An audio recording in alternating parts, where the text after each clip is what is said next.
Call the regular meeting of the Pennington County Commission order. Welcome everybody here. There's agendas in the back of the room. If you want to speak on any issues, there's a sign-up form that you can fill out, turn into Holly Hennies down here on your right. The only difference being on the Apple Valley issues today, we have a separate sign-up sheet for that. Individuals, and I'll try to do this again because I don't anticipate a lot of those people will come until 11 o'clock or later maybe. But there's a sheet there that you can sign up. You can waive your time. I know the Andersons have a presentation that they would like to make, so we'll allow people to waive their time if they would like, or they can choose to speak too. So, okay.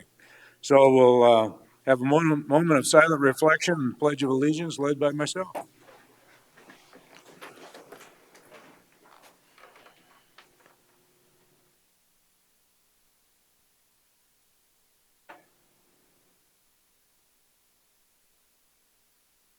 Thank you. I pledge allegiance to the flag of the United States of America and to the republic for which it stands, one nation, under God, indivisible, with liberty and justice for all. That's all. You're not hurting that person. Holly, do we have one item that we needed to pull from the agenda? You're not going to hurt it, sister. Yeah, Commissioners, at this time, I'd like to respectfully request that you remove item 21B from today's agenda. So I'd ask for a motion to review and approve the agenda without 21B. And also, I might just ask for the commission's indulgence. We always have Ron Jeffries come prior to the Black Hills Talk Show. And since we didn't have our meeting 2 weeks ago, he was scheduled on that. I know that he's tied up over there this morning. We do have him on the agenda later on, but I would just ask if he is able to make it over here, that we can move him into the agenda at whatever time he arrives, if that's okay with everybody. I take a motion. Motion, Mr. Chair. I've got a motion from Commissioner Roskinick. Second. And a second. All those in favor indicate by saying aye. Aye. Opposed? Motion carried. Consent agenda. Okay, for public notice, the Board of Commissioners uses a consent agenda to act on non-controversial and routine items. The consent agenda is acted upon by one motion and vote of the board. Items may be removed from the consent agenda and placed on the regular agenda at the request of a board member or a citizen. Today's consent agenda contains the following items: approval of the minutes from the regular meeting of January 4th, 2022. Number 6 is to authorize the chair's signature to the order for organization and incorporation for the Mills Ranch Road District with the following legal description, which is Lot A through J, inclusive Mills Ranch Subdivision in Pennington County, South Dakota.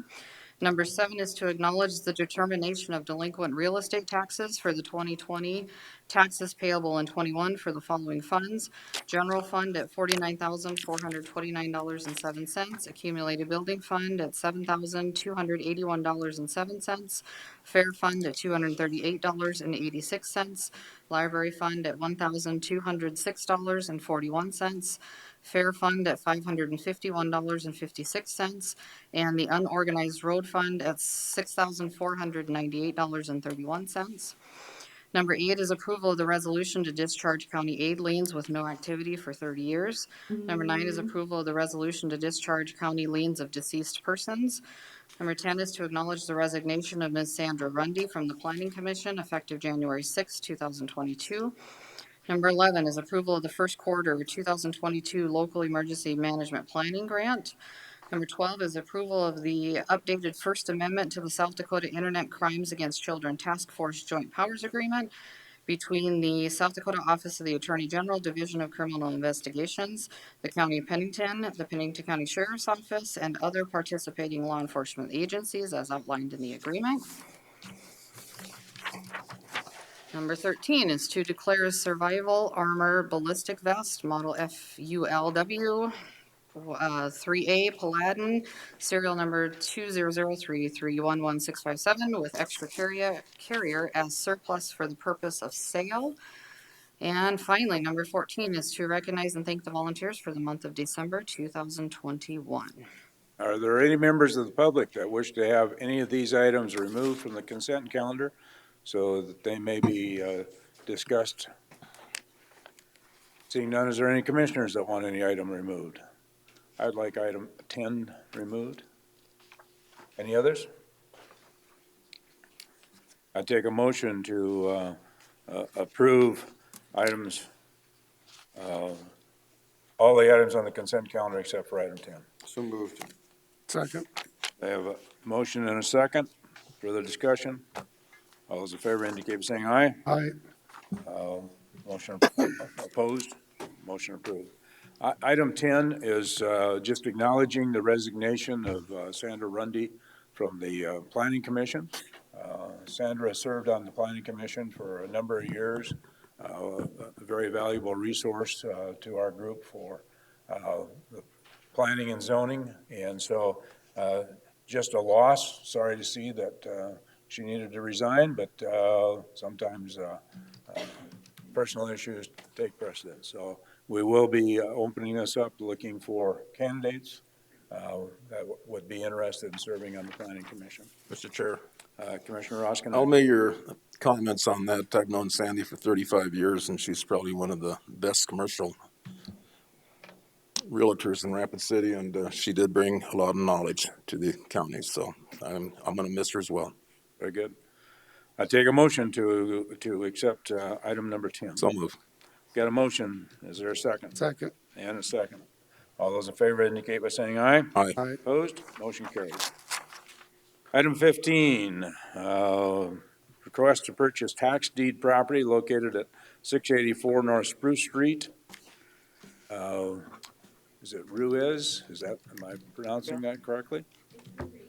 Ruiz? Okay, would you like to come forward?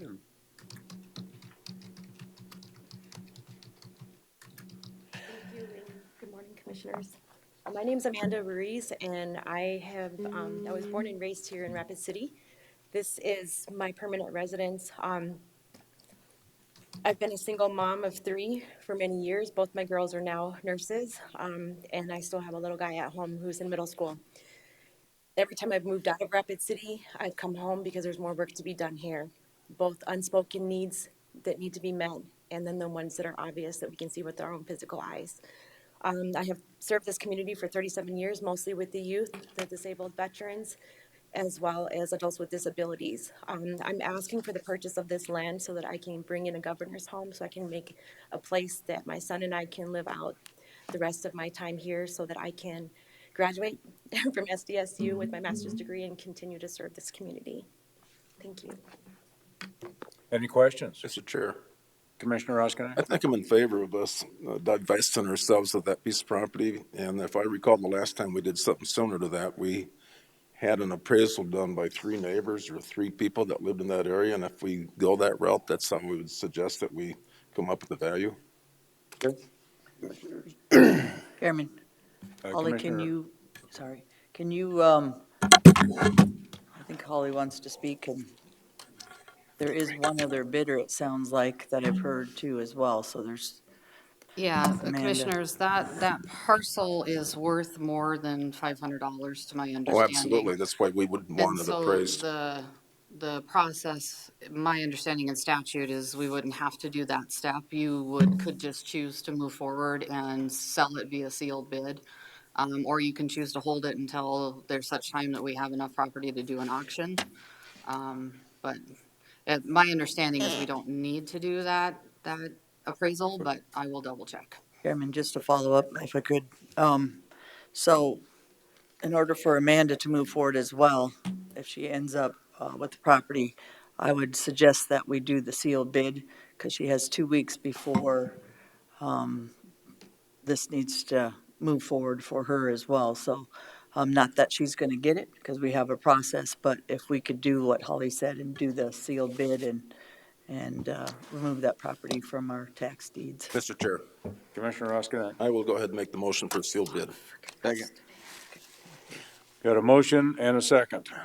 Mr. Chair, Commissioner I'll LaCroix. echo Commissioner's comments on this, and just for your information, Spruce Street's where I grew up.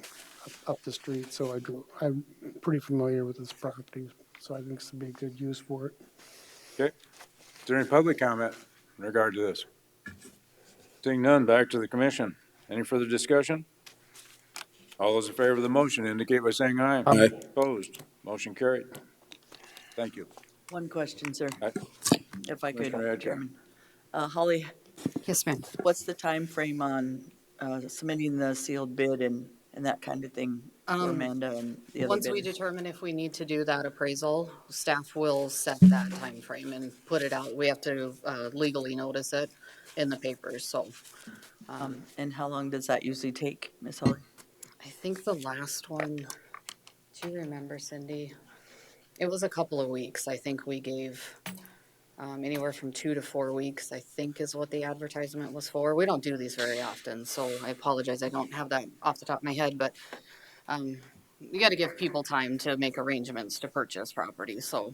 Okay, and so if you can contact both, because I know Absolutely, Amanda we'll- doesn't know the process and probably the other Yep, we man will that's be in bidding. So contact with. if you could keep in contact with them, I'd appreciate it, Ms. Holly. Absolutely. Thank you. Okay, next item is actually scheduled for 9:15. We're a little short on that time, so can we go to item B? I'll keep talking if you'd like. Just kidding. Item B is the decennial revision of Pennington County Commission districts.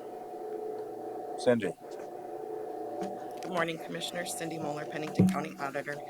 Yes, per state statute, it's time for the county commissioners to look at the redistricting, and that does need to be done in February. Lori has worked closely with GIS to get the numbers balanced for evening out the population within those districts. So I'm going to let Lori share what she has with you for proposed maps.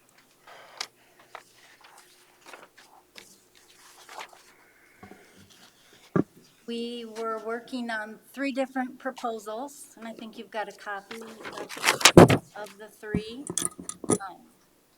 We're just here for any public comment. So Lori, give us the parameters. What has to go into the consideration on this when we're Mostly redistricting? population is what we're looking at. First thing, the legislature sets the legislative lines, and then the other entities take it up from there, county, city, school. So Rapid City also has been working with their ward and precinct lines, and we work together so that we can run a lot of those lines together to create a compact district, and it's based on population with a deviation amount of plus or minus 5%, with a total deviation of 10%. Things we follow are the already established lines. We look for divisions in the city, ward, and precinct. Geographical lines will follow, and then we determine where the line should be based on the population, basically is it. So you have 3 proposed options that you're showing. Yeah, so this is option 1. I don't think I can get them all 3 on at the same time, so we'll look individually. Option 2, should we talk about each option as I have them up? Yeah. Okay, let's go back to option 1. Option 1 grabbed, we had a section down here in the valley area that we had in Commission District 1. And then we created another option to move that precinct from Commission District 1 into 4. And at that time, we removed, to balance numbers, we took this precinct, which was in Ward 5, and now it's in Ward 1. Commission District 1, sorry. I work with wards and commissions all the time. And then I believe that was the major change there. We had Commission District 2, pretty much all intact, encompassing the Ward 4 area of Rapid City and then some northern precincts up against the border with Meade. And then we have one more. I guess I gotta go here.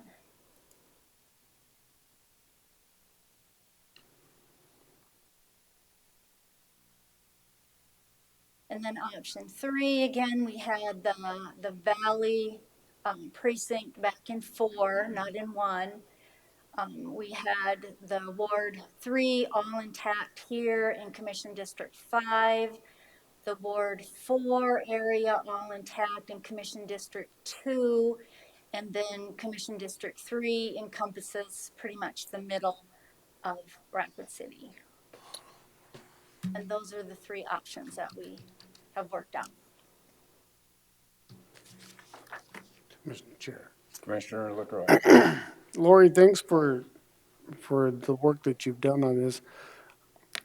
It was pretty enlightening. I was involved with helping, I'm working with you on the cities one and learning what the process is. And it always seemed to me, when we got into that meeting, we were trying to get the numbers as fair as possible in every, whether you call it ward or commission district or whatever you want. It was the numbers that we concentrated on, not so much as, and then trying to follow the boundary lines that would be identified for the voters at the same time. So I just wanted to express the importance of that. What I learned by sitting through it and going through it was trying to get that plus and minus, trying to get them as even as possible.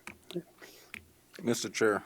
Commissioner Roskinek. Say, Larry, can you explain to the audience what the reason we had to do that, because of the 2010 census and the 2020 census? Sure. The growth in the county and what districts seem to get enjoyed the most growth? Well, redistricting occurs after every census. So in our 2020 census, then because our commission districts are not at large and you have separate districts, then we have to look at districting to balance the population. Pennington County had an overall 9% increase in population. So we look at the new population totals that come out of the census and look at the commission districts to achieve that balance. And that is done on after every census in the year ending in 2 following. The commission districts, the commissioners decide on the new boundaries for the commission based on population, geographical boundaries, other making compact districts with population and considering municipal boundaries also. Did I address all your questions? Well, relative to growth, I just wondered what districts were seeing the majority of growth. Well, And if you don't have the numbers in front of you, that's okay. well, I don't have the numbers of the last census in front of me to address that. Okay. But I can repeat what I heard in the city meetings, in that the population of the city, which probably is where most of the population is going to be, is in the southeast part of the city and the northeast part of the city boundary. So migrating east. Yeah. Okay. Thank you. Okay. Any questions? This will come back before us on February 15th, at which time we will need to adopt a proposal for moving forward. Chairman, Commissioner Adcock. do we have a preference, or does anybody have a preference? Mr. Chair. Commissioner Roskinek. I like option 3 myself. It pretty much leaves my boundaries where they were in 2016, but that works. That would be my preference. I don't mind. 2 would be another option. I don't think 1 works for anybody, really. Other thoughts, comments? Mr. Chair. Commissioner Lloyd. Lloyd LaCroix. I'd probably review this a little bit more myself, but personally, I try not to look at past boundaries and where they're at. Looking at the population and the difference, just on one itself, it shows a deviation of just about 1% through every ward except for District one, which is 0%, which, I'm willing to sit back and look and talk some more about it, but when you look at numbers, one of the biggest concerns that we hear about is gerrymandering and of districts and so forth. So if you look at numbers, you try to keep them as even as possible is the way I view it. I agree. Chairman, Yeah, Commissioner Adcock. 2 or 3 for me as well. Number one, when I looked at it, just, and I don't mind 2 because I deal with a lot of, the north side area and that kind of thing too. So I don't really, in 2 or 3, for me, looks, like I said, number one, I don't like the way it splits up the purple on top, which is, I think, number 2, District 2.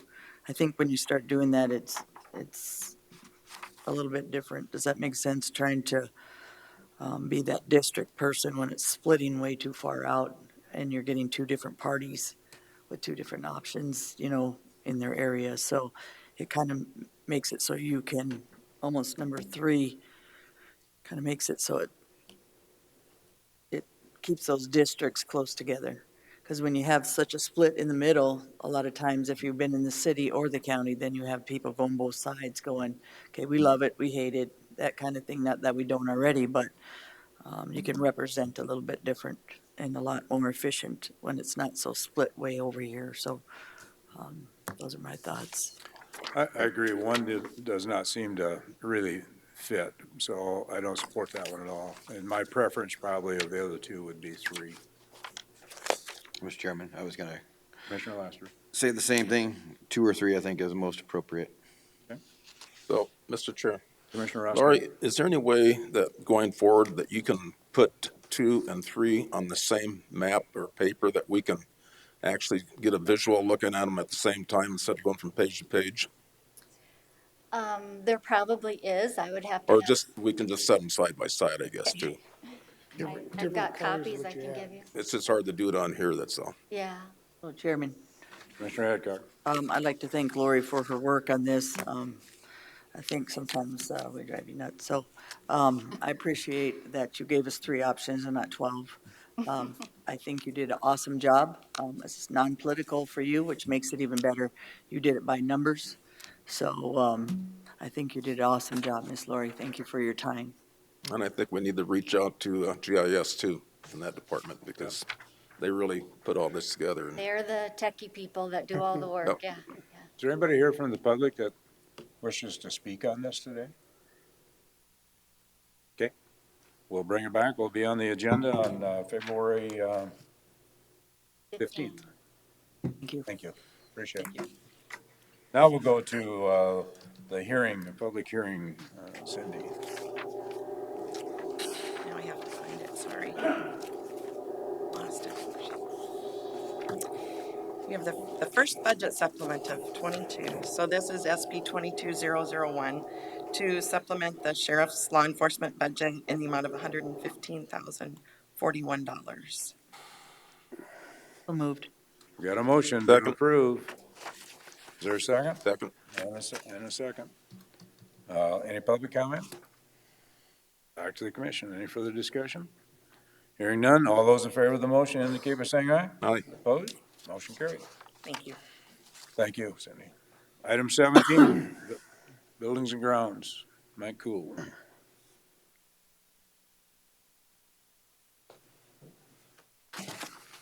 Good morning. Mike Cool, Director of Buildings and Grounds.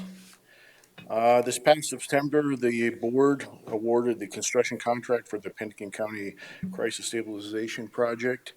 At that time, I had given you an estimated budget breakdown. One of the items on that list was a security control systems contract that would be separate from the RCS construction contract. At that time, I had budgeted $194,301 through my work with JCI, who is our current vendor for the security control systems. We've defined a proposal of $200,408.59, which is slightly more than that budget amount I had originally budgeted. At this time, I'm seeking authorization to go ahead and sign this contract. The additional $6,108 will come out of the contingency fund for the project. Mr. Chair, Commissioner LaCroy. move for approval. I've got a motion to approve the additional $6,108 coming from contingency funds. Is there a second? Second. And a second. Further discussion. Any public comments? Back to the commission. Any further discussion by the commission? All those in favor of the motion indicate by saying aye. Aye. Opposed? Motion carried. Thank you. Thank you, Mike. Dustin Will. Good morning, Chair, members of the Commission. Dustin Willett, Pennington County Emergency Manager. I know you've got quite a slate in front of you today. I'll just run through some open source numbers, and then happy to stand for any questions that I might be able to answer. So as of yesterday, Pennington County active cases, 5,555.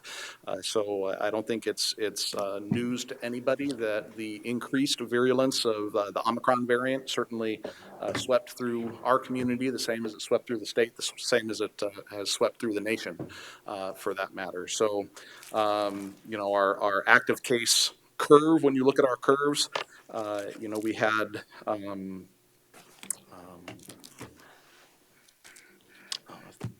didn't bring that sheet with me. The spike that we saw in January of 2022 more than doubled the previous numbers that we'd had in 2020 and then 2021. That curve currently, the last several days have decreased in trends. Our recovered cases are outpacing our recorded new cases. The same as it's always been, but maybe even a little more poignant at this point in time, is the snapshot that we get. Just keep in mind that there's a lot more home testing that's available and happening. So all the numbers that we have reported don't encapsulate most of those home test numbers. So keep in mind that as home testing becomes more accessible and those tests become more available, that's great for the population in order to test when they want to test and have that information to make their decisions on. But from a data standpoint, we lose that data point. We don't know how many people with home tests are testing positive. They don't necessarily report that. So just keep that in mind when we look at the numbers. But overall, over the last several days, again, our recoveries are outpacing our new active cases. Total deaths with Pennington County addresses since the beginning of the pandemic is 310. The positivity rate, which is something we look at, that 7-day rolling average that we want, well under 5, is now jumped up to the highest that it's ever been. We're in the high 30s, low 40s, depending on who you ask. But still significant community spread happening. Again, our numbers are trending down, but we still have a very, very high community spread. In terms of Monument Health, as of yesterday, there were 77 patients in the Monument Health system being treated for COVID. When we look at the breakdown of vaxxed versus unvaxxed, those numbers are they still trend to the unvaccinated having more severe illness and accounting for a greater number of hospitalizations. But there are certainly a number of folks in Monument Health in ICU that are fully vaccinated as well. So I think that speaks to the sheer numbers that we have. The sheer numbers that we currently have, again, speak to the virulence of the Omicron variant, but I think the fact that we don't see the same numbers of hospitalizations that we had seen even in our previous peaks that were half the number that we have now also speaks to the fact that the Omicron variant does appear to be less severe or cause less severe illness. But just the fact that we've got well over 5,000 cases in Pennington County means that we're absolutely going to have increases in hospitalizations and increases in death. The Rat City area schools, again, they peaked. They had some pretty high alarming numbers, but they're on the way down too. Currently, they're at 133 students and 36 staff that have tested positive. And then the only other school district in Pennington County that reports those numbers is Douglas, and they're at 71 students and 9 staff. Percentage, these are some encouraging numbers in terms of vaccinations. So the percentage of the population over 5 years old in Pennington County with at least one dose of vaccine is 76%. So certainly that number continues to climb. We're over 3/4 of the population in Pennington County with at least one dose of vaccine. The percentage of over 5 years old that are fully vaccinated is 60%. And then this number, so of those fully vaccinated people, the percent of that fully vaccinated group that have had the booster is 34%. So that number, that actual number is a little over 21,000 people in Pennington County, keeping in mind Pennington County has about 110,000 people in it right now, according to the census. 21,000 of those are fully vaccinated and boosted. What else? So in terms of the vaccine, some of the news, and again, this is all open source. People have probably seen this in their news feeds and in the journal. But Moderna's vaccine yesterday achieved the full FDA approval. That's the same full approval that the Pfizer vaccine got back in August. The Moderna vaccine is approved for those 18 and older. The Pfizer has full approval for 16 and older. The booster is still under emergency use authorization with Moderna. And then the other big news is the Pfizer vaccine. There's quite a bit of talk and discussion from both the feds and obviously the private sector, but we expect an emergency use authorization for that Pfizer vaccine for 6 months to 5 years within the next month, maybe 2 months. But they're looking at the end of February, beginning of March for emergency use authorization for the Pfizer vaccine 2-dose series for 6 months to 5 years. The only other comment that I had written down here was flu. We saw a huge jump. Last time I was before you, flu was really concerning. The numbers had just dramatically increased. That increase has slowed way down. So we were still having more of a flu season than we had last year, but currently we're in the official kind of week 3. Well, now we're in week 4, but the surveillance that's available is for week 3. 6,549 lab confirmed cases, 6 deaths, and 155 hospitalizations across the state. In Pennington County, the numbers are, and this is again since the start of this year's flu season, 1,176 lab confirmed cases, 51 hospitalizations, and 0 deaths in Pennington County from the flu.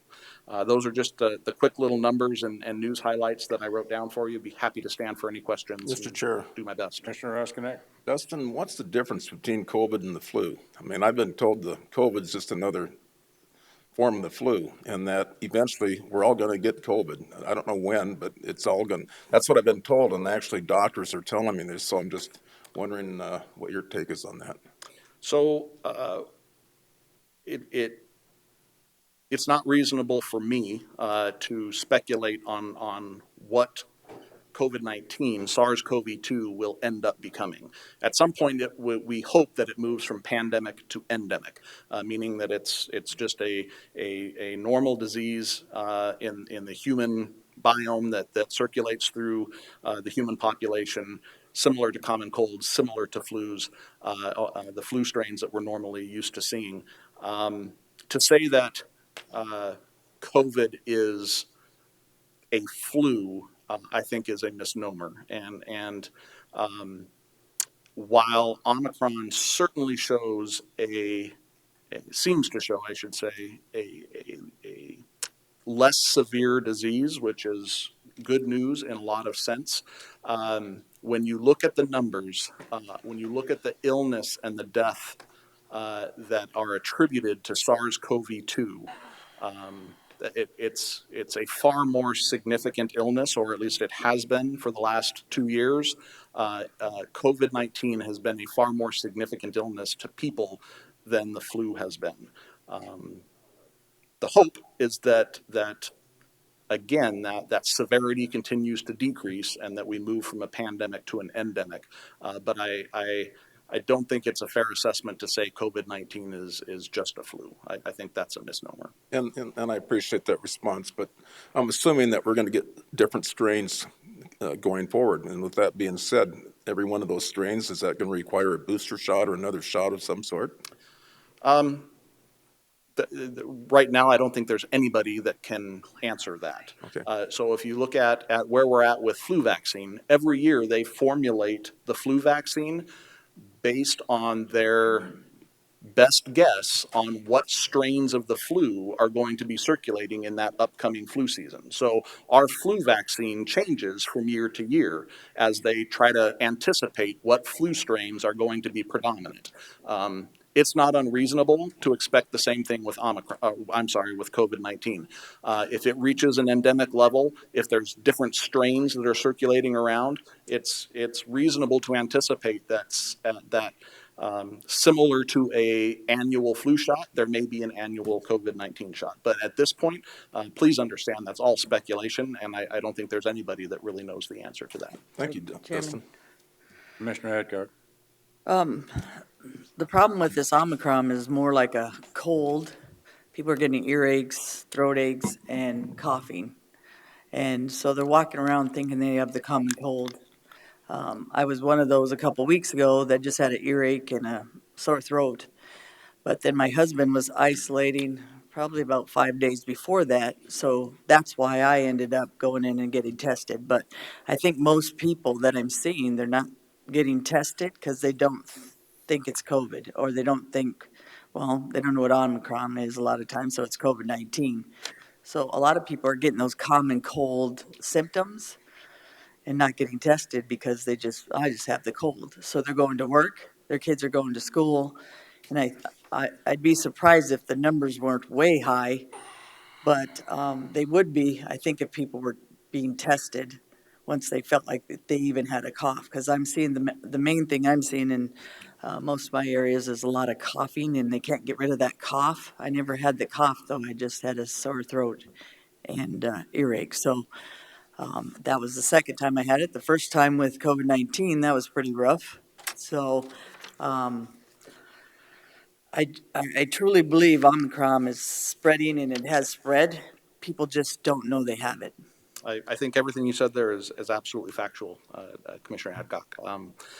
It is a less severe disease, and people very well might not think that they are ill with what we have typically projected as COVID-19 symptomology. They're thinking it's like the COVID where you have bad headache and you have the huge fevers and stuff. They're not thinking it's the common cold, which is an Omicron or COVID kind of part of a common cold kind of symptom. So it goes in your chest. It's a lot more severe with the COVID-19 than the Omicron. But again, I think a lot more people have that Omicron variant in our community. They just don't think that it's part of COVID-19 because it's a cough. The one thing I can speak to that with is again, the availability and the increasing availability of home tests. So, Governor Nome tasked the Department of Health with trying to get tests into the hands of South Dakota citizens that want it. The Department of Health ordered 1 million at-home COVID tests. Those are just now starting to come in. My office has received a few shipments that were allocated to our volunteer fire department. So we've gotten some home test kits to our volunteer fire department members, ambulance, law enforcement, a lot of those frontline workers and public safety workers, and there are more on the way in that part of that million shipment, and soon you'll see those being made available to the general public relatively soon as that program continues to get some steam under it. Really, the only thing that's holding it up right now, other than logistics, is you make an order for 1 million test kits, they don't all arrive on the same day. So as those continue continue to come in. We'll continue to get them out into the community. I should also make the mention that there's a federal program right now that allocates 4 at-home test kits to every household for free. You just have to go on the federal website and request those 4 at-home test kits. And right now, I think the shipping time is running between 7 and 12 days. So, But Dustin, I don't think the people know they have Right, and so need to they're be not testing. tested, Yep. because I wouldn't have tested myself with an earache and a sore throat. Yep, I'll that's just valid. tell you that but I knew Scott was sick, but, like I said, he had the cough, so he thought, the only reason why he went and got tested that day is he started, and nothing really takes him down. It actually made him very tired with that cough, so then he ended up going to get tested, and by 2:30 he knew, so. Again, I don't think you have the home test, you have all that coming, but if you don't think you have COVID and you have a cough, plus you already know that people that don't have as much money, they're going to work, is what I hear. Unfortunately, that's a sad thing in one sense, but they're going to work, they're sending their kids to school because they need the cash and they need to pay their bills and they need to feed their family. So I'm not going to bull crap about that because it's the truth. I don't know if they need to test them at schools or whatever, and I know they are because I had a few kids that came back at our motels with that. So they need to figure out if the Omicron or whatever the next variant is. People need to kind of know that these are the symptoms. I don't know if people know that at this time, that they are the cough and the common cold kind of stuff. That's actually a variant of COVID-19. So, Any other questions? no, sir. Thank you, Dustin. You bet. Thank you, Commissioner. Thank you, Dustin. John, do you have anything further relative to COVID?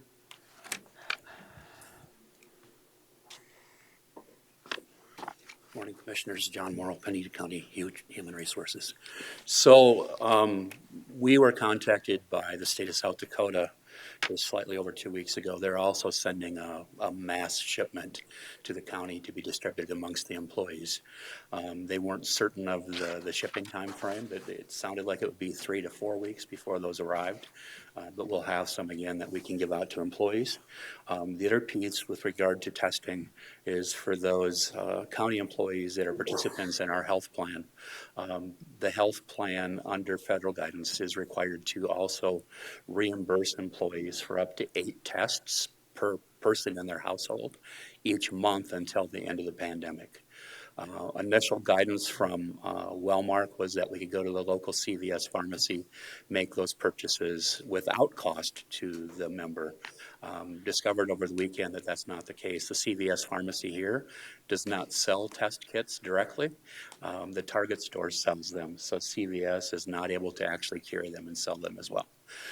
We've reached out to Wellmark to try to find some additional information for a solution for our members. At this point, we're still waiting for that response. Okay, thank you, John. Mr. Chair. Commissioner Oskinen? Say, John, I've seen these free test kits online where you can order them. Yes. And they're free, evidently. Yes, there's 4 per address. But when they come to you, do you know how that works? Is it a saliva test, or do you got to shove something up your nose, or are you? No, so I'm not certain of the actual test Okay. procedures. I've not seen them myself. What I understand, though, is it gives you a fairly accurate response within 15 minutes of the time you do it. So whether it's saliva or mucus, I'm not certain. Yeah. But they say that they're 80 to 90% accurate, so quite done well. So. Okay. Thank you. Thank you, John. Thank you. Need to back up to item 17 just to make a clarification. We didn't read the motion into the record, and that motion that I believe that Commissioner LaCroix made was to move to authorize Mike Cool, Director of Pennington County Buildings and Grounds Department, to sign the Johnson Controls, Inc. contract for a lump sum total of $200,408.59 for the Pennington County Crisis Stabilization Project, utilizing designated project funds. And that was seconded by Commissioner Laster. Am I correct to assume that that was your motion and your second? Yes, sir. And everybody's agreeable if that's what we voted on? Yep. Okay. That clarify it, Holly? Thank you, sir. Thank you. Okay. Shannon Rittberger, please. Good morning, Shannon Rittberger, Director of Equalization. So you have 10 abatements in front of you. These are the abatements that we bring at this time of year, that we hold over for the first part of the year. There's 1, 2, 3, 4, 5 of them that were buildings that burned, a mobile home that is simply gone, a mobile home that was destroyed, and a couple of properties that were bought by an exempt entity. Mr. Chair, Commissioner Roskinek. move to approve. You want me to read the motion? I have to get a Please. second first. Please do. Second. I have a motion and a second. Please read the motion in. Move to approve the abatement application for tax year 2021 for the following. Richard G. Brooks, parcel 67394, $30.01. Misty B. Wenzel, parcel 64783, $242.47. Wayne E. Anderson, parcel 59024, $5,305. Gene A. Rossman, parcel 8078, $1,765.88. Misty R. Gose, parcel 801053, $113.78. Rapid City Area School District, Leo Ham Family Ranch LLC, parcel 58546, $6.42. Rapid City Area School District, Leo Ham Family Ranch LLC, parcel 59053, $30.26. Ellsworth Development Authority, parcel 6106, $420.34. Laverne Turkledin, parcel 39094, $58. Got a motion and a second. Is there any public comment? All those in favor of the motion indicate by saying aye. Aye. Opposed? Motion carried. Thank you. So, Mr. Shannon, Chair, one question here. Why do we have a separate one here for this Jeffrey Dewberry Senior? You have a second motion, Mr. Chair, because it's a different tax year. I think that one is tax year 2019. Oh, it is. That's correct. It is. Okay. Mr. Chair, Commissioner LaCroy. I'd move to approve the abatement application for tax year 2019 for Jeffrey Drewberry Senior, parcel 800-2789 for $146.42. Second. Got a motion and a second. Any public comment? Back to the commission. All those in favor of the motion indicate by saying aye. Aye. Opposed? Motion carried. Thank you, Shannon. Highway Department, Joe Miller. Good morning, Commission. Apologize for a lot of items there, but we didn't get this stuff done last one meeting ago. So first item in front of you is right-of-way certification for Thunderhead Road, or Thunderhead Falls Road, a bridge that we're seeking bridge improvement grant funding on. We did have this certification signed last year, I believe. This year we had to switch our temporary bypass to the south side of the road, so it required more right-of-way. We were successful in a big grant for a bridge just to the north of this last year in the amount of $470,000. But we are seeking more funding from the state for this for 2022. With that, I'll stand for any questions. Questions? Seeing none, is there a motion to approve the right-of-way certificate? Mr. Chair, Commissioner LaCroy. move to approve the right-of-way certificate for Bridge 52-317-318 on Thunderhead Falls Road. Second. And a second. Further discussion. Any public comment? All those in favor of the motion indicate by saying aye. Aye. Opposed? Motion carried. Item B. Item B, this is a utility certification. This certification just tells the state that we've contacted all the utilities that may be impacted by this project. This project is to soften the curve on Nemo Road right by the Meade County line. Basically, right now it has two curves, a gradual curve going into a sharper curve, and it definitely gets a lot of motorcycles during the rally. So there's been a safety project in the works for the last several years. We were finally successful in the right-of-way certification, the right-of-way acquisition this year. So we are able to move forward with that project. With that, I'll stand for any questions on item B. Mr. Chair. Questions. Commissioner Roskinek. Is that the curve that's close to the bridge that went out a couple years ago, Joe? Yes. Yep. Okay, I know the curve. Any public comment? Back to the commission. Mr. Chair. Is there a motion? Move Commissioner to, LaCroy. move to approve utilities certificate project PH 804120 PCN 05F8 for the Nemo Road horizontal curve. Is there a second? Second. Have a motion and a second. Any further discussion? All those in favor indicate by saying aye. Aye. Opposed? Motion carried. Item C. Item C is more utility and right-of-way certifications. This is part of the same project for the Nemo Road curve. This is actually a for Norris Peak and Bogus Gym intersection there. There's a sharp curve there that it has also has a safety project. We're finally successful in obtaining the right-of-way for this. It was sat dormant for several years, and we finally approached the landowner again, and we're successful in obtaining the right-of-way acquisition on this one as well. So. Any public comment? Is there a motion? Mr. Chair.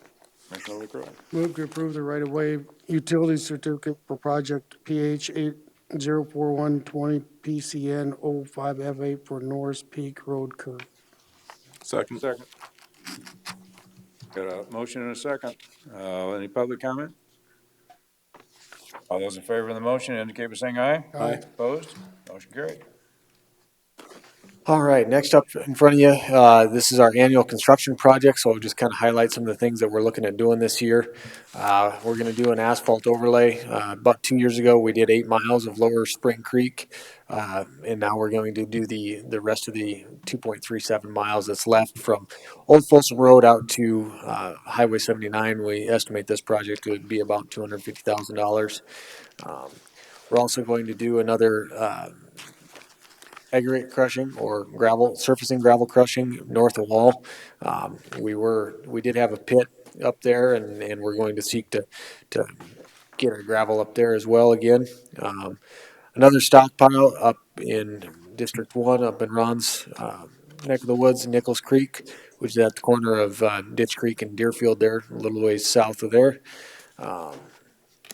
We're also going to do our typical asphalt crack sealing and chip seal, doing about 40 miles of crack seal and about 34 miles of chip seal.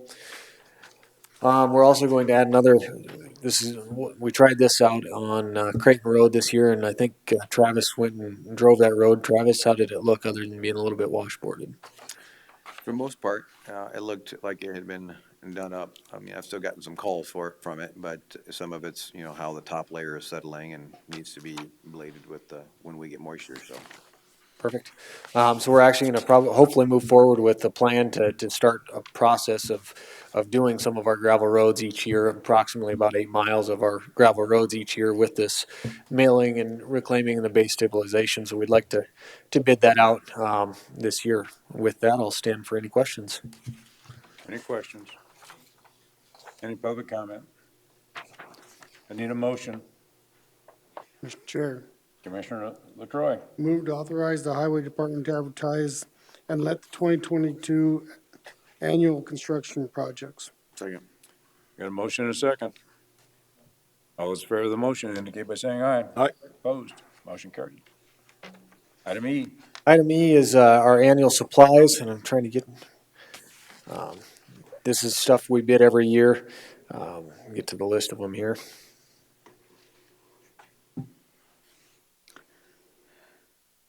This is stuff like our 3/8 chips for our oil injection patching machine, our asphalt materials that we buy for our deep patching, de-icing sand, the salt, all of that sort of things is all encompassed into this. The only addition is, again, the base stabilization aspect of it. We're requesting to bid for that base one product. So with that, I'll stand for any questions. Any questions? Chairman.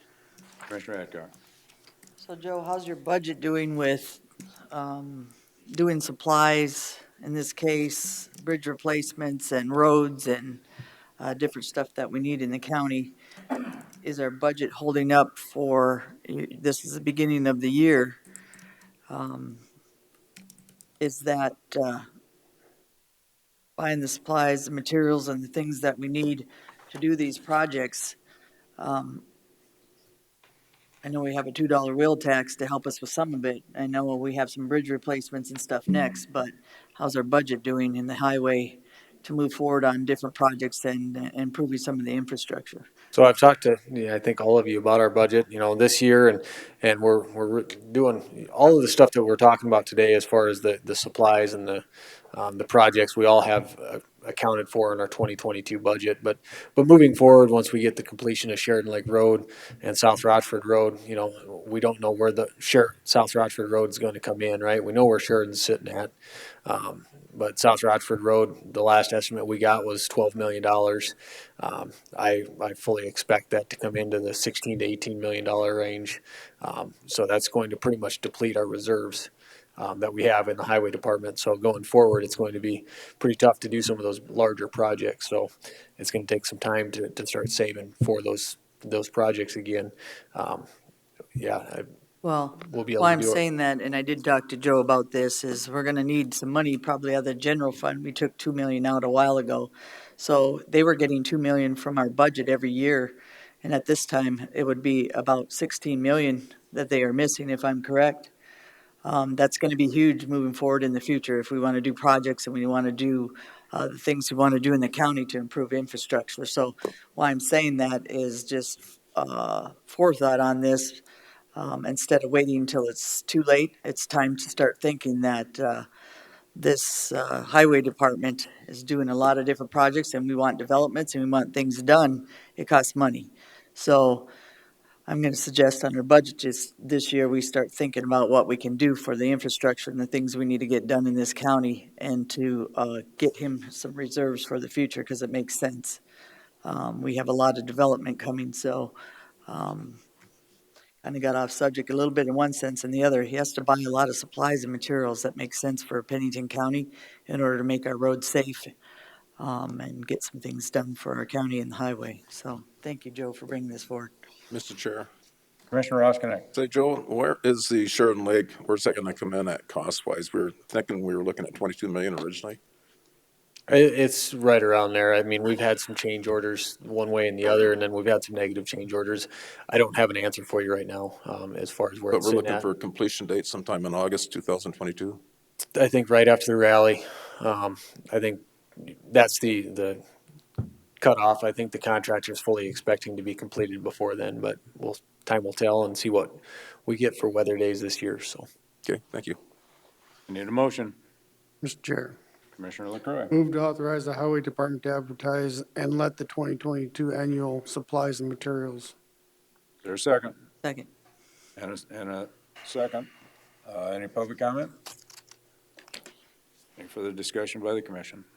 All those in favor of the motion indicate by saying aye. Aye. Opposed? Motion carried. Item F. Item F is Sandquist Lane Bridge Replacement. We seek authorization to bid this in 2021, late 2000, was it late 2020, Sean? I think it was late 2020, and after we came for authorization to bid that, we realized we needed some right of way, so we've been working actively on that. We finally secured the right of way for those, so we were able to advertise and let those bids. We projected the cost estimate to be about $600,000. As you can see by the bid there, it came in at about $50,000 less than what we budgeted. Core Construction was the low bid, and we would suggest going with them. They're the ones that actually just completed our South Rochford Road Bridge that looks beautiful. So with that, I'll stand for any questions. Chairman, Questions? Commissioner Eckhart. if you look at a couple of these bids on number F and G, it actually came in less, let alone it came in close to what you guys were thinking in the county it would cost. So that's pretty awesome. That means our county department and our engineers are working together to get these costs down, let alone, people might not think 50,000 is a lot to save, but usually if you don't get those costs down, you can spend a lot more than 50,000. You can spend thousands and thousands. So just kudos to you and your staff. That's pretty awesome to see this, we were underbid instead of overbid. Thank you, Joe. Yeah, it's a lot of work, Sean, when he was the engineer, and even Josh, our new project manager that we just hired on. where he just moved to that position. He's been with us about a year, so a lot of kudos to those guys. They do the hard work and put this stuff in, so and Pretty awesome. get us the numbers so we make sure we're over that. Is there a motion? Mr. Chair, Commissioner Roskinek. I'll move to approve award BR 2022 1B Bridge Replacement 52-305 300 Sandquist Lane to Core Construction Services of Formosa, South Dakota, in the amount of $544,324.60. Is there a second? Second. And a second. Any public comment? Back to the commission. Any further discussion? Sir, it's not $544, it's $500,044,324.60. Just a correction, Okay, 544, thousand, 336, yes. 60. Just so you don't say, Okay. without sounding rude, $544. Thank you, Ms. Gill. Thank you, sir. It's a cheap bridge at $500. That's what I was thinking. And Really you saved under us budget. 50,000, we're maybe not so much good. Okay, we got it right. All those in favor of the motion indicate by saying aye. Aye. Opposed, motion carried. Item G. Item G, as I stated earlier, the right-of-way certifications, the utility certifications, this is an amendment to the agreement between us and Nemo Road and the state, or us and Meade County and the state for the Nemo Road and Norris Peak projects. Norris Peak was actually kind of an add-on to the Nemo Road safety project because it was from a previous safety project that never got completed, so they added them together.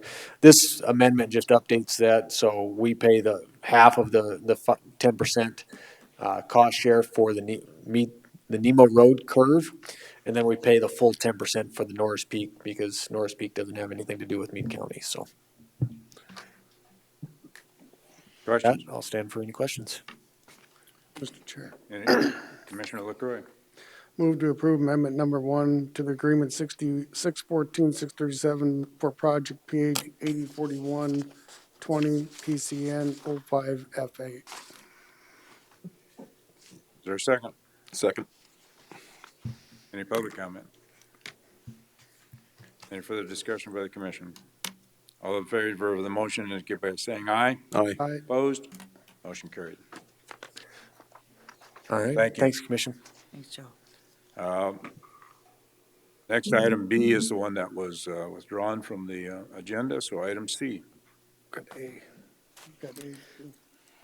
Morning, Commissioners. We also will have item 21A. So we removed B, but I would still like to present A and C. These are both subjects from the January 18th meeting that was postponed. So again, John Morrow, Pennington County Human Resources. So I've got a couple things here before you today.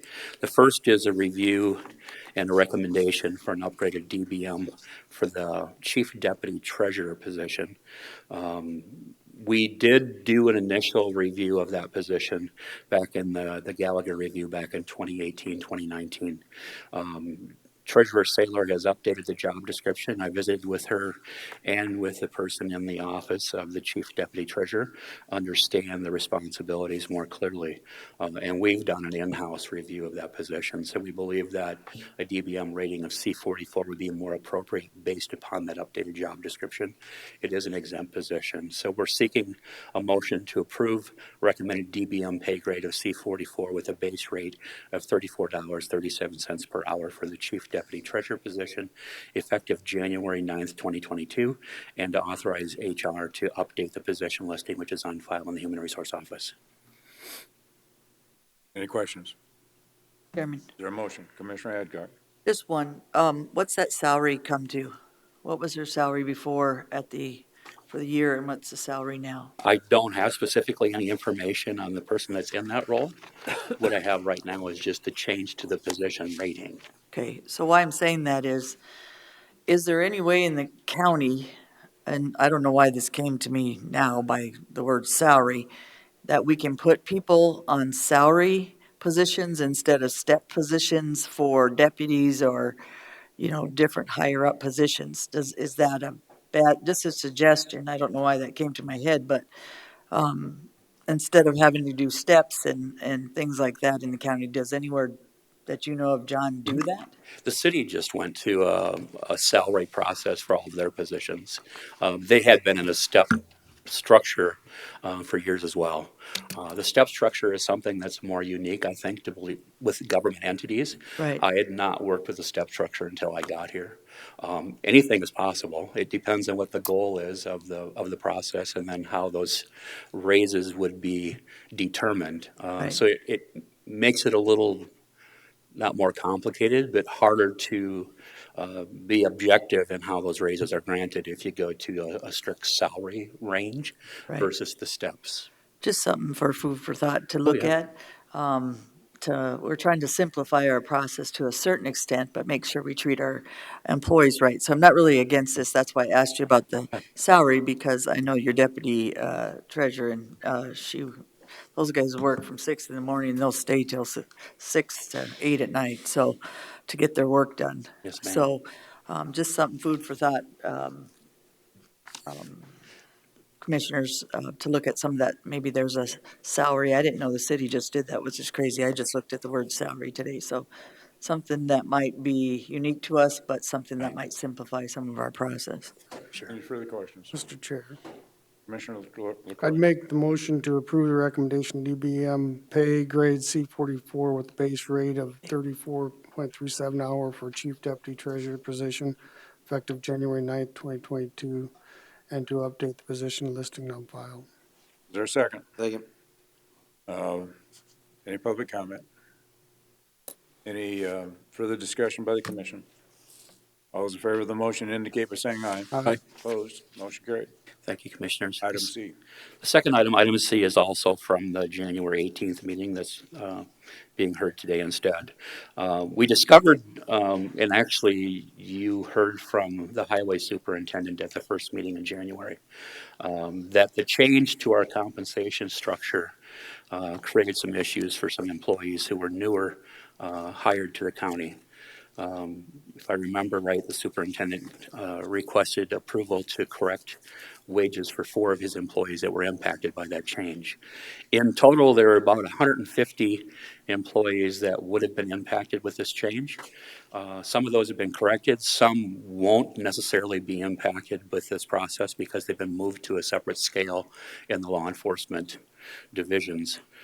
So those won't necessarily be impacted with this. What we're seeking to do is actually remedy the problem that was created with the change in the compensation process, so that those newer employees, those that are employed less than a full year by the time their anniversary gets here, would also be eligible to receive the single and annual step that all the other employees this year are receiving in either January or July.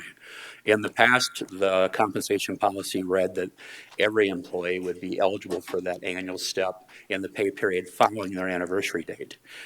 This year, however, there was a change to that compensation process where that people that had made it at least a full year by the time we got to the January period would receive a step, whether they had their anniversary anywhere from January through the end of June. And the same would be true for people from July through December. They would receive a step in July. Moving to that process created some other issues for us. And again, there were about 150 employees that could be negatively impacted by that. This request today is to actually remedy that and create a process that would allow us to actually take care of those issues for those additional employees. So what I have here is a request to grant employees not eligible for their annual step under the current approved 2022 compensation policy, 1 annual step in the pay period following their hire date with Pennington County in 22, unless the department head or elected official or their designee notifies us human resources and payroll in advance with the reason for withholding those increases. So a little bit of additional information. I did visit with the sheriff last week about this. There were concerns, again, because he's moving some of his folks to separate pay scales for his medical positions and for his law enforcement positions. This actually allows them to not grant additional steps to those employees because they're receiving a different compensation reward during the course of the year once their new policy goes into effect in July. Chairman. Commissioner Adcock. So I visited with Joe. I didn't know we had 150 employees that are changing, but the sheriff says a no-brainer at that point because he's changing a few things because of the law enforcement, which makes sense, and he has an HR person that does that. So, I know Joe's effect was about 35,000. What is the amount of the total that, will be because of the steps we are changing? The total dollar amount for these would have been the same that it had been in the prior year. I don't have the dollars to correct these for these employees. What I do know, however, is that they wouldn't receive their annual step should we not fix this. Okay, so did we put do we have this in the budget to change it? I mean, at 35,000 for one department, that was like a no-brainer, but how much is the total and where do we get the extra money in the budget if it does cost us? Maybe Holly knows that. It was in their budgets. The money is in the budgets the way it sits now because the budgets were prepared under the old policy. Okay, So there really isn't an additional cost to the It's county. just- It's nothing that we have to come up with over and above. it's just the way we're doing business Changing as, not as process. a anniversary, but, okay. Correct. I appreciate that, Miss Holly. I just didn't know if there was a Great question. mistake, we missed a bunch of people, and then we have to correct it with our cash flow that, to make up for it. Thank you, Miss Holly. Thank you, John. Any further questions? Mr. Chair. Commissioner LaCroy. So John, this was amended through the department head. Yes, Is this sir. what came out of that meeting, part of that? And So there were two officials that are against this, one being the auditor and one being the sheriff. From the rest of the perspective, there was a general consensus that they needed to be fixed. Some of the other options that were proposed were that we would just grant all of these employees an increase through the new hire policy. I would share with you that the new hire policy is intentional to reward those new hires for their experience and or their performance when they're here, not to be utilized in an alternate fashion to reward people for their annual steps with the increase. We created this mess. What I'm asking at this point is to fix it for these 150 employees so that they still have eligibility for those new hire increases should they actually deserve those. yes, I just remember from a few years ago when this, it went from one to the other, because Yes, it sir. used to be that way, and there's some discussions along those lines too. How doing it twice a year was gonna be probably more effective for the auditor's office, but we also talked about anniversary dates and also, longevity, that type of thing. So this is pretty much going back to the hire date. Yes, sir, which is the process we've used for the last several years. Okay. This year was a return to what we had done historically prior to that. Yeah. Because of convenience or ease of application. Chairman, Commissioner Adcock. I'd like to make a motion to move and grant employees non-eligible for annual step increase under the approved 2022 compensation policy, one annual step in the pay period following their hire date with Pennington County in 2022, unless the department head, elected official, or other designee notifies human resource and payroll in advance with the reason for withholding the increase. Is there a second? Second. And a second. Any public comment? Back to the commission. Any further discussion? Not all those in favor indicate by saying aye. Aye. Opposed? Motion carried. Thank you, commissioners. Thank you, John. John? Item 22 is items from the public. Is there anybody here that would like to address the commission on items that are not on the agenda relative to policies or concerns that you have that you'd like to bring to the commission's attention? Seeing none, I would, since our next item is scheduled for 10:30, I would. Move to take a break until 10:30. We've got a motion. Is there a second? Second. And a second. We'll recess until 10:30.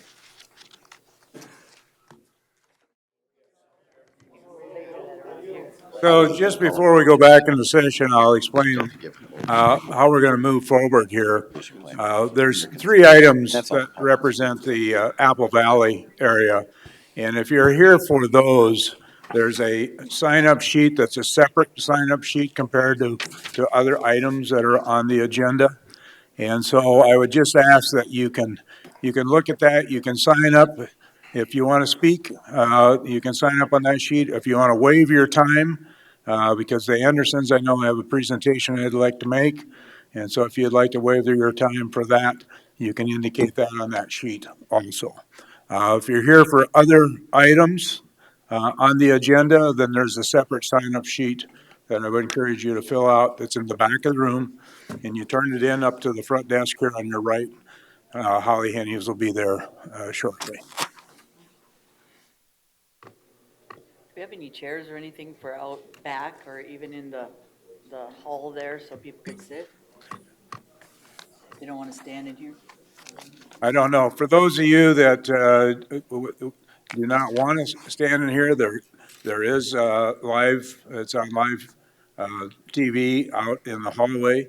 That may be more comfortable for a lot of you to be out there rather than trying to cram into this room at this point in time. I need a motion to go to the Board of Adjustment. So moved. Second. I've got a motion and a second to go to Board of Adjustment. All those in favor indicate by saying aye. Aye. Nay. Motion carried. Cody. Cody Sack, Environmental Planner. Item A is variance VA 21-37. It is to reduce the front yard setback from 25 feet to 0 feet setback for an existing barn on the subject property. The applicant and landowner is Michael and Angela Humberg. Their agent is Renner Associates. The location of the property is 23359 Bradsky Road. When approving variances, we take a two-pronged approach. I'll read the prong. For prong number one, whether granting the variance runs counter to public interest. For number one, does it injure the neighborhood? Yes, non-uniformed right-of-way will be created per the applicant's survey, essentially placing the structure within the proposed dedicated right-of-way. A 0-foot setback to this right-of-way will create safety issues if it is ever fully developed in the future.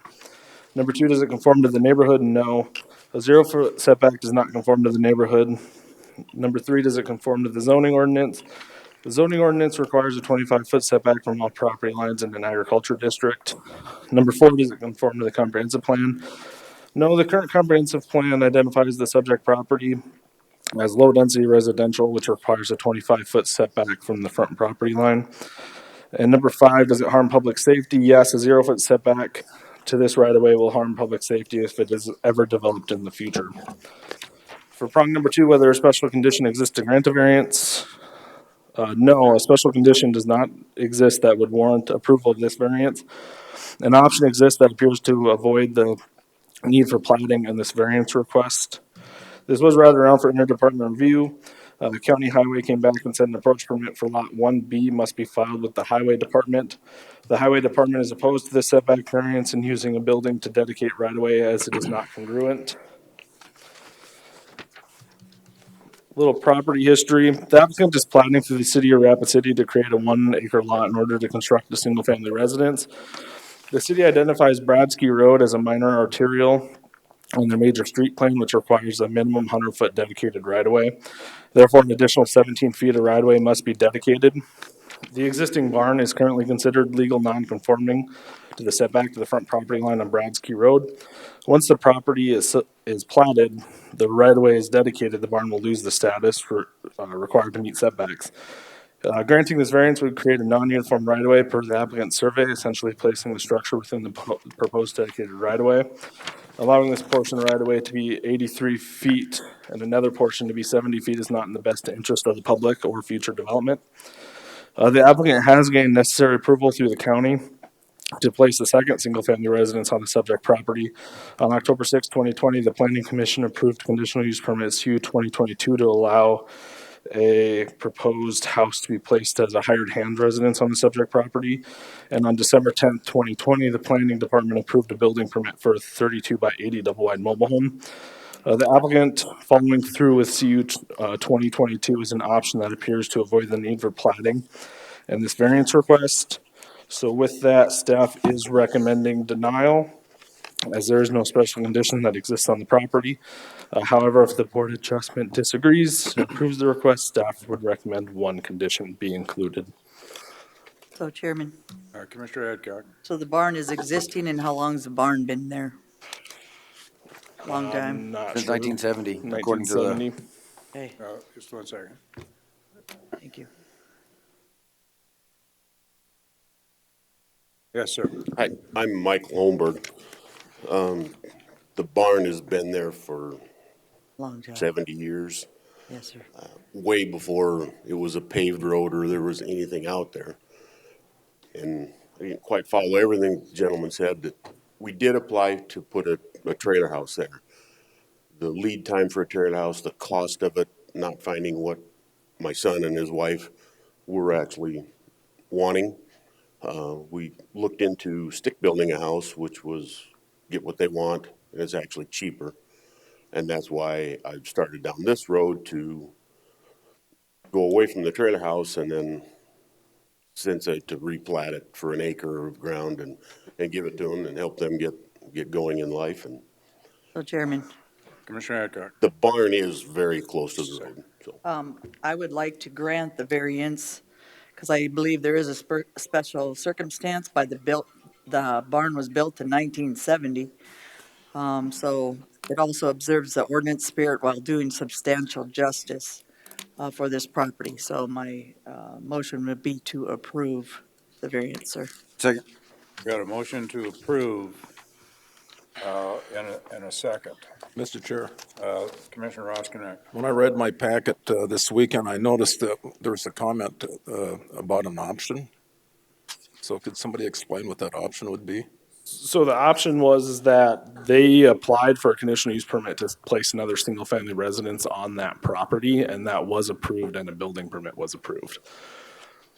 That wouldn't require a variance or plating. Okay. So is that what brought all this forward relative to the barn? The applicant going through the plating process, the city required an additional 17 feet of right-of-way, which puts that barn within that dedicated 17 feet. So if you look at the exhibit on the screen, it comes down, juts out, comes back, and comes down again. So it's not a uniform right-of-way. You have 83 feet, then 70 feet, then 80 feet again. So Chairman, also the city approved this at their planning commission that this would be So approved. Mr. Holmberg, is this a pole barn or what's the foundation? It's a stick-built barn, 2x6 framing on a foundation with a loft, and I mean, I use it for horse care, animal care. It's not something you can just pick up and move. No, sir, no. It'd be pretty difficult. It's 50 by 100, so it's a substantial sized building also. So Cody, if we didn't approve the variance, what does that do overall? It wouldn't allow them to continue plating through the city. It would still allow them to go forward with the mobile home. The thing to consider with variances is monetary hardship is not considered a hardship. So if it costs more money to do a modular home compared to a stick-built home, the ordinance doesn't take that into consideration because it's not a hardship. And he has an option to still do that and still place another residence on that property. Okay. Mr. Chair. Other questions? Commissioner So Roskinek. Cody, the right-of-way, is that 66 foot? Currently, that right-of-way is a section line, so it is 66 feet. It's just with the city's major street plan. And since it's in the city's 3 mile, they have to dedicate an additional 17 feet. Because they But need the 90 feet of right-of-way. roadway, according to the county ordinance, would only have to be a 24-foot surface, the road itself? Correct, yes. The thing to consider though is that with that right of way, if that's ever developed in the future with the city and like annexations and stuff in the future, the city's road width is different than ours, which is larger, so. And I did give them the extra 17 feet, the whole rest of my property. But that's what it is. It's just, the barn is just. Further questions by the commission? Mr. Chair, I guess the only thing I'm all for the variance too, but down the road, if that road gets developed to a greater extent, I would like a mechanism in there that something would have to be done with the barn then. Chairman. John. Sean Smith, County Highway. That's part of our concern here is this plat is based off building corners. So what happens down the road if that is developed, one, but two, if that structure falls down, goes away, what's our established right away here? Does it revert to that 17 feet? That should be congruent all the way through. That's part of our concern here is, if this is developed to a 3-lane section, you're gonna need more than that 24-foot road surface. That's why the city adds that 17 feet either side. So That's kind of where we're at with it on our So, Chair, concerns. Commissioner Hadcock. what's the total amount of that road then? Because when we've done, or things were in our right of ways, what we did is we took, some of the right of way from the other side, based on the road because something was either built there or, long story short, he's right on zero setback with a stick-built barn. Your option is to take the barn down, that's been there since 1970, or change the road a little bit so it makes it so his barn can stay there and we can still build the county road. So we might have to take some right of way. We've done it before on the other side to build the road. Sometimes it's safer, sometimes it's just a better idea in the first place. So for me, like I said, you have a stick-built barn that's been there since 1970. We have changed our road configuration in a certain sense or taken some from the right of way on the other side. So to me, if he continues to build with 0 degree or zero setback, that's not gonna be good. But bottom line is, if this is existing barn, then we want to protect the integrity of this property and also respect that that barn's been there way before we were. So Cody, if we grant the variance, what are we saying relative to the barn?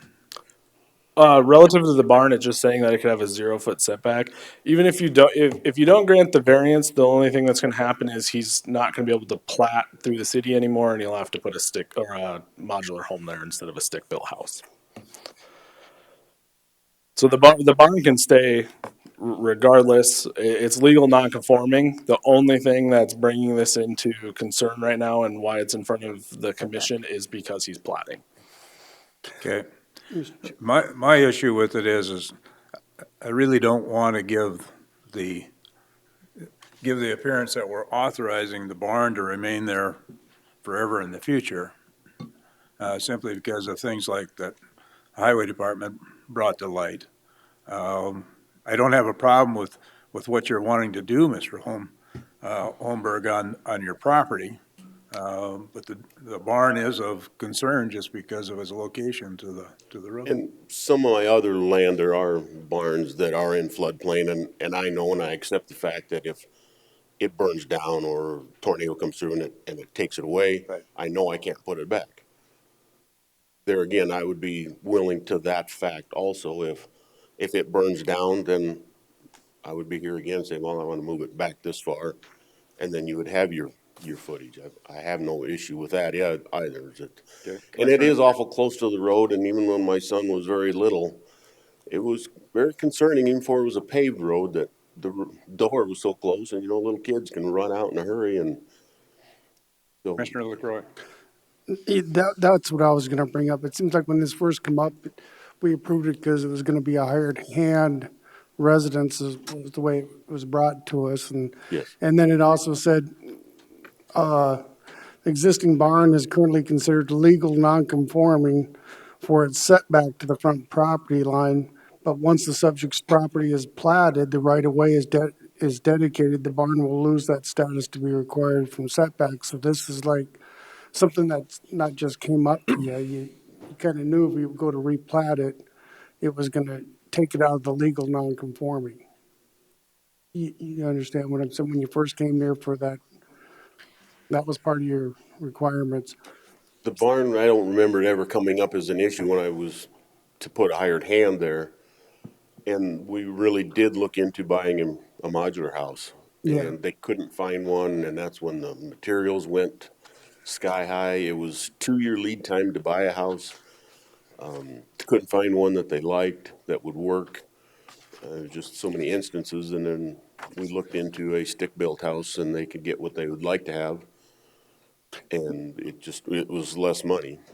I could support the motion on the floor, but had something tied to it that if something happens to that barn, it goes away. So Chairman, I can answer that. I have no problem with that So either. what happens is it's legal non-conforming once it's gone. He has to conform to the setbacks. Remember, once you have your grandfathered in and you try to build something else, it has to adhere to those setbacks, the new setbacks. So if he loses his barn, then those setbacks are no longer applicable. Advice Megan from our Kruger with attorney. the state's attorney's office. I'd like to research this if you are going to put a contingency on it, because when he's platting, he loses his legal nonconforming status. So he's not legal nonconforming any longer. He just has a variance. So he's been given permission. If you grant the variance, then it's just a variance. There is no legal nonconforming any longer. That's what I said. So if you want to put a condition on a variance, I'm not exactly for sure if you can do that legally without it being a taking later on, if that road needs to be developed. So if that's something that the board would like to do, I would like to be able to research it first to give you accurate legal advice. So that's my take on it. Mr. Chairman. Commissioner Lassiter. Megan, I have another quick question for you then. We've seen some of these variances before, and there's always, most of the time I see that there's always a condition, like the variance applies only to the 40 by 100 barn or something like that. Are you saying you're trying to figure out if you'd like to research to find out if we can add a different type of variance other than applying to the very specific building? I suppose really what I would prefer to research is if you grant the variance and then later on decide that that road needs to be developed, can you undo it? Can you take that back? So that's really the question that I would like to answer adequately, because I don't know off the top of my head. Mr. Holmberg, what kind of time frame are you working on here? I would like to have something this spring coming to start. So if we continued this, could we have an answer back, Megan, in 2 weeks? We continued this item for 2 weeks? If that's what we have to do, that's what we'll do. I mean, the sooner the better. I mean, trying to get a contractor locked down right now is pretty tough. And I can't really lock someone down and say, okay, I can go ahead and do this until I have your answers. Okay. Is there a desire for a substitute motion? Chairman, Commissioner Adcock. I wouldn't agree with the continuance, not because I don't respect what the Megan is saying. I'm saying 0-degree setback for a barn 40 by 100 that's been there since 1970. Number two, he's looking to go to the next step and not put a modular on this property. He wants to put a stick built. In order to do that, he has to get that variance, if I'm correct. That's what Cody said. So there's a lot of hardship here in one sense that if we decide we're not going to do it, you're going to get a modular coming into Bradsky Road instead of a stick-built home, because that's what we agreed to in the first place. So for me, again, it's legal non-conforming. Megan said it's not legal non-conforming anymore once he does this variance. Once it burns down, if I'm correct, again, Cody, doesn't he have to come in and say, okay, I'd like to build that barn again at that 0-degree setback? Or that's when we say, nope, we're not going to let you do it this time. You're going to have to follow the rules and regulations on the setback. So that's why I'm saying I wouldn't continue. It isn't going to do any different than it is today. It just makes more sense not to put a modular, to give a guy that's been in the ag business, looks like for a long time in this property, obviously since 1970. And again, I'm concerned about the road in one sense, and the other, I keep saying, if it comes down to the road, we can always move the road over. We have in a lot of different places in our county to make sure it fits the area. Plus, how long has this road been the same with, I don't know if you guys saw the development out there with all that development, and it hasn't changed at all. So if it's going to be built out, if that's the area that we plan on building more houses in the future, it doesn't look like a major arterial area that you'd have to build that road out a certain amount, like the section lines at 66 feet or anything like that. It looks like an area would probably stay around 24 foot with the ditches, maybe some shoulders on it later. But again, I don't see that, again, the 0-degree setback at this point. You have a lot of options that make sense in it, not to build, like I said, a modular home there instead of a stick built. That's what the city's telling him if he doesn't get this variance. So I'm not opposed to what the Holmbergs are attempting to do here. I simply want to have it down legally right, for in the future. Legally, like, That's, what- I guess I'm not getting the legally. well, waiting for the state's attorney's office to give us advice as to what can and what can't be done as far as the language in it. But you're talking about a condition if we can build or not. And it's saying right there that once it's tore down or it burns down, it can't be rebuilt. So you're looking for a condition so he doesn't build that barn again. Is that the condition you were looking at, sir? Mr. Drews? Yes, it is. Okay. Any further discussion? I have a motion and a second. I'd offer a substitute motion to continue to our next meeting to give our legal staff some time to give us some advice. I'll second that motion. Got a motion and a second to, a substitute motion to continue. Further discussion. Until what date, Mr. Chair?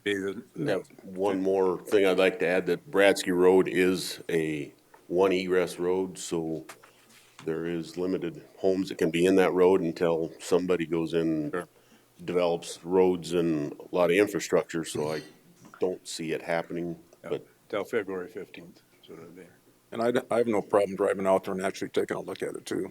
Sometimes I just like to get out there and do it, just so that I can say I've seen it. Yes. Trying like pricing a house and not looking at the house, you gotta go out there and look at it. Further discussion on the substitute motion. Hearing none, all those in favor of the substitute motion indicate by saying aye. Aye. Opposed? No. No. 2 noes, 3 yeses. Fails. Motion carried. Fails. You need 4 votes, don't you, Holly, to continue? Pardon? Oh, it's Board of Adjustment. Need 4 votes. I didn't hear the question. Mr. Drews? Oh, You we're need in 4 Board of votes. Adjustment. Yes, sir.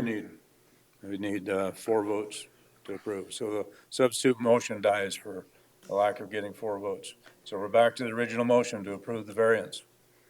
Any further discussion on that? All those in favor of the original motion to approve the variance indicate by saying aye. Aye. Aye. Opposed? No. Motion carried, 4-2, or 3-2. No, it didn't. 4 to 2. 4 to 1. 4 to 1 vote. It has to be a 4-1 vote. Are you no, Gary? Oh, I was a no, Oh, okay. Oh, so it was 3 to 2 Yes. again? so it's 3-2 again, yes. So now we're back to, if there's any further discussion, action wanting to be taken on this? So if I can try to clarify what Megan's saying, Megan's concern is that, Commissioner Hancock, you're talking about if the barn burns down or it's torn down. What Megan's concerned with is that if, say, 60 years from now, that barn's still standing, but that right-of-way needs to be extended and that structure's still standing, if the county has legal recourse to reverse that variance. Not necessarily if it's torn down or burns down or falls down. What you're saying is correct. It would have to meet the current setbacks if you came back in to build it. What Megan's referring to is if it's still standing when the county or the city needs to come in and widen that road if they ever need to widen that road. Mr. Chair. Commissioner Roskinek. So that was my question in the very beginning. I'm for the variance. I'm for the barn to stay there, but if the growth grows to the extent that that road's got to be widened, I wanted a mechanism in there, and that's what we're talking about, that the barn would have to be moved, so everybody understands it today and not 20 years down the road. Correct, and I think that's what Megan wants to double check on and make sure that if that is the case, that 20 years from now, if we require him to move the barn or tear the barn down, that it's not considered a taking. So, Chairman, Commissioner Adcock. can you tell me, Mr. Holberg, where'd you go? Would you come back up here? Where's the bridge on your property? Is it after or before? It would be farther south from this property. Okay. And what size bridge is that? Size, Is it a 2-lane? Is it a 4-lane? So you're 2-lane. gonna- They've just in the past 5 years replaced it. It's still at quite an angle, but it was a big deal on the bridge. So the 40 unit rule And yes, my address is Bradsky Road, but if anything happened south of me, I'm right next to Highway 44. I'm the first one out, but So do you have the right of way in the front to expand the road?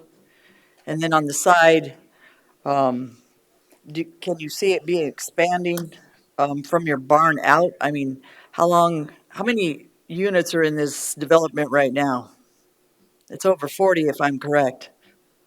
yes, there is more than 40 on Bradsky Road. So how many units does it take, or how many people have to move in here before we decide that that road needs to be widened? Because most of the time in this county, we have Twilight Drive and other areas with two-lane roads still. And we're worried about that this might be, in the future, a development. What do you have, 10,000 people out in Twilight area? Most of our roads are two-lane roads and have been for a long time. So now all of a sudden, are we thinking we need a turning lane right when you come into this area or something? He's right at the beginning. If he was further out or something, and we're thinking that after the bridge or something, we need something different, to me, it doesn't make sense. The county is usually at the most a two-lane road for a long time. Even if you put more development in here, would you need a two-lane highway with a turning lane in this area? Highway Is the 44 road is a 24 foot now, Cody? I believe so, yes. And what are most of our roads in the county? 24 foot. Are we saying we're going to put 10,000 more people or 5,000 more people here, so we need a turning lane on it's not a minor arterial, it's not a major arterial. I'm just saying, from what I've seen, and I've been in the county watching these developments for a long time, I don't see it being more than a 20-foot, 4-foot road for a long time. And again, I said that to protect his livelihood. He has a barn there, and he wants to put a stick-built building on a 24-foot road that doesn't have a major arterial or minor arterial that we plan on putting thousands and thousands of people. So Mr. Chair. that's why I'm saying that. Commissioner Roskinek. I don't know that we're saying we oppose it. I'm just saying we'd like to do our due diligence and get a little more legal advice and continue it for a couple of weeks. I don't think there's a person here that wants to deny this, but we just need more information before we can approve it. Commissioner LaCroy. My sentiments exactly, sir. I mean, we've had a similar case earlier that we put a clause on there if something happens where we need it, we have that ability to do it. We're not saying, I'm not here to debate development on how it's going to grow, move the road, widen this or not. I just got to protect the rest of the residents, and not only that, but yourself, that if there is a clause, just like you had in here before, whereas if you've replatted, it becomes legal non-conforming. That's all I'm asking. So my question would be to you, sir, do you mind if it gets continued to the 15th of February till we can get our legal advice and maybe come up with? Well, I think Deb has came up with a lot of good analogies of, Highway 44 is two-lane, and that Bradsky Road is a two-lane paved road. It's a very nice road. County paved it several years ago. It's a very good road. It handles all the traffic because that's the only egress to Bradsky Road, the development farther to the south. There's never traffic issues.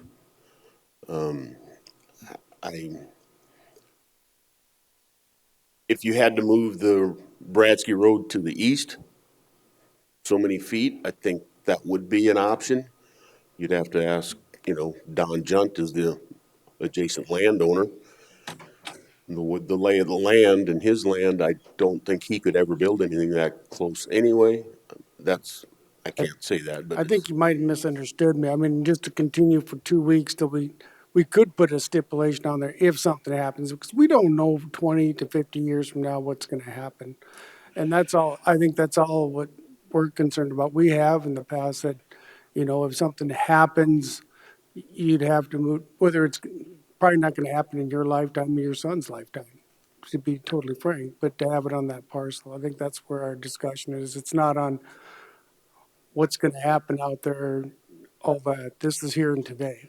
And the only reason that the home site is where it's at, that is the only land that was available that's not floodplain, is why it's in the Okay, spot that we're it's back at. we're back to where So we've not given you a variance at this point in time. Correct, I'm looking correct. for another motion if this commission wants to do something.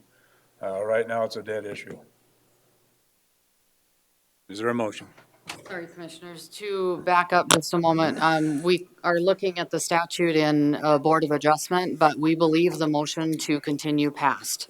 When you're varying from an ordinance, it takes the supermajority of the 4-1 vote. Anything else is a regular majority of the vote, which would be the 3-2, which passed. So we're double checking that right now against the statute, but I believe your motion to continue passed Since at I've 3-2. since I've been here, Holly, unless we've changed it, that's never happened. Yeah, we're double checking on the statute, We're gonna because, change it. I mean, when you're varying from an ordinance, that's what the legislature intended, was a supermajority vote. Are you talking Anything ordinance or Board of else- Adjustment? I'm talking Board of Adjustment. That's why I'm saying it. Yeah. So we're double checking to make sure that motion passed. Okay. So if you would like to table this item for just a little bit, you can move forward and we can take it back off the table when we have the definite answer. Is there a motion to table the item until after item B? So moved. Got a motion. Is there a second? Did I hear a second? Yeah, I second it. Okay. All those in favor indicate by saying aye. Aye. Opposed? Motion carried. Item B. Cody Sack, environmental planner. Item B is subdivision regulation variance SV 21-30. It is to waive section 500.5, table 1 design standards for roads in a suburban residential district. The applicant and landowner is Eric Carlson and Laura Henney. The agent is KTM Design Solutions. If there's any questions, Janelle is in the audience. The location of the property is at 240 Bavarian Drive. The zoning is suburban residential district. There is no special flood hazard area on the property. When looking at variances, we take a two-pronged approach on what to approve or not. For prong number one, whether granting the variance runs counter to public interest, I'll read the answers. For number one, Bavarian Drive right-of-way provides access to the proposed lot and existing lots throughout the neighborhood. Density is not increased, therefore traffic will not change. Number two, the neighborhood is primary zone suburban residential district. Number three, section 500.5 local collector minimum surface requirements within a suburban residential district shall be designed by a registered professional engineer, be 24 feet wide with a paved surface, and include curb, gutter, and sidewalks. Number four does not apply. Number five, no, Bavarian Drive is an existing road that provides ingress and egress and emergency response purposes. And for prong number two, whether a special condition exists to grant the variance, no special condition exists to grant the variance. However, there is an existing right-of-way that provides access to the two lots. The applicant is in the planning process to combine the two lots together, which will decrease traffic on Bavarian Drive. This was right around for interdepartmental review. There were no major comments or concerns that were received. On December 21st, 2021, the Board of Commissioners approved layout plan LPL 21-92 with conditions. Approval of this variance will fulfill condition number 3. The roads that access the property are consistent with the other roads in the subdivision, and the applicant is in the planning process to consolidate the two lots together, which will decrease density and traffic on the road system. Staff is recommending denial as there is no special condition that exists on the property. However, if the Board of Adjustment disagrees and approves the request, staff does not recommend any conditions be included. Mr. Chair. Commissioner Roskinek. Okay, I'm trying to understand what, you're taking two lots, you're making one lot, so you're basically decreasing the density, and you're asking them to do something additional relative to a road or a street? So during the planning process, the subdivision regulations require certain standards for the roads. They would have to meet those unless they obtain this variance for it. Staff is aware, and County Highway has come back with comments too that state that this isn't the road district, so the highway doesn't have any authority over it, but it is decreasing density.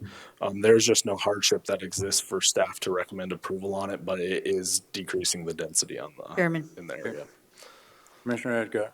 So I'm going to say yes to the variance There is no objections or concerns received from the highway department.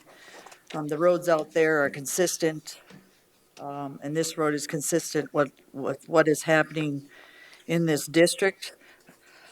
So I think in spirit of the, how do you say that? The spirit, while doing substantial justice, it's fitting in with the area, and so I move approval. Second. Sure. Commissioner LaCroy. I second it. I've got a motion and a second. Commissioner Roskinek. I just want to point out that one lot after this, you're going into a Forest Service, and there's no more, the road terminates, so I'm in support of the variance as well. Are the applicants here? Do they wish to speak? I don't know if the applicants are. I know Janelle is. Janelle. Morning, Janelle. Good morning, Janelle Fink, and I'm here with KTM on behalf of the Hennies. And I realize we have two variances here before you today, but to try to kind of, shorten the comments, I'd like to speak to both. You're welcome to do that. Thank you very much. In terms of the hardship here, I think what you can point to for hardship is if you require that the adjoining roadways be developed to a different standard than the rest of the roads out there, it becomes an inconsistent and even unsafe situation for those drivers and for people to maintain those roads up there. So I believe that that would qualify as your hardship. In regard to the next variance, which you'll be looking at for the alternate access, Edelweiss development was platted in 72. It's been there for 50 years, and it is entirely surrounded by Forest Service property, entirely. So the applicants have really no ability to obtain secondary access out of there, and they are reducing the density or the number of lots in this area. And just for a cherry on top of the cake, this board has approved 5 consolidation plats within the last 5 years, and no one has been required to do the road improvements or provide the alternate access. So your approval would be consistent with those actions. Thank you. Thank you, Janelle. Thanks, Janelle. Any questions? I have a motion and a second. Is there any public comment relative to this? Back to the commission. Any further discussion? Hearing none, all those in favor of the motion indicate by saying aye. Again, I'll just remind you, this requires 4 positive votes. All in favor indicate by saying aye. Aye. Opposed? Motion carried. Let's continue with C, and then we'll go back to the previous one. Cody Sack, Environmental Planner. Item C is subdivision regulation variance SV 21-30. It is to waive section 500.5, table 1 design standards for roads to allow 40 lots on the dead end road system. Again, the applicant and landowner is Eric Carlson and Laura Henney. KTM Design Solutions is the agent. Janelle's in the audience if there are any questions. When looking at variances, we take a 2-pronged approach. Again, I'll read the answers. For number 1, currently there are over 40 lots on a dead-end road system. The applicants are consolidating 2 lots to 1, therefore decreasing lots and potential for another single-family residence. Number 2, the neighborhood is primary zone suburban residential district. Number 3, section 500.5 states that no more than 40 lots are allowed on a dead-end road system. Number 4 does not apply. Number 5, there are already 40 lots on the dead-end road system. Again, the applicants are platting the 2 lots together, which will help decrease density in the area. For prong number 2, whether a special condition exists, no physical condition exists to grant the variance. However, they are platting in the platting process to decrease the density on the subject property or in the area. This was routed around for inter-department review. There were no major comments or concerns that were received. Again, the applicants are platting to consolidate the 2 lots together, which will decrease density. However, since there are no special conditions that exist, staff is recommending denial.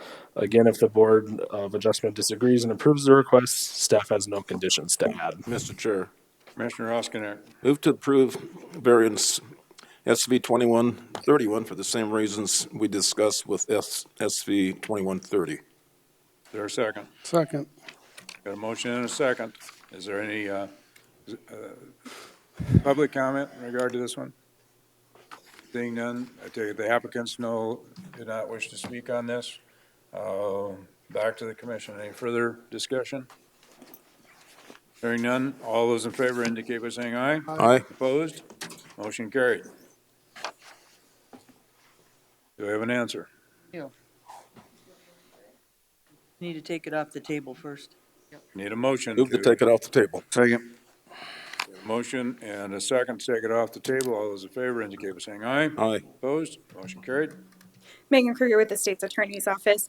So I did a bit of quick research with regard to the voting requirements for the Board of Adjustments, and pursuant to 11-260, the only times that the board has to vote with a supermajority is during an appeal, if something is appealed from an administrative decision by one of the administrators from the county, or if you're deciding in favor of an appellant, which is specifically somebody that is appealing a matter. So it's really just for appeals. And then when you are to put into effect any variance, so voting in approval of a variance. So you don't need a supermajority for a continuance. So for a continuance, we did not need the supermajority, so that motion did pass. Yes. Then, okay? In my legal opinion, yes. That's a first. Okay. So the commission going to disagree with the decision to declare that motion passed? I disagree. That's the first I've seen that on Board of Adjustments since I've been here, that we didn't need to have a majority on. So just saying 3-2 is the first I heard that we could pass something on a continuance or anything else. I've been here a long time, 7 years now? And that's a first. So I'm going to accept the state's attorney's advice and say that we can do that and that the motion to continue passes. of course you So are. that item will be continued for 2 weeks.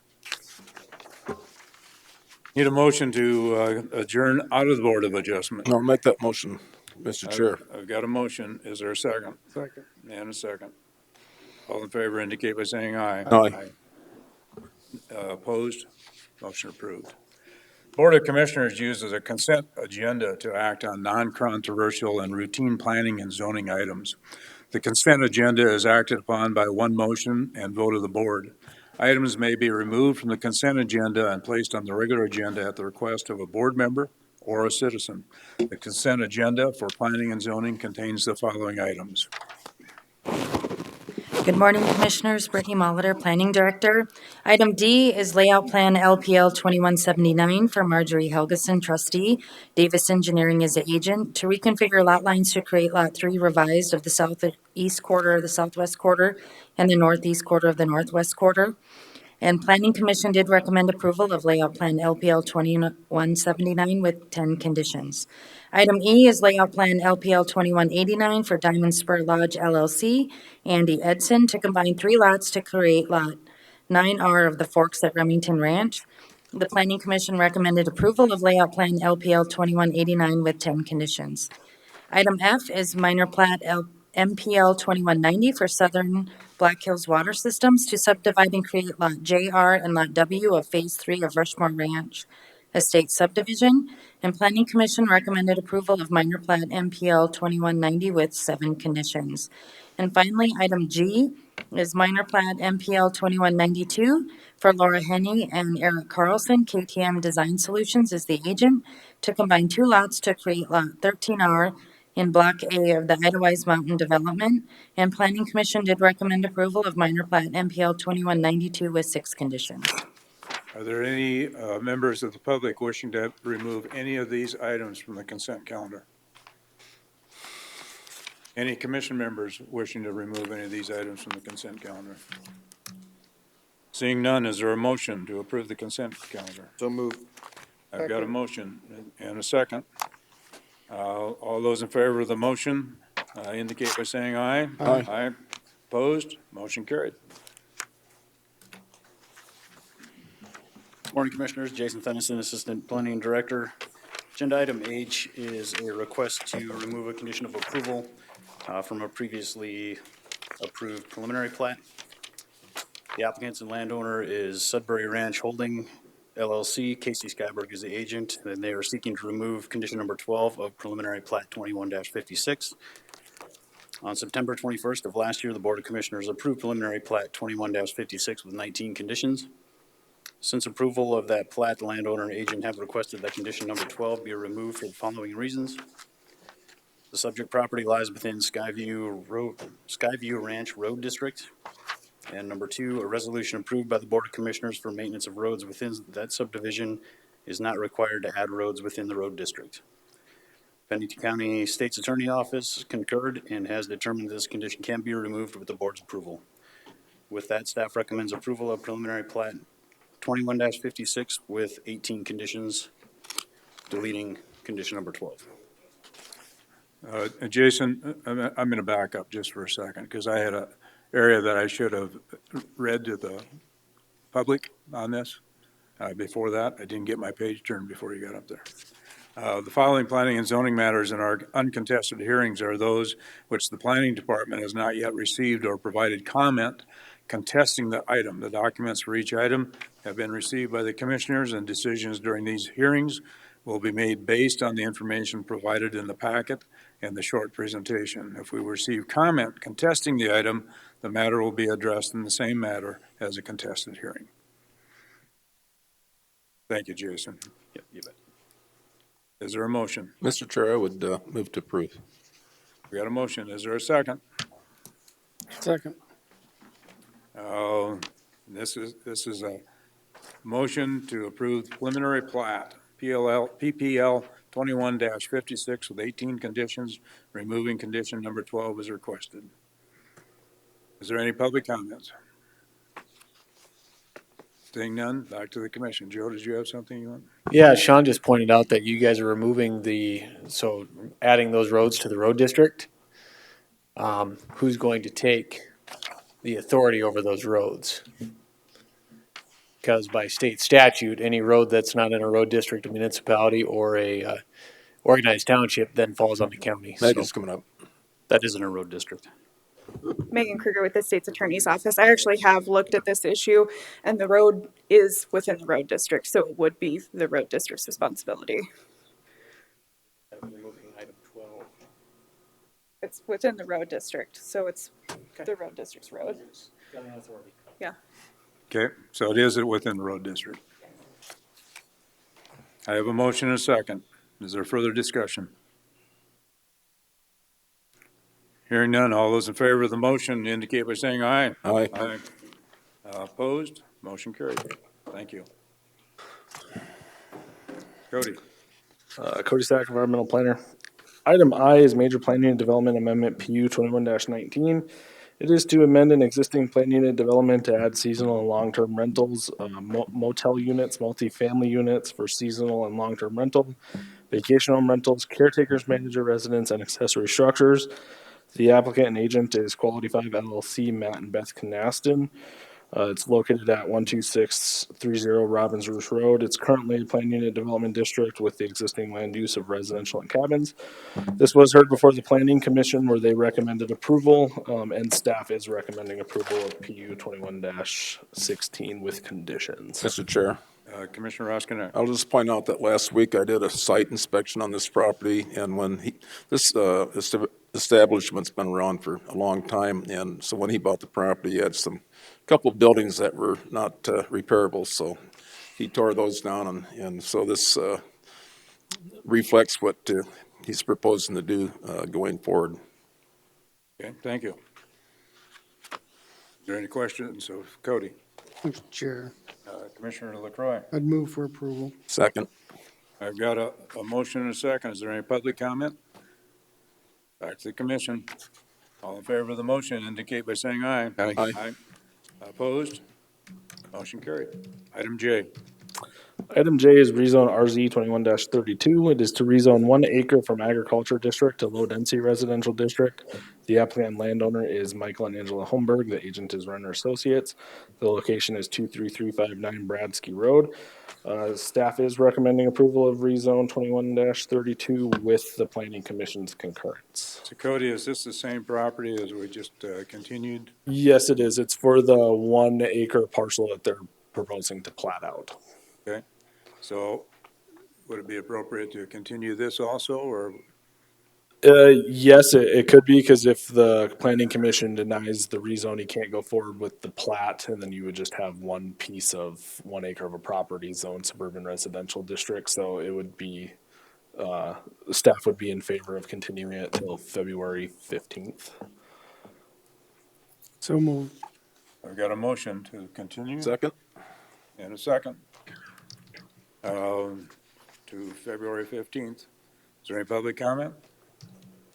Back to the commission. All those in favor of continuing this until February 15th, indicate by saying aye. Aye. Aye. Opposed? Motion carried. Item K. Item K is vacation of right-of-way VR 21-01. It is to vacate 170 feet of public right-of-way adjoining Lot H and Lot 1 of Bolin Placer Subdivision. The applicant and landowner is Albert and Marion Johnson. The agent is DC Scott Surveyors. The location of the property is 13442 Rockwood Road. It's currently zoned rural residential district. Several lots are vacant. Staff recommends approval of vacation right-of-way VR 21-01 with one condition, with the concurrence of the planning department, or the planning commission. Questions? Mr. Chair, Commissioner LaCroy. move to approve. Second. I've got a motion and a second to approve. All those in favor indicate by saying aye. Aye. Aye. Opposed? Motion carried.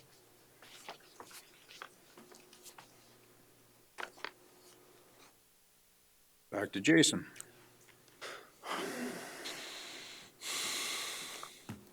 Morning again, Commissioners. Agenda item L is Planned Unit Development Overlay 21-21 to allow Planned Unit Development Overlay for a recreational resort. The applicant and agent is American Buffalo Resort LLC. The agent is Peter Sorensen. Site location is 13752 South Highway 16. It is currently 34.98 acres. Zoned Highway Service District. Existing land use is recreational resort. Access is off South Highway 16, and there's no special flood hazard area on the property. The subject property has been utilized as a legal non-conforming recreational resort since the 1970s. The current landowner, American Buffalo LLC, are proposing to expand operations to add 29 additional campsites. Therefore, the legal non-conforming status will be lost, and the resort must now meet Pennington County zoning ordinance requirements. Approval of this request will bring the existing and proposed uses of the subject property into compliance, and the Planning Commission did recommend approval. Any questions of Jason? Mr. Chair, Commissioner Roskinek. move to approve major plan unit development overlay PU 21-21 with 24 conditions. Is there a second? Second. I got a motion and a second. Chairman, can I ask Jason a Okay. question? Jason, so off Sheridan Lake Road, what is the width of that road coming off into that development? This is actually off Highway 16. Rockford Road is Highway 16? Are we on, what, are we on K, right? L. Yeah. So what is, No, we're on item L. This establishment's located on Pink Cabin Road. sorry, I was on the other one. Sorry, Jason. Okay.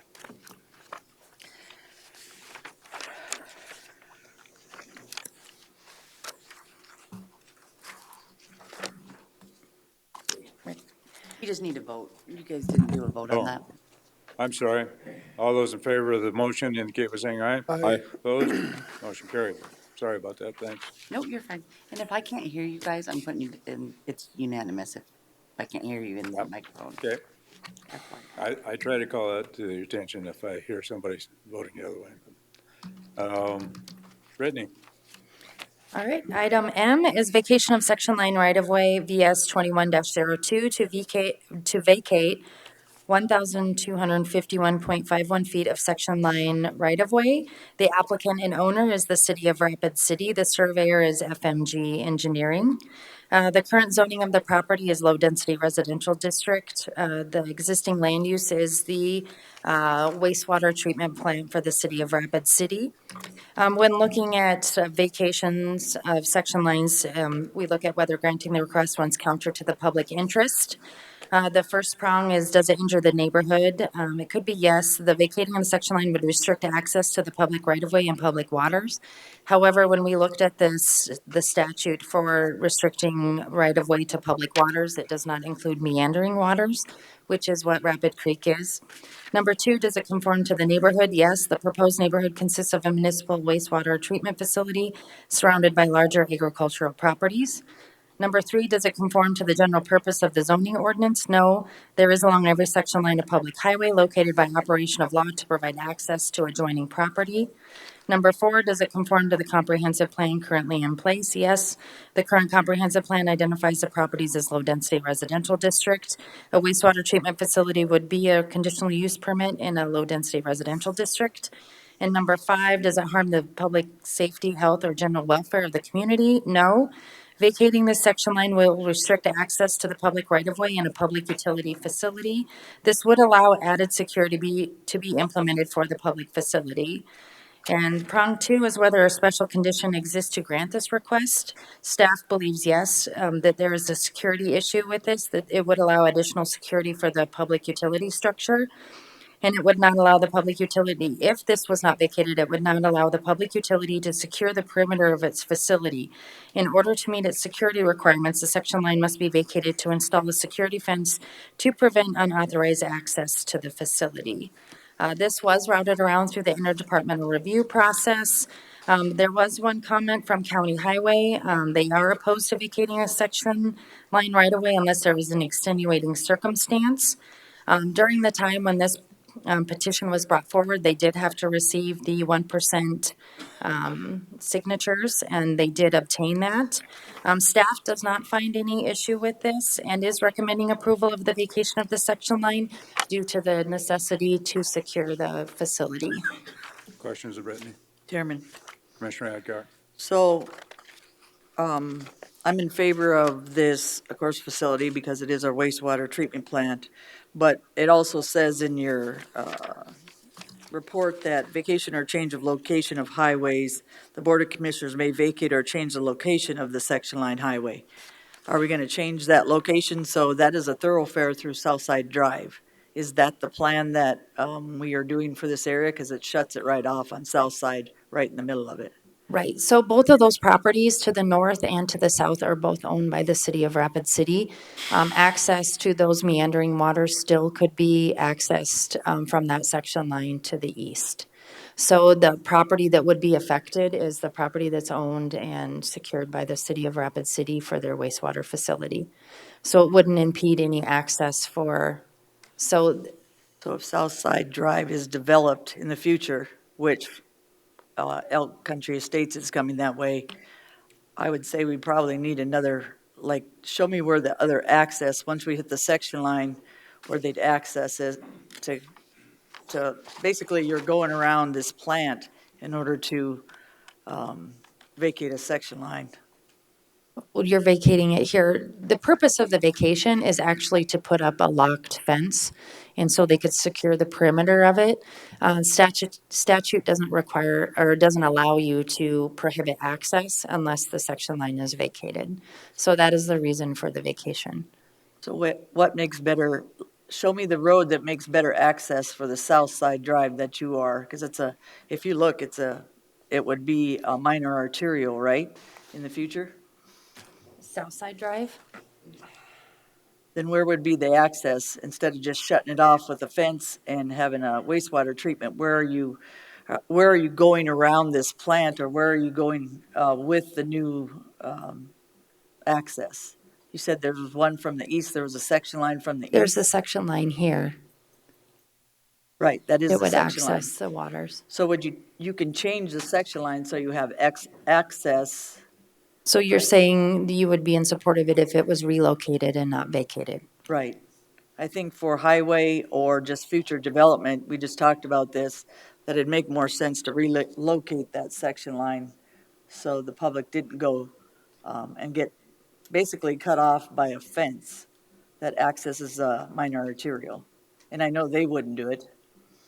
So my suggestion is to see where we could put the other access on Southside Drive instead of just cutting it off.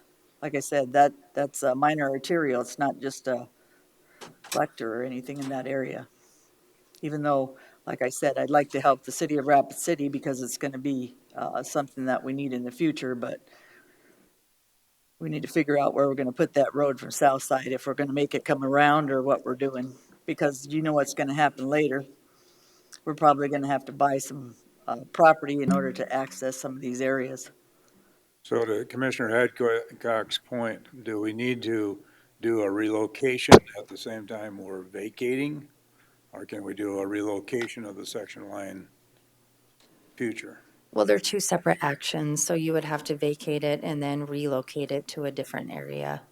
Okay, So if you wanted to relocate it, then that would be another, the city of Rapid City would have to come forward with a proposal so you could continue this pending them bringing something forward to you to show where they would relocate it, and then it would be a separate action. That'd be my motion, because this is a major, like I said, a minor arterial, so. Okay, the motion is what? Continue To continue and see You wanna where go they ahead would and put the access for this road. to the next meeting. Yes, ma'am. Yeah. City's here. I think we got a speaker, Gary. Okay, and please identify yourself. Stacy Titus, Assistant Public Works Director, City of Rapid City. Regarding the access, just want to point out that that's floodway, floodplain, the number of bridge structures that would be required to be built. If you extend that road from east to west, you're crossing the creek at least 3 times, if not 4 times. That section line, to develop it, the amount of money that would be expended to build the number of structures, as well as increase the grade of the road, doesn't make that feasible, in my opinion, or practical. That Southside Drive road, there's a south road going down Redemption Road to the south. So I think there's other avenues for connectivity in that area. And I don't personally know if it is a minor arterial or not. I did not look at the major street plan for that purpose. So Chairman, can I ask Ted something? Commissioner Hadcock. So how about the people to the east there? We're gonna tell them that same thing, that would be a hardship to try to do a bridge and stuff in that area, and that section line should be vacated all the way through, all the way to that other development with no, like I said, they have the property to the north. Can they not relocate some of it so it makes sense? And it also makes sense for where Southside would go in the future. Does that make sense, Ted? Because if you got all that property to the north and you want to vacate where this floodway or this floodplain is, that makes sense. But we need a relocation for other properties in the future for second access in different areas down Southside Drive for the county. That's my opinion. But my motion was to continue to see if we could find a different relocation for Southside that made sense in that area. Any further comments? None? Open for questions. Okay, any other questions? Okay, the motion on the table is to continue this for 2 weeks? For the next meeting. Was that part of the motion? Yes, sir. Any further discussion? All those in favor of the motion indicate by saying aye. Aye. Opposed? Motion carried.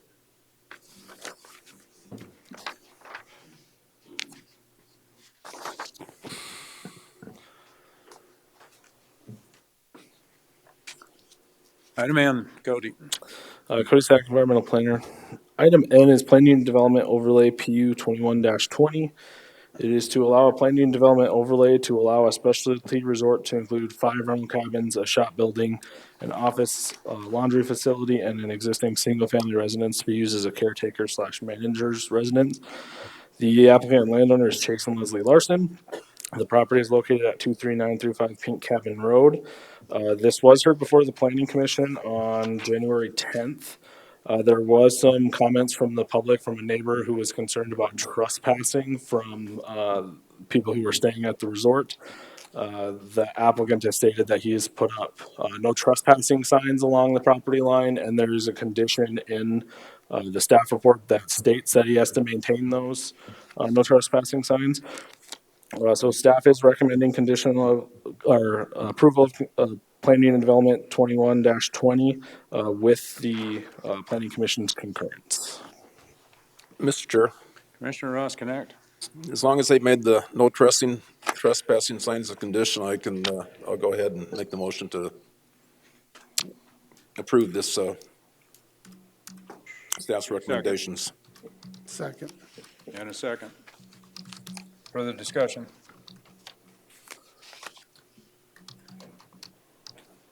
Any public comments on this? All those in favor of the motion indicate by saying aye. Aye. Opposed? Motion carried. Item O. Item O is Comprehensive Plan Amendment CA 21-15. It is to amend the comprehensive plan to change the future land use from rural residential district to low density residential district. The applicant and landowner is Paul and Kathleen Cox. The location of the property is 15587 Antelope Creek Road. This was heard before the Planning Commission on January 10th, 2022. Staff and the Planning Commission are recommend to deny Comprehensive Plan Amendment CA 21-15.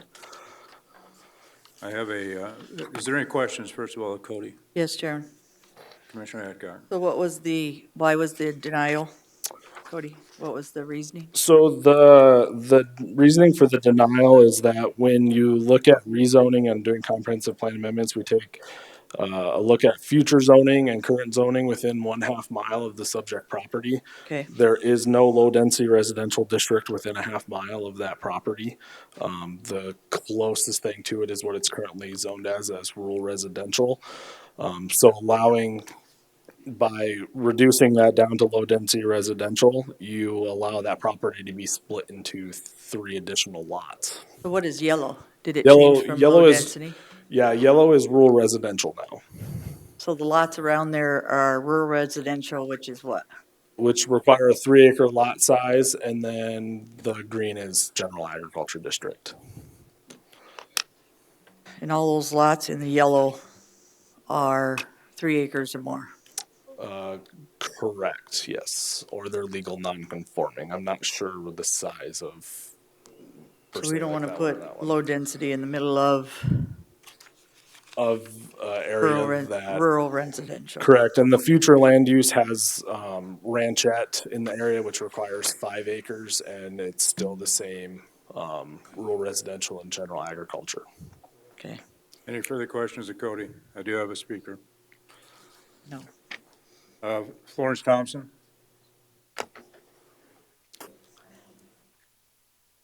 Thank you.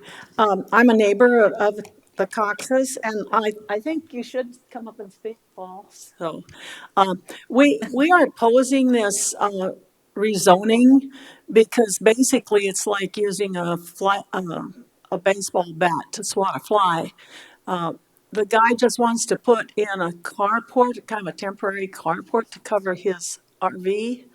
And his neighbors, he had a letter from the neighbors that joined there, and they said they don't care. It's going to get into the setback area just a little bit. And it seems like a rezoning is just a crazy thing to do for something like that. So anyway, we'll let him talk.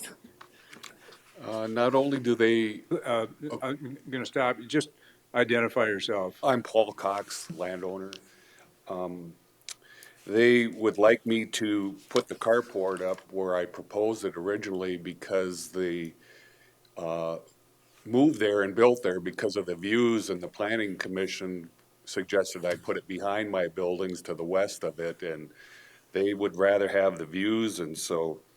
Paul, tell me, when you say they, who are you talking about? North and south of me, my neighbors. Okay. The Howies and Anna and Okay. Weston. Okay. And they were even willing to help me put it up. Are we on O? So Yeah. we're opposing the change in the zoning. We're just asking for some variance or something to settle that little overhang on the setback or whatever it is. Mr. Chair, Commissioner Roskinek. I would ask Cody to come up and give us, what else could we do without the rezone so we could facilitate this carport? So he came in requesting to put a carport, I believe, right there, correct? Correct. So with rural residential, it requires a 25-foot setback. He doesn't meet that setback. There's no hardship for where he couldn't, there's no topography issue where he couldn't put that carport on additional, somewhere else on the property. So he was informed that a variance wouldn't apply because there is no hardship to be able to grant that. So his only other option was to either move the carport to somewhere where it meets setbacks or go through the rezone and comp plan amendment. But rezoning and comp plan, to rezone it doesn't, in the area, does not make sense. Mr. Chair. Commissioner Laster. Paul, can you tell us why you want to put it where you're wanting to put it there? It's already there, I think. Because of the prevailing north winds, the hail is driven from the north, and I have that shop right there to protect it from the north. And I have gravel down already right alongside there where it's parked, and it's the narrowness of the lot with a 32-foot RV and a 20-foot pickup truck kind of makes it a real tight turn back and through there. And west of there, it is a floodplain, and I have a drain field behind my house there and trees planted along the north side. Ditches there. You can see the ditches. Are the little outlines there on the lot? Mr. Chair, Commissioner Roskinek. so does a hardship have to be a physical component, or could it just be the weather pattern itself being a hardship? According to, I don't have my paper for variances, but it says it's siting and and topography. Wind, it doesn't specifically state anything about weather in the. But we I could believe it's the interpret that, statute. couldn't we? If we ask for a variance? If the Board of Commissioners wanted to approve a variance based off of weather, I guess that would be a decision that the board would Chairman. make. Commissioner Eckhart. So you, instead of letting him get a variance because there's no hardship, which we're finding in some of the variances, there's no hardship to a certain extent. But in this case, maybe the hardship is you're going to make them rezone an area that they're not going to be able to get a rezone. Isn't this a rezone? So this is a rezone too. Item P is, so the planning department doesn't make anybody do anything. It's Right. up to them. We gave them their options. It was to move the carport or to do a rezone and a comprehensive plan amendment. He chose to do the comprehensive plan amendment, but to the planning department, rezoning in that area, there is no zoning within a half mile that is anything similar to low-density residential. And also by allowing him to do low-density residential, you'd allow him to come in and subdivide down into half-acre lots or acre lots. So that was your recommendation instead of him getting a variance to the maybe 0-degree setback? Or can he not get that? Is his setback going, Mr. Cox, do you own the land, or Paul, do you own the land to the south or to the north? Or what is, you just own that piece of property? Just that piece of property, and after the carport would be put up, it would be, I'd have 10.5 feet setback then. Okay, so there wasn't a variance that was requested for this. They told you you need to do, which to me is a hardship. And he does have a letter from his neighbor to the south there. Did you? Yes. So Yes. Cody, can he come back, switch this from a rezone to a variance? So he could apply for the variance. The only problem is the to do a variance, like if you read prong number 2 under the variance, it says, does a special condition exist? it's exceptional narrowness, topography, siting, or like exist on the property. So since he has 3 acres on the property that has no topographical constraints, the planning department can't recommend approval or even recommend that a variance be applied for because there is no hardship, physical hardship on that property. So can we, as a commission, say there's, and grant him to go do a variance? Because we believe that because of the rezone, and that he's probably not gonna get the rezone, that he's not gonna get that built unless he gets a variance. Hold on, The point, Just a minute, Florence, just a minute. okay. Commissioner Adcock has the floor. Cody. So if the commission were to direct the planning department to accept a variance application, to put a variance application on the agenda, we would. Thank you, Cody. So Cody, just a second. Florence. So Cody, would this be similar to what we requested on the cruise property? Similar, yes. In that case, the hardship was that the only place for him to, or that was a section line. Right. And that was a setback to the section line. So since he didn't have the option to, or didn't gain approval from the commission for the vacation of section line, the commission allowed him to apply for a variance. Okay, okay. So in this case, Gary, would be more that he can't rezone. Basically, it's not gonna fit in with the area, that it makes more sense to put a variance on it so he can build his carport on his property, so. I would agree. Mr. Chairman. Go ahead. Yeah, the point I'd like to make is I think irrigation ditches could be considered a topological problem. If you've ever lived in a place with irrigation ditches, you have to go around them, you don't go over them. And so if he's going to be able to turn his RV around out there, you can see those ditches outlined there. And so, he's got a problem with that. So I do think that should be considered because then all that stuff would have to be changed and that's not good. Commissioner LaCroix. Thank you, Mr. Chairman. I'm not in favor of the rezone. A variance could be, I'd probably be open to that, but I would absolutely want a written statement in agreement with your neighbors. He's got that. So that would be one of my requirements because that's going to be a living thing that's going to go on for years. And so if the future people know that they're buying the property and so forth, then I think that's the way to go. But I will vote no on the rezone for today. So Chairman, I'd like to make a substitute motion that we bring this back think there was with a the motion. We don't staff. have a motion on the table. Or just a motion, sorry. Oh, that's okay. Kara. To bring it back with a variance on this property. Second. Instead of a rezone. Okay, so the motion is to continue this, bringing it back with a variance request, so that it can accommodate, what the Coxes would like to do relative to, I guess, what you've already done. Letter to them. Is there any further discussion? All those in favor of the motion indicate by saying aye. Aye. Opposed? Motion carried. Thank you, Board. Item Q. Thank you. Did we do item P? You, for the Coxes? No. You'll need to meet with planning to figure out what paperwork needs to be done to bring back to us. Okay? Go ahead, Cody. So I think we're on item P. Oh, I'm sorry. Yes, we are.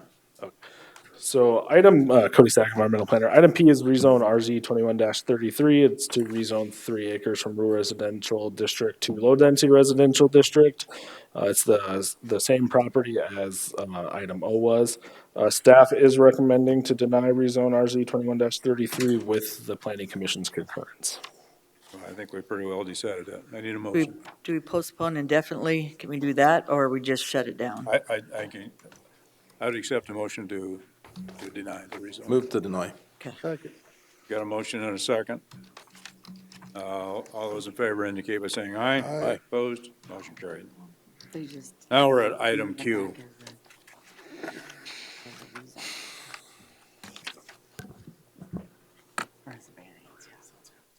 Chutima Sabbun, Planning Department. Item Q is the request to refund penalty fee for conditional use permit and building permit. The applicants, Kurt and Dennis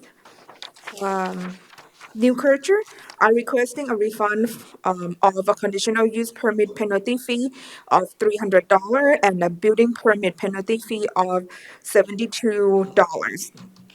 On September 9th, 2021, the applicant submitted a building permit application for a shed on the property, which is a necessary structure prior to a primary structure. Therefore, a conditional use permit was required. On October 2021, a conditional use permit application was submitted. And during the site visit, staff found that the shed was already placed on the property. Staff contacted the applicants regarding the shed.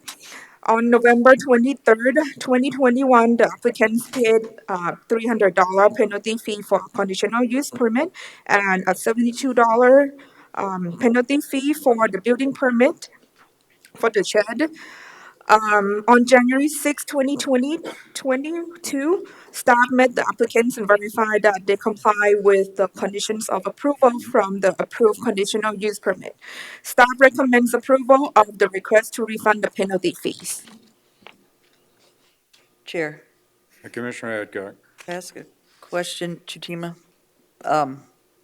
So you have a shed with 63 stipulations? Or is it 21-63? Never mind, I'm brain dead. For a minute there, I was looking at this because I didn't see the CU 21 dash on the other line. I thought you had 63 stipulations. I'm on the shed going, okay, Chutima. So basically, you gave them the penalty because they put their shed on there before they got the CUP. Yes. So then it became illegal. Right. Okay. Are they here? No, they live outside the state. Chutima, how big is the shed?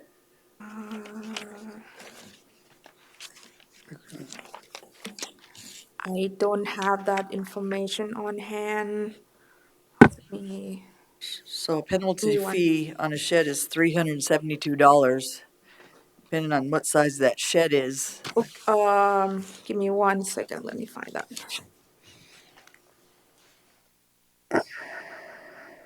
I'll tell you, usually on penalty fees, if you've had something built for a long period of time, I'm gonna tell you, I'd probably say you had to pay the penalty fees, but it's a shed, and a lot of times people don't even know they need a CUP for a shed. So in this case, I would, and most of the time I won't do this, but in this case, it's a shed, I would say to give back the 372 penalty fees.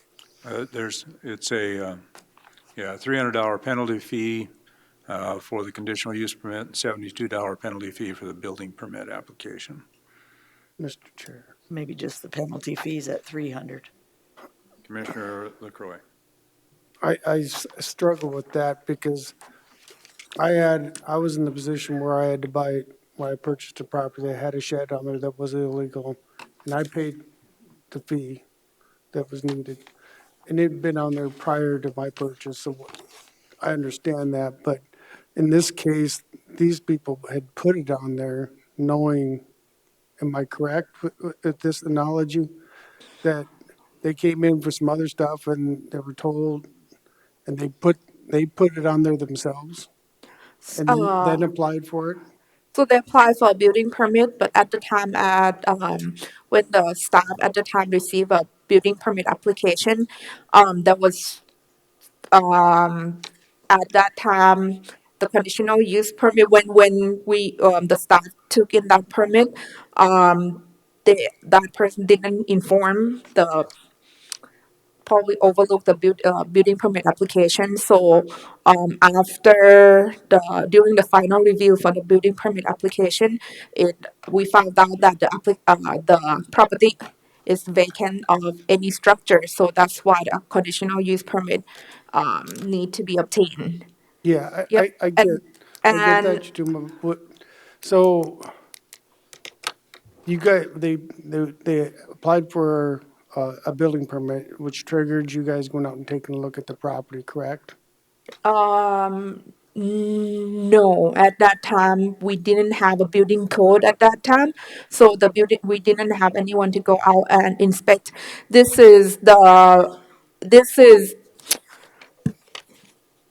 so the staff gave, try to contact the applicants. However, um, the call didn't get through or the email didn't get through. So when the applicants call us back, that's when we realized that the conditional use permit was not submitted. So the applicants came to apply for a building permit. At that time, we realized that they don't have any other structures on the property, so they needed a conditional use permit. We let them know, then they moved forward, put the shed on there before the conditional use permit was applied for or the building permit was approved. So that's why the penalty fees are there, because they moved the shed on without either one of those permits. Okay, thank you. So, Okay, sorry, go ahead. I'm okay with what you. So the 300 for the penalty fee, but still, Both are actually penalty fees. They're just, one's for the conditional, the 300 is for the conditional use permit. Second one is for the building permit. can I ask something? So when you build a shed in the county, is a certain size before it triggers a CUP, or any kind of shed that you put in the county is a CUP? If there's no primary structure on the property, then you're required a conditional use permit to utilize an accessory structure as a primary. Primary, There's no like a single place to family. live? Like a Right, house. if there's not a single family residence on the house or on the property, and you want to put an accessory structure like a shed. Okay, but tell me if there is a primary structure, what is do you have to get a CUP for a shed, or you have to build it to, like, is there a certain size, like in the city? 144. You see what I'm saying? It's 144 square feet, you need a building permit for that. But Okay, so either way, anything the- over the 144 use of it- square feet. Right, so the use of it is still an accessory structure to a primary. So if you don't have a primary structure, then you have only the accessory structure, which requires a conditional use permit. Okay. And I believe you should then have a conditional use permit, but I don't know if I'm, at this point, wanting to penalize them on a shed. Can I have, Mr. Chair? Commissioner LaCroix. So just a quick follow-up. The understanding is they put this shed on, which was a structure with no other structures. That's why they need the conditional use permit. Are they using it, could possibly use it for something besides storage? Is that why? Big enough to live in? Yeah. No, they're not gonna live in. So what the effect of right now, they just put the storage in there, and with the meeting with the applicants, in the future, they wanna put a house there, but as of right now, because they live outside the state, so they're not gonna move forward to build a house like within, this time frame. So the property was vacant at the time, and the shed was, it's accessory structure. So did we have a second, Chairman, on, I don't have a motion. I made one on 300. not requiring, or taking off the 300 and this 372. Oh, I didn't know you made that either, I'm sorry. I just didn't have a second. Second. Restarted? Okay, so let's state the motion again then. So I got a motion and a second. Yes, sir. To State just, the motion. to just refund the 300? And 72. Oh, all of it. I wouldn't on. be Okay. approval of the. Just the 300. Okay. Just the 300, So the sir. motion is to refund the $300 penalty Yes, sir. for the cup. Is that okay with the second? Okay. All those in favor of the motion indicate by saying aye. Aye. Aye. No? Motion carried. Okay. Are we ready to move into this, or we need a 5 minutes? Let's do 5 minutes. 5 minutes, and we'll be returning. I need a motion. Take a 5 minute 5-minute break. break. Got a motion and a second to recess for 5 minutes. Who's Lassiter and, oh, On. Here to speak on Apple Valley. All in favor indicate by saying aye. Aye. Opposed? Motion carried.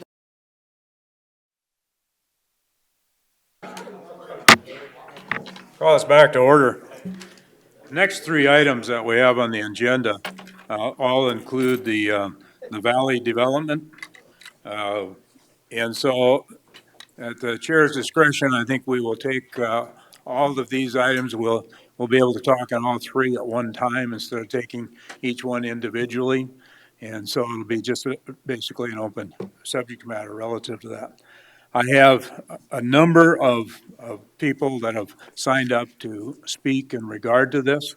And I'm going to allow the proponents an hour to give their presentation and the opponents an hour to give their presentation. I have a number of people that have waived their time here to give it to basically to the Andersons for a presentation that they would like to make on the opposition side for this. I would also ask if there is a particular spokesperson for the opposition, so that at the end, if we have particular questions, that there may be a spokesperson that can speak for the group. And if so, please let us know who that may be. So, first item, or the item that we have up is, first of all, there's the comprehensive plan amendment on this. Second is a rezone, and the third is another rezone for the smaller portion of this. But it all has to do with the Valley Development LLC. And so I'm going to ask for the planning department to open us in our discussion, please. Brittany? Okay, we'll start with item R, Brittany Molitor, Planning Director. Item R is Comprehensive Plan Amendment CA 21-16 to amend the comprehensive plan to change a future land use from agriculture district and low-density residential district to urban residential district. The applicant is Valley Development LLC. The agent is TUI Design Group. The property is located south of the intersection of Longview Road and Anderson Road. It consists of 107 acres. It is currently zoned agriculture and low-density residential district. It is vacant of any structures. Just to give an idea, this is, the first circle around there is approximately half a mile from the development. The larger circle is a mile from the development. And the colors, I don't know if you can see down there in the corner, the map on the left is the current land use. The map on the right is the future land use. So let's see. When staff looked at the current and surrounding land uses in the area, there's a comparison on the screen. The current zoning of agriculture has a minimum lot size of 10 acres. The predominant land use is agriculture, and the utilities necessary for that zoning district are predominantly private utilities. The current future land use is low-density residential. The minimum lot size for this residential district is a half-acre lot size. The setbacks on this are 25 feet on the rear and the back and 8 feet on the sides.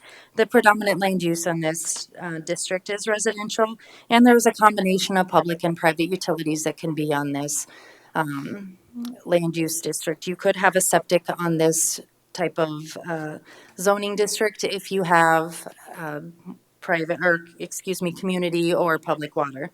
The comparable zoning to the requested zoning of urban residential is suburban residential district.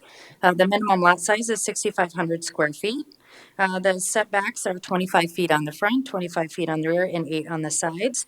The predominant land use is residential, and it requires public utilities as the lot sizes are not, wouldn't be construed to allow for a septic system.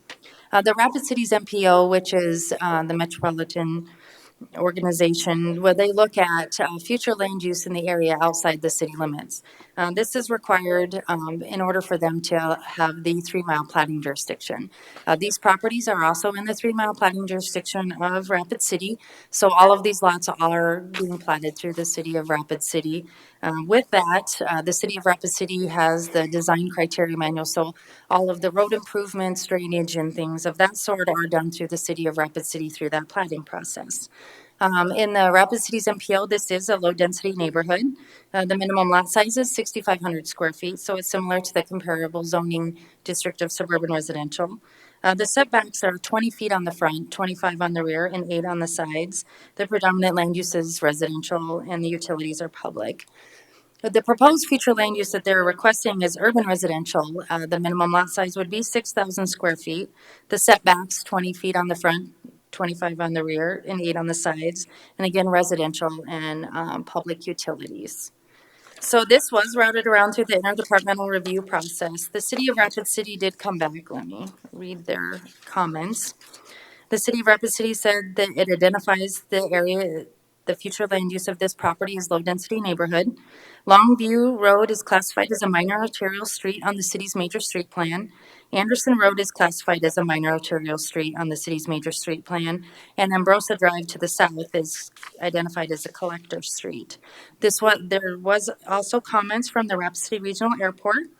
The provided uses meet the approved land use overlays for the airport, so they have no issue. It appears this low-density residential is not directly within an approach service of either of the runways.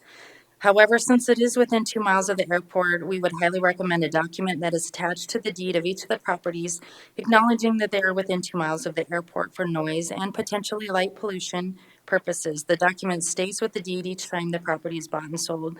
The owner should be required to sign the document at each transition. Let me find one other area. And also the Rapid Valley Sanitary District did comment on this. It said they were okay with it to proceed as an urban residential development, as they will be providing water and sewer to this property. So when staff looked at these uses in this area, the urban residential zoning has the following differences from the suburban residential zoning, which there is suburban residential in the area within half mile and within 1 mile of this request. The 20-foot front yard setbacks in lieu of a 25-foot front yard setback, the 6,000 square foot lot size in lieu of a 6,500 square foot lot size. This subdivision is proposing 397 of the lots to meet that 6,500 square foot lot size. This district does allow multifamily dwellings without a conditional use. However, this proposed Apple Valley subdivision is not proposing any multiple family dwellings, nor is a multiple family dwelling allowed under the TIF requirements under TIF 6. So for affordable housing, multifamily dwellings are not allowed under that TIF, which the TIF is proposed for the road improvements and the water and sewer improvements. The existing surrounding land uses and zoning includes suburban residential, rural residential, and agriculture. There is suburban residential zoning within half mile of the subject properties. The Rapid Cities MPO and their future land use identifies this property as low-density neighborhood. This district allows comparable lot sizes, density, and land uses to Pennington County's urban residential district, and the setbacks are similar. The Pennington County's View to 2040 Comprehensive Plan identifies this future land use as low-density residential district. This is not comparable to the requested urban residential district. However, at the time the View of 2040 Comprehensive Plan was implemented, the following was not taken into consideration and therefore is out of date with current conditions due to the proposed improvements along Longview and Anderson roads to minor arterial streets and standards, the extension of public water and sewer utilities by annexation and expansion of the Rapid Valley Sanitary District to the area, and material changes in character of the county due to the unexpected population growth due to an influx of out-of-state persons separate from the expansion of the Ellsworth Air Force Base, an increased cost of housing and materials, and the overall number of housing units available to accommodate the population growth. And the Planning Commission did recommend approval of the comprehensive plan amendment. Thank you, Brittany. Any questions of Brittany? Mr. Chair. Oh, go ahead. I'm sorry, I was writing a Commissioner note. Laster. All right. Brittany, can you just clarify for me, and I think you did it right there at the end, I just want to make sure that I understand whenever you said that according to page 2 of 15, you got the proposed FLU, which is urban residential. It says maximum density is 7 units, but actually with urban residential, they can have higher density. I understand they're not proposing higher density, but if something happens and the company goes belly up, they bankrupt or whatever the case may be, it's still zoned urban residential. Does that then mean that whoever buys it, the bank or whoever, can then still put multifamily units on it? So they could put multifamily units. There would be some consideration taken into account with the fact that it's so close to the airport. Under our airport provision, under section 301 of our ordinance, it does give the airport some purview and staff some purview in some of the safety areas in the airport. We have talked about that as far as being that close to the airport. At this time, staff would not support like high-rise, high-density multifamily in this area. The main reason for this request for this urban residential district is for a 20-foot front yard setback. That is the main driver for this request.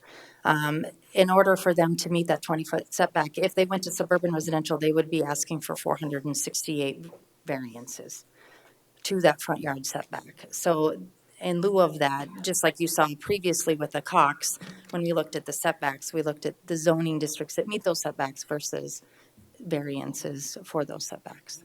Follow up, Mr. Chair. I understand that, but again, we had it on our future land use plan as low-density residential. It's currently ag. You're taking away a lot of ag land to put in a high-density living area. Again, I get it. Their plan is not to put multifamily units there, but you could, and I get it. The airport has a say in that. But you just said the airport said they have no problems with the current rezones. So I assume that they understand what could be coming. I do understand that there would be some conversation, so you can't have high-rise, but you could have two-story, maybe three-story level apartment complexes in there. Is that correct? That Could have up to 35 feet. Okay. That's all I got for right now. Couple of things. I've never agreed with future land use, whether it be city or county, and most people know that because it's developer and politically driven. And again, we're doing it again. This is from your future land use. The area will need to focus on providing an appropriate mix of housing, with cities providing higher density residential opportunities while the unincorporated areas, which is this, focus on the more rural transitions and continue support for industrial, agriculture, and resource. So again, that's in your book, and that wasn't from me. Now we're going from an ag community with, instead of low density and doing transition, we're going to go to urban. Urban residential is basically, it says in here, establishes areas that provide residential development in urban locations. Anybody see any urban location around that? Okay, so if you have to put 467 houses to pay for a TIF, maybe you shouldn't be doing the TIF. Make sense? Okay, you guys, you're not supposed to answer, sorry. Okay, so it hasn't made sense to me from the beginning. High density residential is for the city. Rapid Valley, in this case, has some high density, and we have major problems in those areas that we haven't fixed, and we don't have the money to fix at this time. So Brittany, I'm not understanding, based on your future land use, based on doing a $150,000 study, why we're not following our future land use plan. The city also said, if you listen to Vicki Fisher, that's a high density residential area that's really not made for that. So it's funny that we didn't say that, because she had commented that at planning commissions and other things that she has been at. We're putting city development in county property. We love Highway 44 for future development, but it says rural transitional housing. So because the TIF came up, we discounted all of that. Like I said, we discounted that rural transition because we could get roads that don't even go all the way to Radar Hill Road, and we are doing water and sewer. Now, is that all we have to do in a TIF? There's drainage areas, drainage basins. Just went to Elevate. They told me that in order to make a good city, which we are making, you need transportation, you need money to do the drainages. Anybody seen the drainages out there in Rapid Valley? Have you seen all the garbage and the things that we haven't been able to take care of? We just talked about a 2-lane road that we couldn't do because it might expand. Rapid Valley's had 2-lane roads and single roads and infrastructure problems for how long? So I'm not getting why, Brittany, all of a sudden we did urban unless it was pushed by developer or politically driven. Because if you have to put 400, I'll keep saying this, 467 houses in order to pay for a TIF in a county that is in high density area and is not made for that, based on what we've seen in the past? Why are we moving this forward? Second option, why didn't we do anything different on a TIF? Did we have to do affordable housing TIF, or could we give a county TIF that made rural transition, right, work, still giving the developer the chance to make the money that he needs to make, and not make it $200,000 to $300,000 houses? Could we not have given him a different option so the county rural transition and our future land use made sense?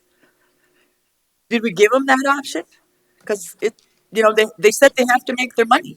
Plus, Mr. Popple or Popple, I don't know your real name, I'm sorry, but you're pending on the east side of that property, and that makes sense to me.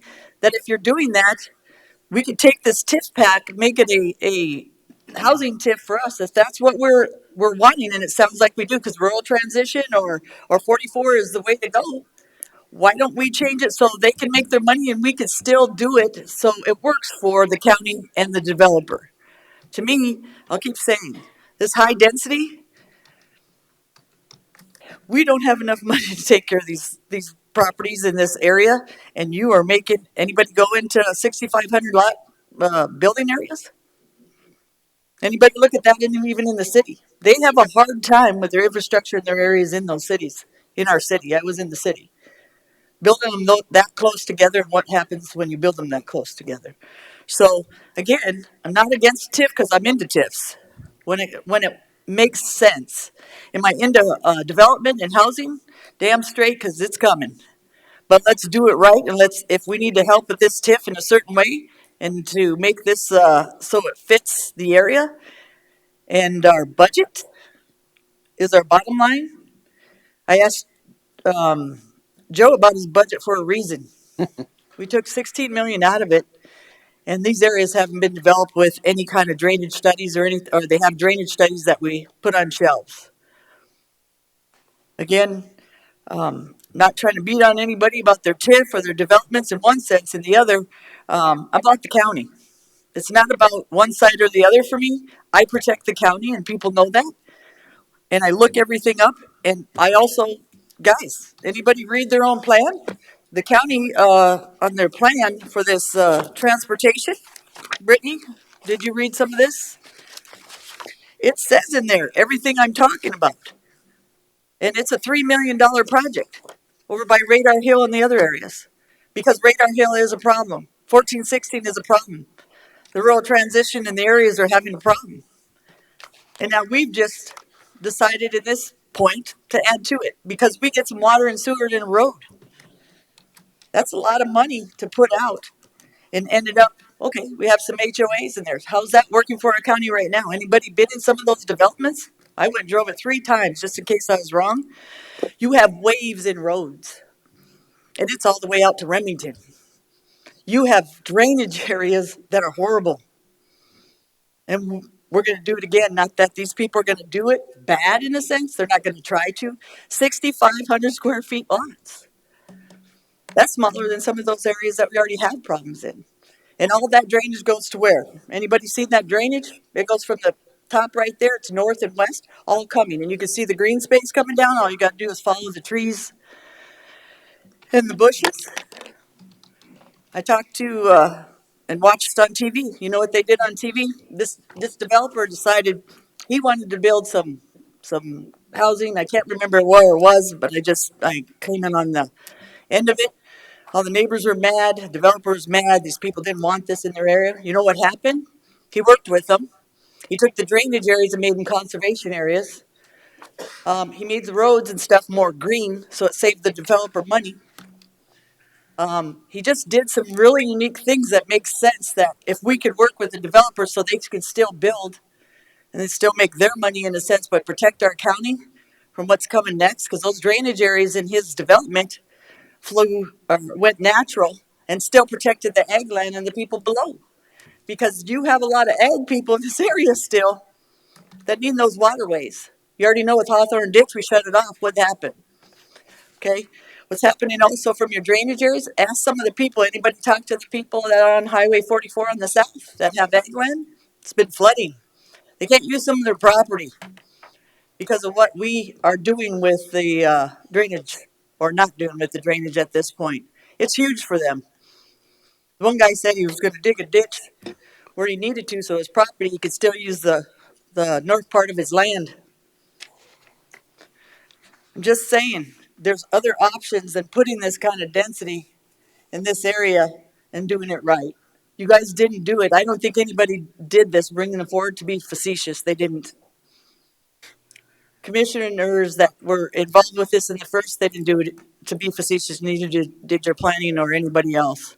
I just think that we forgot that the whole other west side of this area, all the way up to Elkville, we're having problem with city drainage. How's the city? How's the city working with us on that city drainage? Ask Brittany about that. You know what they said? It's your problem. They're building up north. They're building up west. Copperfield was my area. My passion is to do things right and still be able to build and do what we need to do. We don't want to shut you down. We want to make it right. We are about protecting this county. In all the areas and infrastructure that we have issues with city and otherwise, there's got to be some kind of team and there's got to be some kind of rural transition so it works for all of us. So I'd prefer that this time be used to ask questions of Brittany since she made her presentation, Well, not necessarily your statement Well- overall on the projects. But Mr. Drews, I did ask the questions beforehand to Brittany. That's why I know the answers. Maybe that's why. And then I'm just presenting what I was told. Okay. So I apologize. Maybe I should ask every question on that so you understand what I'm talking about. But I'm not trying to be wrong on this. I just researched it with Brittany and other people in the city, and these are the answers they gave me. Okay. Thank you, sir. You have more? No. Any other questions of Brittany? Thank you, Brittany. Mr. Chairman. Commissioner Lasser. I'd like to ask for Dirk Curry to come up here and kind of go over that Box Elder Regional Transportation Improvement Plan that we've applied for. The county and Box Elder has done for the last 3 years and been denied that raise grant for that, and it's kind of putting us in a pickle with all this going on. That way we can kind of get an understanding of how this development, along with some other developments, may impact county road and safety and other concerns in that. So if you don't mind, sir. Okay. Morning, Doug Curry, Public Works Director for the City of Box Elder. I was asked to come and briefly explain or give our opinion of how this development we feel potentially is going to affect traffic flow on what we already know is an issue with Radar Hill Road and 1416. We initially learned about the project 2.5 months ago, and it is out of our planning jurisdiction, so finding out the way we did seemed normal through Commissioner. Initially, we did have very strong feelings about how this would affect 1416 and Radar Hill Road, and they were justified. Since that time frame, though, we've worked with Joe and his team. We seem to have come up with a pretty good, what we think is temporary solution for the Radar Hill Road 1416 intersection that we think will ease the pain and accept that additional traffic that we think will come through. In addition to that, as most of you probably know, we've been working with the county for the last, I guess better part of 2 years, trying to get what was a Tiger grant, then what was a build grant, and then that was a raise grant, to try and make those changes to Radar Hill Road and 1416 to alleviate that pressure. Joe and I have a meeting scheduled next week with South Dakota DOT in Pierre to hopefully finish nailing down some funding options that we think will get us the design for that project, and then hopefully move forward with those permanent fixes. But really, I'm just here today to reiterate that the concerns we did have with traffic from this development look to be solved with the solution that Joe and his team have come up with. Mr. Chairman. Very good, thank you. Commissioner Lasser. Doug, how long is that plan going to take to implement? Is there any kind of study that has to be done with that, getting it funded, all of that kind of good stuff? Temporary solution should Absolutely. be done this summer, if I'm not mistaken, and the county thinks that they can do all that in-house. So ultimately, unless we know that we can do that plan, it would still impact 1416. If that plan wasn't implemented, then ultimately 1416 is still going to be impacted by the road study that you have listed here. Yes. Okay, so. So Chairman, can I ask? Are you done, Commissioner Lassner? Commissioner Adcock? So the temporary solution is on 1460, not Radar Hill Road, am I correct? Yes, ma'am. It allows traffic to flow more easily from Radar Hill Road to 1416. Okay, so Radar Hill Road, at this time, there's no improvements or anything planned, it's just for the temporary on 1460? As part of the temporary solution, yes, ma'am. Okay, thank you. Mr. Chair. Just 1 second, just to clarify though, we have been working, as Mr. Curry explained, have been working with the state to try to come up with a grant which would also include Radar Hill Road. So that's not the immediate fix. Correct. But we've been working on it. Yes, Commissioner Roskinek. I guess I just want to point out this is being done in phases. You're not going to have 467 homes there tomorrow. It's going to take, it could take 10 years for this to happen. And during that time frame, I think the county and the city of Box Elder could work together to work on solutions and getting the state involved and get our infrastructure to the point where, because it's not going to stop there. It's just going to keep spreading east. That's what we hope. Yes, sir. Okay. Thank you. Appreciate it.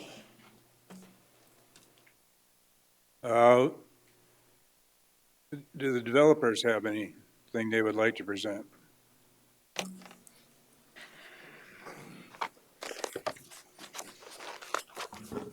Good afternoon, Pennington County Commissioners. Andrew Scald representing Valley Development and Pink Cabin LLC. We do not have anything to present. I do have a couple short comments I'd like to make, and I'd like to yield our time to any questions and to our technical team to also help with that. Main reason not presenting anything, a lot of information has been provided to you all, has been provided to the city of Rapid Valley. There's no new information to share. We've been at this for 3 months. This development is truly a response to the need of our community housing, and specifically for young families, workforce, and airmen. As Brittany stated, no departments within Rapid City or the county had created any objections to what we're here to accomplish today.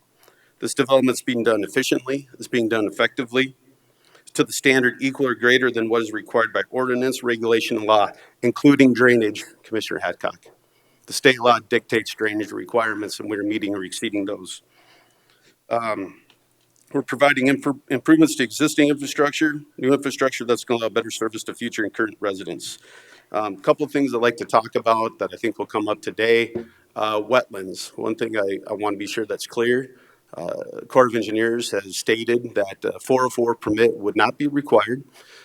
We have modified our layout of the north 40 acres to which we have no impediment of that specific area. We're happy to share that with you today. Radar Hill Road. I like to compare the constant analogy of trying to bring an intersection 5.5 miles away into this development conversation. I live on West Highway 44. That means that everything that's done in my neighborhood, we need to analyze the intersection of Sharon Lake and Jackson Boulevard. Not reasonable in today's world. Another reasonable conversation that's come up is quality of soils. 29 soil borings have been done on this site. You will find, if you've read any soils report, and I've read thousands, this is as fine of the soil for structural build, roads, and/or houses as you're going to find east of the gap. And I appreciate Commissioner Hadcock's desire to alleviate and correct some of the problems of previous development, but we also have to realize that many of these developments that you referred to were done 20, 30, 40, 50 years ago when regulations and laws didn't require what is done today. And those laws and regulations are what a lot draws us to our situation of what we see or some perceive as density. So with that, I will yield my time, and I'm here to answer any questions that you may have. Mr. Chair. Commissioner Roskinek. Andy, can you go over the context? I think it's about a 70-page report. It's a geotechnical exploration report on the proposed Apple Valley subdivision dated June 30th, 2021. And some of the findings of that report relative to the soil conditions in that 120 acres? If you don't mind, Commissioner Ross Connect, I'd like to, Walt Fieger, I believe, is here with American Engineering. Okay, very good. And I think he would be more apt at answering those very specific I technical just want to questions make you may sure have. that report is noted during this conversation. I appreciate that. I don't know if Walt's here, if you'd like to ask those questions now. Do you have specific questions for Walt Fieger? No, that's the one that I was on top of my mind right now. Okay, Chair, thanks. I have questions for Andy. Okay. You said that most of these developments were 20 to 40 years ago, not that I'm seeing. The ones that are in Remington and those areas, have you checked out the drainage areas? Have you checked out some of those new developments that are draining into our drainage basins? The racetrack is not new. Because of the development up north, it's flooding worse than it ever did. So 20 to 40 years ago, that would probably be the east side a little bit over by Elkville Road, and I truly believe that. But there's a lot of new ones that are going out there, and in the future, this sets up the next step. So 20, 40 years ago, I agree with you over by Elkville Road. The rest of it, no. And what happens? You talk about drainage reports, and we got all kinds of reports of the soils and the land. Heck, I'm with you. But guess what? So did the other ones that are having the same issue. When you're done developing and you're building your houses, Andy, who takes over those wetlands and those drainage areas? Who cleans those ditches? It's all it's in your report. You did a great job on your drainage areas. So did everybody else. But who gets them when you're done? Anybody notice in Rapid Valley in those drainage areas, who's taking care of those? That's right, nobody. So that's what I'm saying, Andy. You guys go in there, you pay off your TIF, you make the houses, that's great. But when you're gone, who takes over it goes to our budget.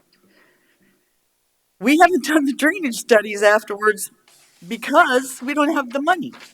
Now, what I did like is you and your dad, you're willing to help, and I appreciate that because we're going to need some help.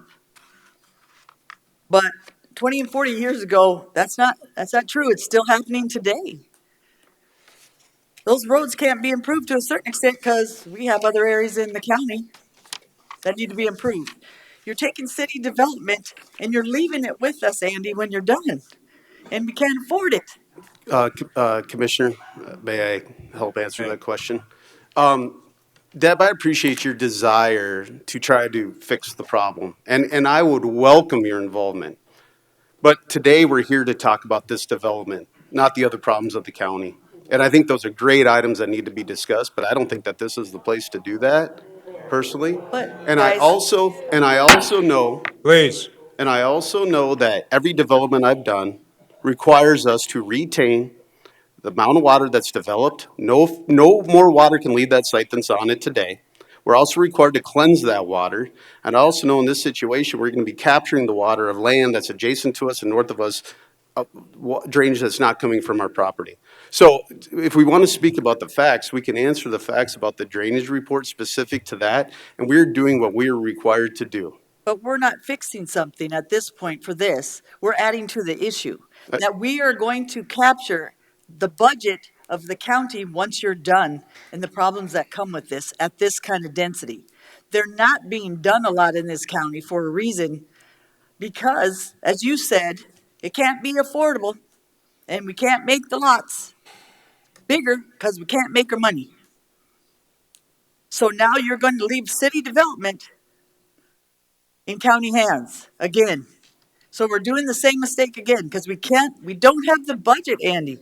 I'm not saying you won't make it nice in one sense, but what you're left with when you're done is a highway department and other people that have to take over their budgets in order to fix your issues if you end up leaving. Because what's the 2-year statute?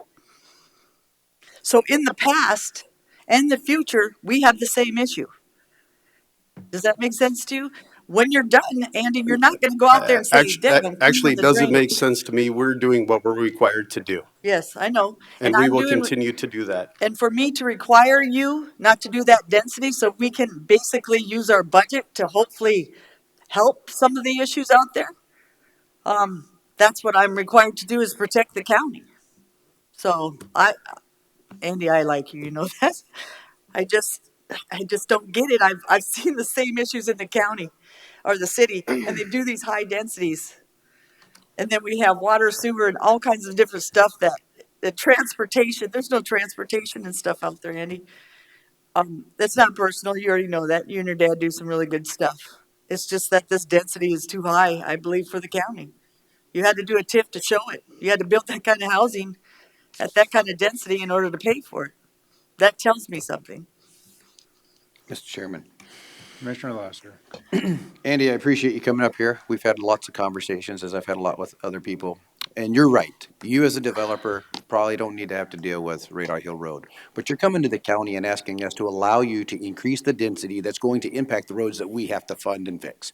So as much as I agree, it's not your problem. It does become the county's problem. The county should actually make decisions that actually don't harm the county or cause any further problems or cause challenges to Joe's budget. And so when you come to the county asking for some support and help with this TIF and things of that nature, we still have to look at it and say, how's it going to impact? How's it going to deal with safety? Especially whatever your traffic study says, about 661 vehicles are going to be traveling north on Radar Hill Road. And we already know, Joe, correct me if I'm wrong, 2,800 is our daily average traffic currently? I believe that's the correct number. Okay. So, and that was, and back whenever the transportation study was done, 897 was a concern. So we've like tripled that number, and you're gonna add more to it. I get it. You shouldn't have to be worried about it, but you're asking us to change the density of the area that's gonna impact something that's gonna impact our budget. And we have to look at that, and we have to say, is it the right thing to do?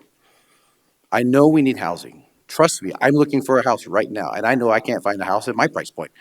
But it doesn't mean, I say, let's compromise and develop, let's develop responsibly. Let's do it the right way, not causing more problems to the county. Or we're not gonna have enough money, we're gonna have to raise taxes, we're gonna have to do all kinds of things to fix the problems we have.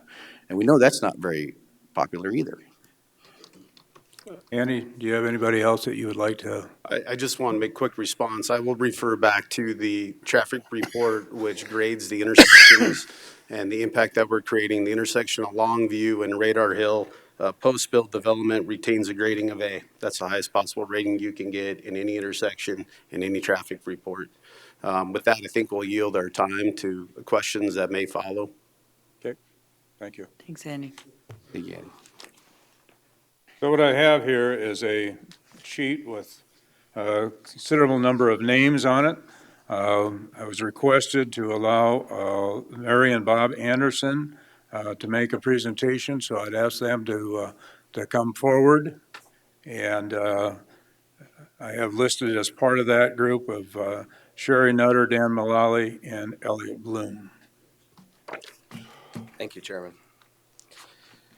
Identify yourselves. Say that again. Please identify yourselves. Yep. Chairman, esteemed commissioners, my name is Elliot Bloom. I represent CARE, which is Citizens Assuring Responsible Expansion.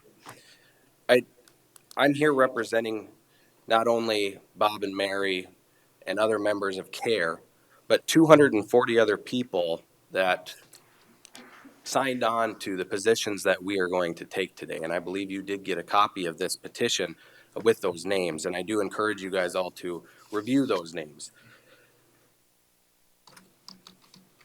This is not about, this argument and this objection is not about not in my backyard type of argument or objection. It's one of responsibility and taking due consideration to all that is going to be affected by a rezone of this property. Now, one of the issues that that's before you is a change to the comprehensive plan. And according to SDCL, and I want to point this out, according to SDCL 11-212, the comprehensive plan shall be for the purpose of protecting and guiding the physical, social, economic, and environmental development of the county.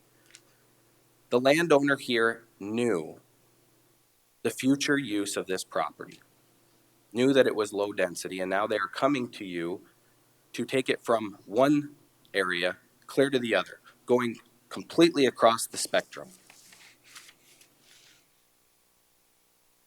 The comprehensive plan is used to guide the government officials, you, esteemed commissioners, to make sound decision-making. And in that sound decision-making, you should take every consideration with due regard in making that decisions.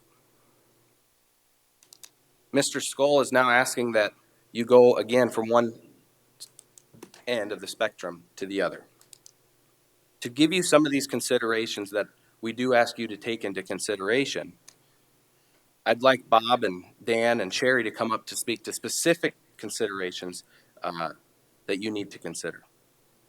I'll allow Bob to come up.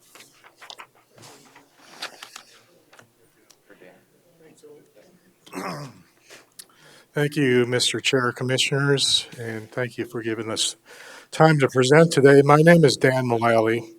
I live at 6390 Longview Road, and I'm speaking on behalf of CARE. I wanted to just, you hear that, we see that acronym, and what is it?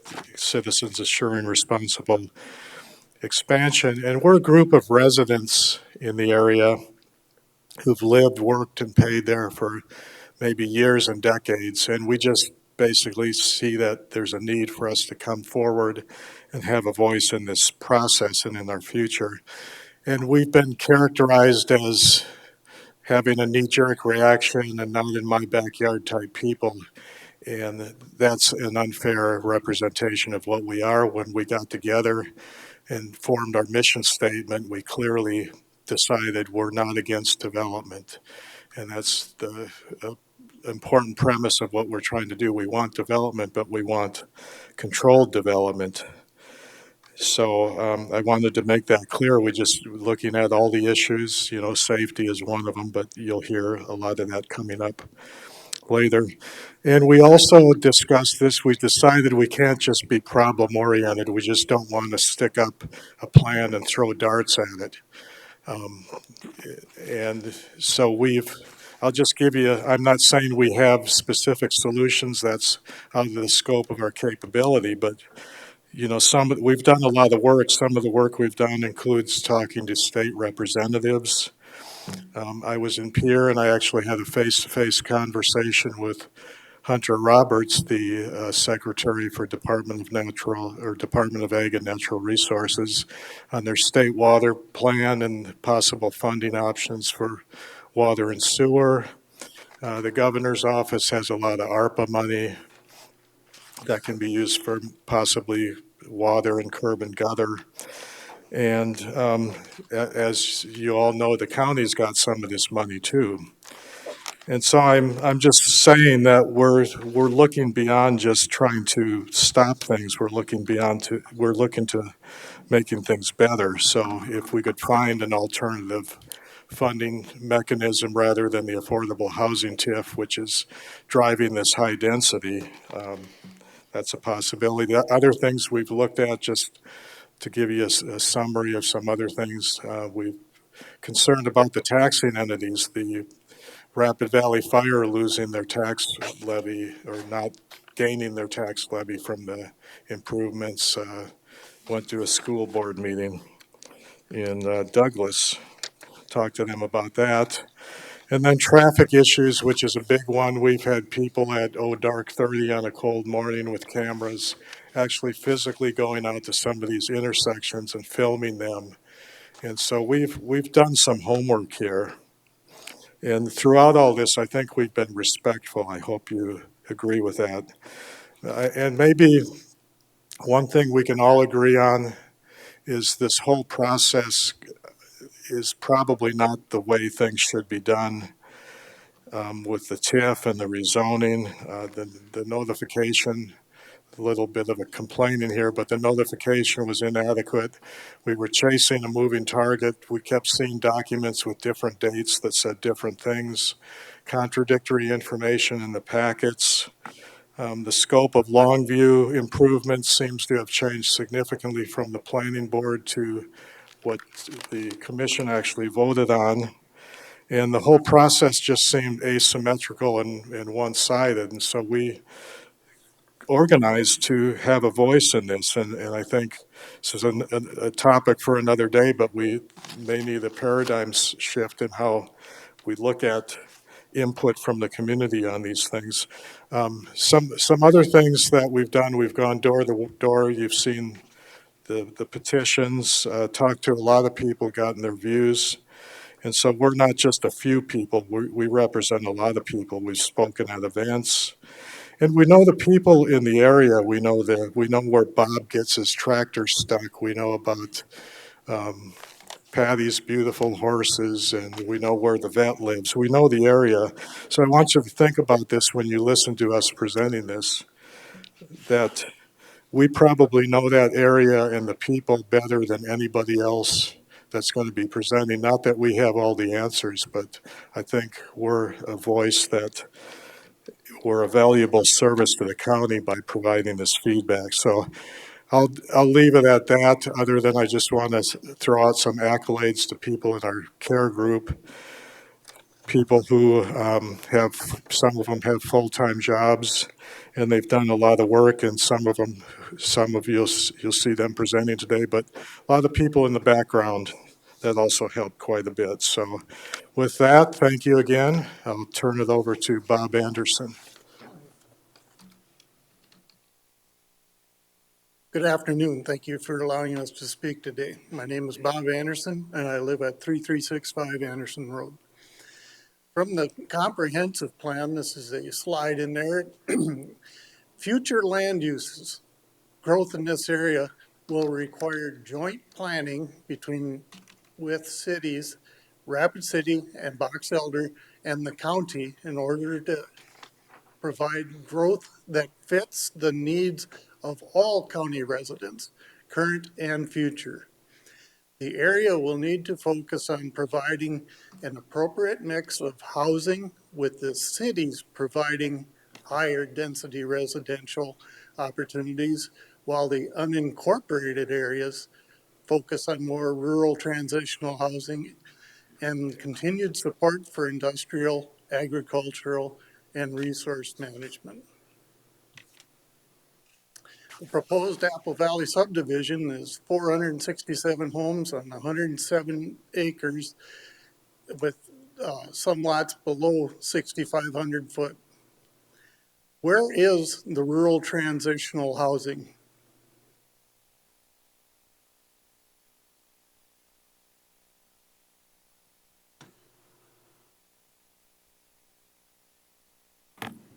Commissioners, good afternoon, and thank you for allowing us to share today. I'm Sherry Nutter. I live at 6600 Longview Road, and I am also a broker associate for Land Brokers Incorporated. This chart is a chart that Brittany and her team, I think, or maybe it was in the packet already, so you've already seen this chart. It does reference the proposed plat, which again is 468 lots, single-family residential, 71 of which are under the 6,500 square feet.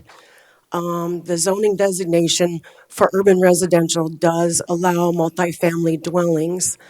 I know it has been discussed that there would be a limitation through the TIF on multifamily for this development, which we appreciate.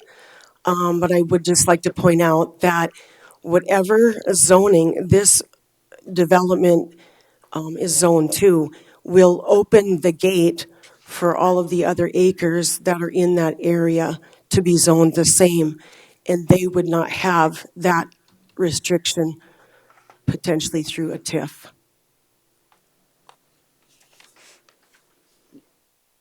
The proposed zoning, again, a chart that you've seen before in the packet.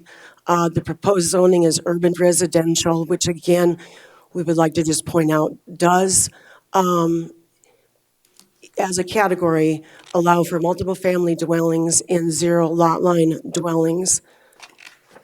The Rapid City, the future land use zoning is low density, which are a minimum of half-acre lots. The Rapid City MPO is referenced because it is within the 3-mile planning jurisdiction of the city. However, I would like to make a comment that came from the city, and that was that they felt like whatever they do really was just going to be in step with whatever you guys decide. And several times they said the zoning decision is the county's decision, not ours. We did hear them call it concerns for city sprawl in that area several times, but they said again, it is not their decision for the zoning. I want to point out the last column is comparable surrounding zoning for suburban residential. This includes actually an area where my property lies. In talking with planning and zoning at the very beginning of this notification process, we were informed that our area has been grandfathered in under kind of a generic suburban residential zoning because the county did not have the differential levels of density categories that it has now. So below ag is ranchette, which is 5 acre minimums, then rural residential. No, you can stay on that other one. Low density, half acres, and then it's suburban residential.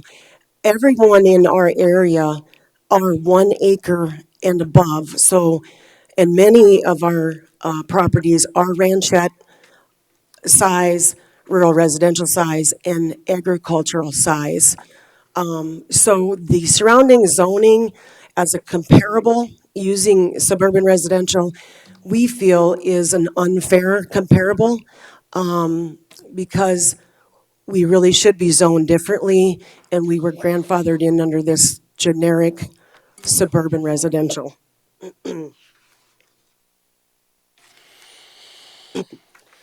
The comprehensive plan amendment for this proposed development, as it's been applied, is to amend the comprehensive plan and subsequently to rezone all the way down to urban development, which allows 16 dwelling units per acre and a minimum of 6,000 square foot lots. This is the highest density zoning that we believe in the county for housing that is allowed. The rezone would take it from agriculture to urban residential, skipping 5 levels of zoning categories and taking it again to the highest density level that it can. If you look at the charts, you will see the minimum lot size for ag is 10 acres. For ranchette is 5 acres. For rural residential is 3 acres. And then on the next page, we can see that low density residential is a half acre. And then suburban residential, 6,500 square feet, and urban residential. The current zoning, I should just add, is, as you guys know, agriculture. It's 3 40-acre parcels. On the comprehensive plan, we would just like to point out, as you know, the comprehensive plan was done just 1.5 years ago, May of 2020. There were taxpayers' dollars that were used to make that comprehensive plan what it is. We believe that the comprehensive plan is a strategic view of our county that should be utilized and given a high level of scrutiny when making these decisions. It should be a guiding force. The future land use per the comprehensive plan for this area is low density residential.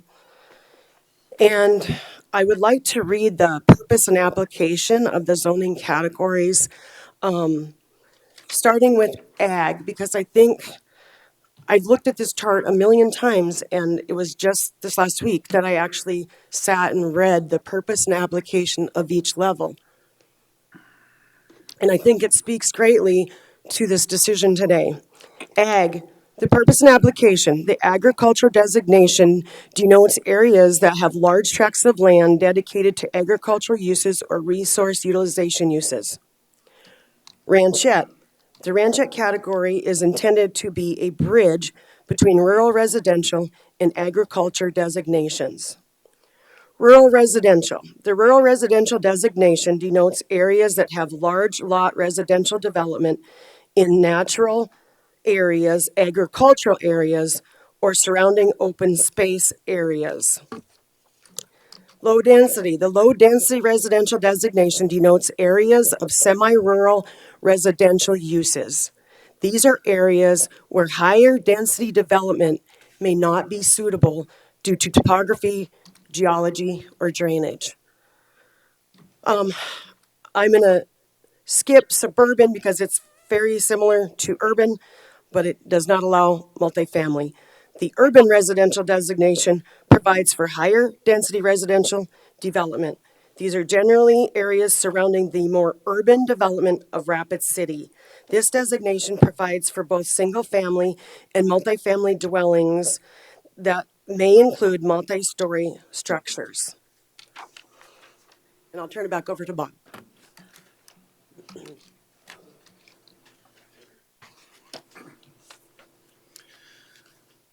As stated many times in these chambers, Jason Menison has said that when we look at a rezone, we look at a half-mile radius around the subject property. So let's just look to the northwest. The homes are all in 1.5 acre lots, or 1 to 5 acre lots, pardon me. To the north, there are 1 to 5 acre lots up to a 260 acre parcel. Northeast is Mesa View. There are 40 homes that are located on half-acre lots. To the east is a 160-acre parcel. Southeast would be a 75-acre parcel. To the south is a 36-acre parcel. Southwest homes are 1-acre lots up to 35-acre parcel. And to the west, the homes along in here are 1 to 15 acre lots up to a 40-acre parcel. Murphy Ranch is outside the half mile. So currently on the very bottom chart there, the land uses within the half mile are all residential agriculture. The future land use within the half mile, nowhere do you see any urban residential.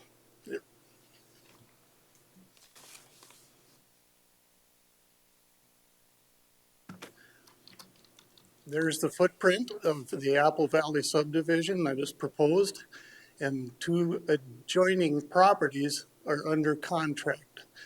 Now, if they go high density like this, look at the additional problem you're going to have with all the things we've been discussing.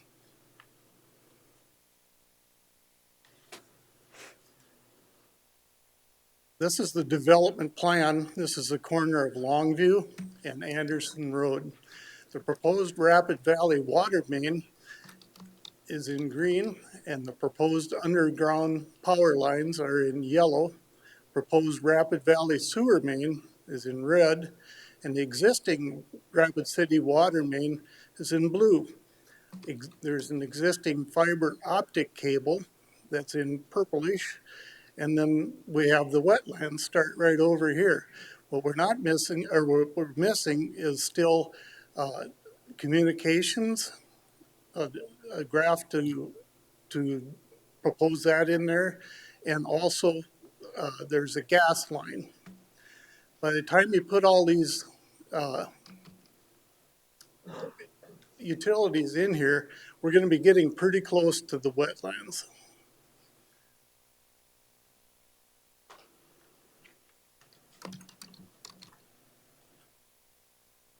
Okay, sorry, that's yours. Sorry, I missed it. An environmental assessment, they stated earlier that the 404 permit is not needed. Is there going to be a need for a wetland offset? What is the development impact on downstream flood-prone areas? What is the effect on local shallow wells? How about the Murphy Ditch wildlife? Is there a plan for stormwater management?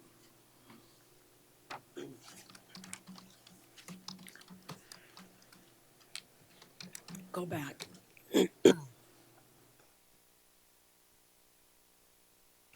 I did share this with a couple of you, but I wanted to share a personal story that happened to us at our property in March of 2019 that helps you understand our environment and the drainage systems that exist in our area. There are two major drainage basins, as I understand it, and speaking with PhDs at school of mines and with also with engineers. The one drainage basin is near the racetrack, the speedway, and the other one is out in this area where the development site is located. They do connect to each other through Hawthorne Ditch that is still being used for runoff. And so in March of 2019, I don't know if anyone remembers, there was a significant snowstorm that we had. And I know because my husband travels for his job and he was gone that week. And I was pretty sure we were going to lose utilities for a long time and whatever. Well, luckily he was able to fly home. We had a lot of snow and the temperatures turned to 50 and 60 degree weather. I don't know if you guys remember that. The ground was frozen and the temps got really warm and the snow started to melt really fast. We actually came really, really close to losing our home in a flooding situation due to snowmelt, drainage, and runoff from properties above us. The drainage in our area runs from the northwest to the southeast, and you can kind of see that even with the wetlands, as you know, you can see how it runs to the southeast. Remembering back to that time, it was a pretty scary time for us. Luckily, we saw it coming, and we acted quickly. We rented every trash pump in town. We pumped thousands of gallons of water off our property. We pumped it into our west pasture, and then we found a way to pump that pasture over Carlin Street, which at that time did not have a culvert. They did put in a culvert after that. You guys might remember if you were on the board then. We pumped it across Carlin and into Dan and Tina Mullally's ditch and then into their duck pond. Luckily, we had that option. We're very, very flat out there. So drainage, when it comes to us, drainage is always an issue. When high rains come to us, drainage is always an issue. We have to kind of make our own drainage systems because of how flat we are. We worked for 72 hours straight, night and day. We were lucky to have a lot of friends, family, and neighbors who dropped everything and came to our rescue. And we had night crews and day crews. We had Rapid Valley fire trucks in our yard. We had probably 20 cars in our yard at any point in time. We evacuated all of our livestock to other neighbors that lived up higher. We had friends who had 4 bobcats and 1 backhoe, and they opened Hawthorne Ditch that was packed with snow so the water could run on Hawthorne Ditch and alleviate what was happening at our place. We were packing up as we were pumping water, and really, by the grace of God and our neighbors and friends and family, we did not lose our place, but it came really close. The people that live across from us have been our neighbors for 20-some years, but they lived there for 40, and they said that this happened to the people who lived there before us as well. Maybe not to the extent, but it did happen. The development area does sit to the northwest of many homes that are to the southeast, that are lower lying properties. And so that's why our concern is about wells, about flooding, about any of that drainage hitting those properties. Some, like Green Valley and those properties south of Highway 44, where water is already an issue.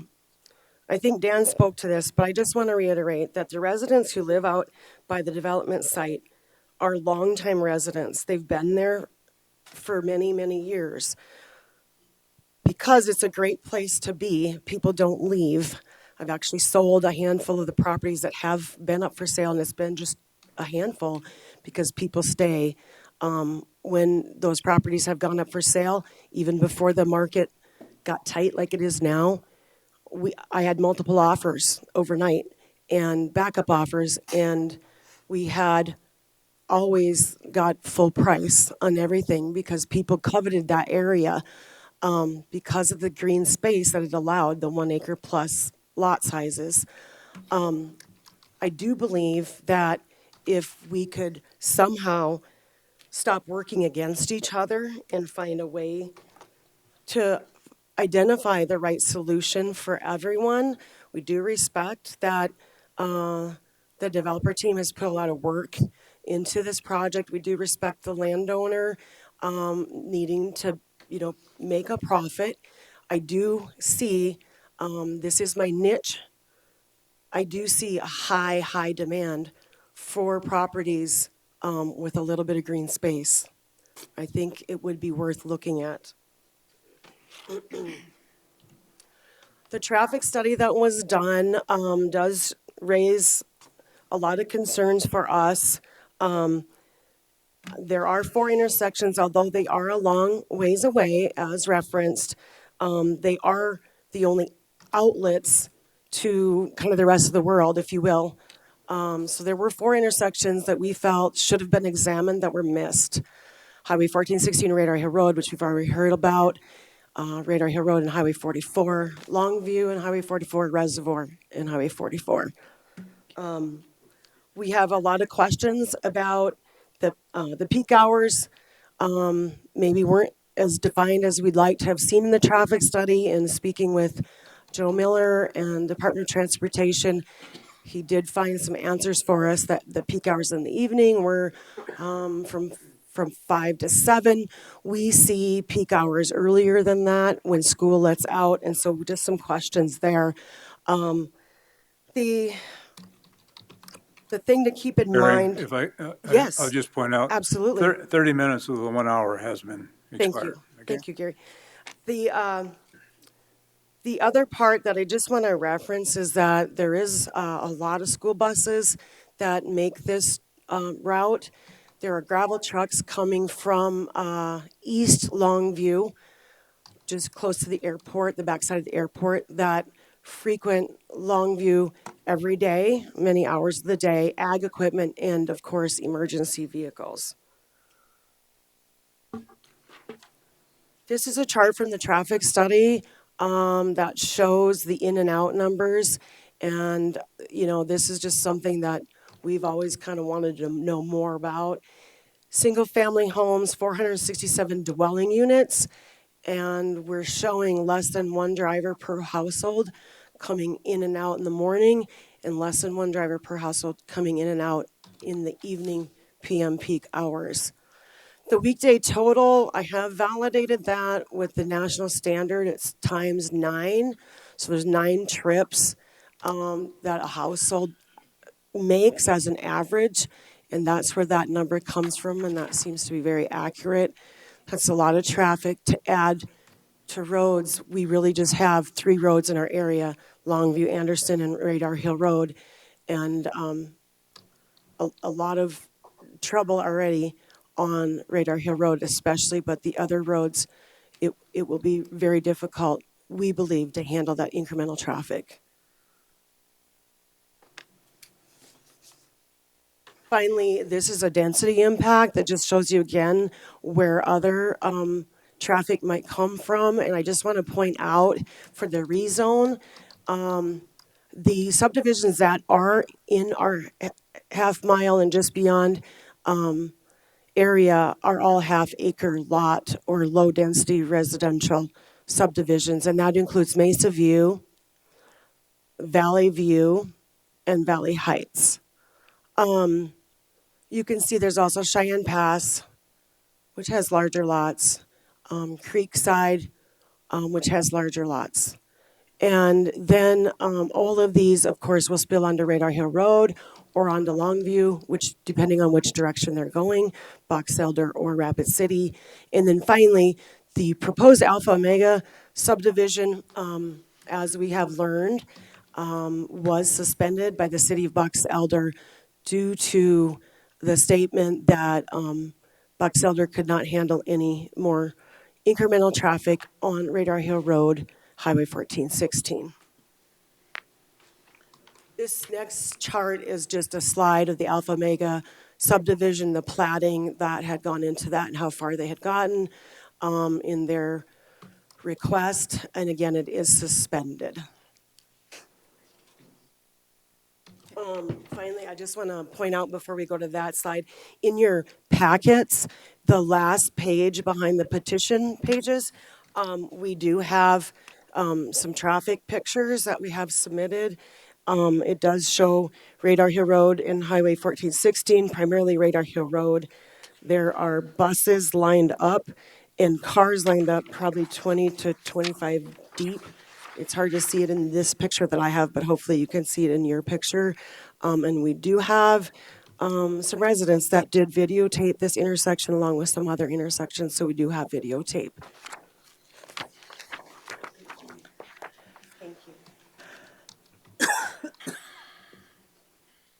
Another concern is fire. There's a lot of lightning out there. As being a resident out there for 35 years, I can tell you every time a storm hits Rapid City, it hits the ground out in this area. I've seen that ground on fire twice in the time that I've lived out there. And what I mean on fire, I mean a major fire. This is a recent example from Boulder, Colorado. It's a high-density neighborhood, and the houses were probably about 16 feet apart, just like this area is proposed. Can Rapid Valley Volunteer Fire Department, are they equipped to handle all this future expansion? According to Cindy Moeller at the Pennington County Auditor's Office, this TIF will levy no money to the volunteer fire department.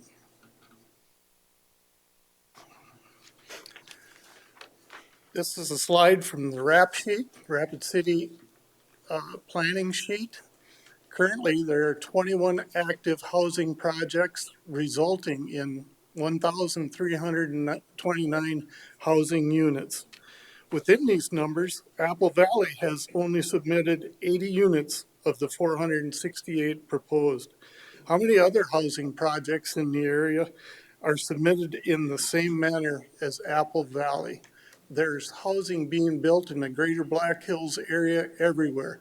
And this is only the rap sheet from housing built in Rapid City and within the 3-mile border.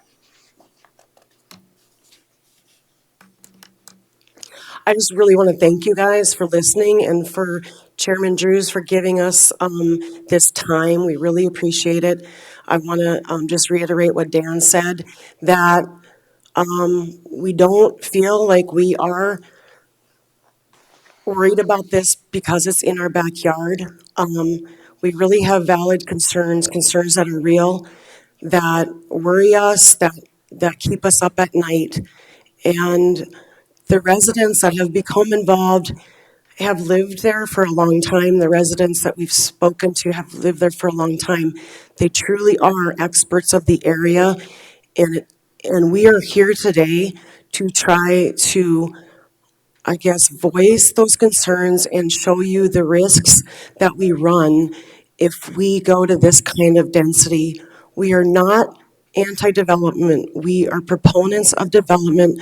We are just asking for it to be done responsibly and for all the consequences of this very important decision to be weighed heavily.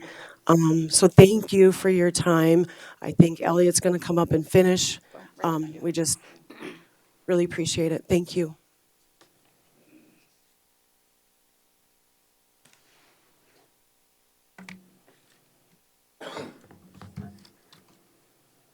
Before I get into kind of the legal aspect of this, which is kind of why I'm here and also to be kind of my spokesperson for CARE, I just kind of want to reiterate where we are. What I've been hearing from people that's come up here in looking at these problems and concerns that CARE has presented to you today, all I hear is a lot of hope.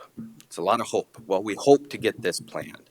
We hope, the city, Box Elder city person that came up here said, well, it's in the works. We're planning this to be done. And I think one of the biggest problems with Pennington County has been we're always trying to fix problems after they've occurred. Let's try to fix a problem and do this the right way.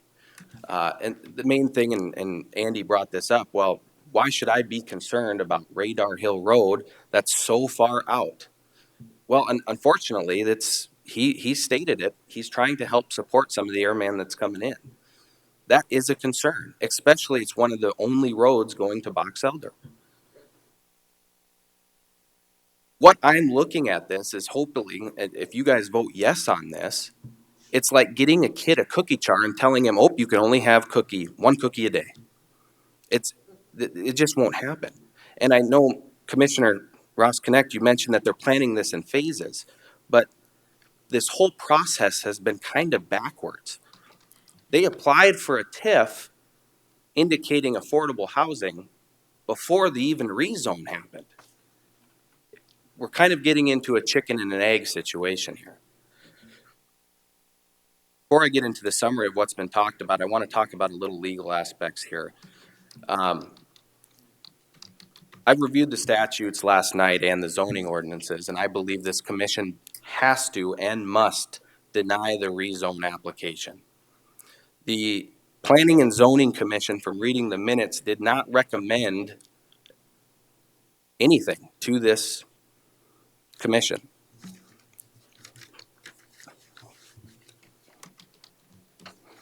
And I think Sherry or somebody stole my papers.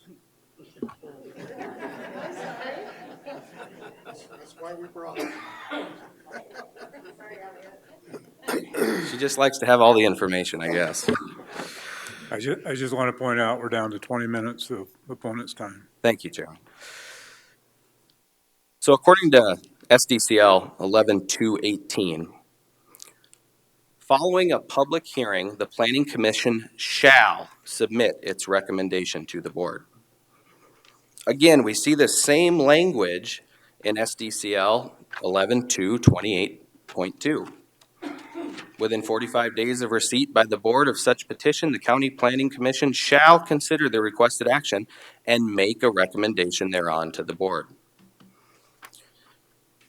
That's a little counter to the own ordinances we have. In looking at the zoning ordinance, section 508, in looking at the role of the Planning Commission, the role states that the Planning Commission reviews a rezone amendment application and then makes a recommendation to the board.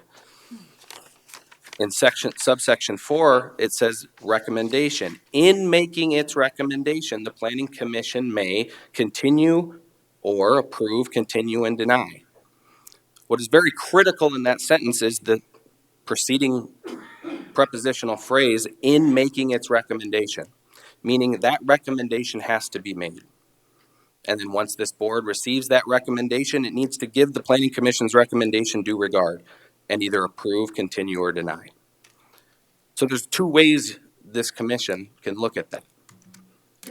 It can say it's not properly before us and deny it, or it can treat that lack of recommendation as a disapproval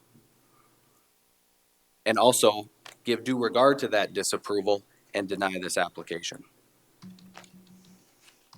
The standard that this commission would be reviewed on is an arbitrary and capricious standard. Meaning, did you take all considerations in making this decision? Whether it be the traffic study concerns and not looking at the 4 different intersections. Is it the fire protection? Is it the drainage into the Murphy Ditch, or how that wetlands is going to affect this? Those considerations go into an arbitrary and capricious standard.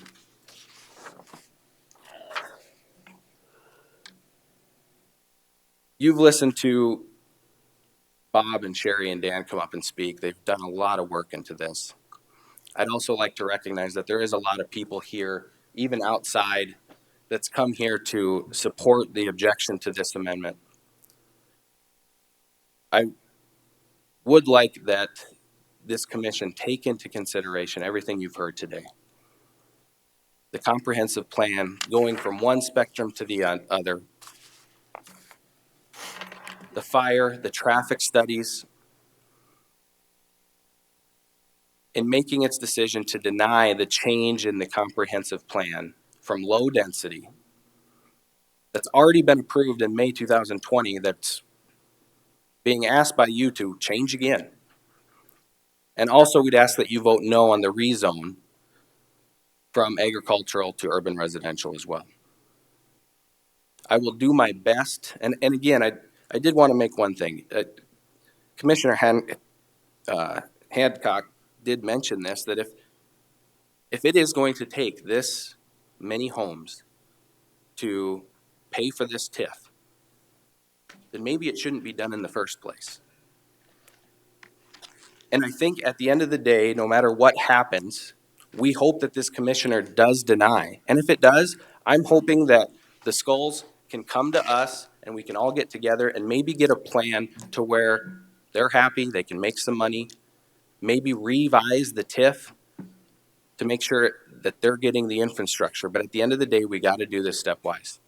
Let's get the infrastructure done and then try to get some houses in here, because there is a housing problem. We want Rapid City to grow. Let's just do it responsibly.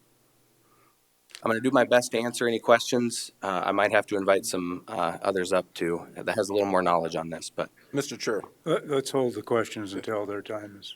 I'll take that back. Okay.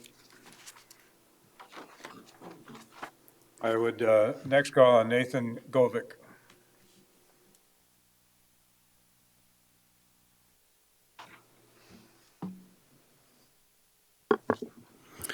My name is Nathan Jovic. Thank you for listening to us today.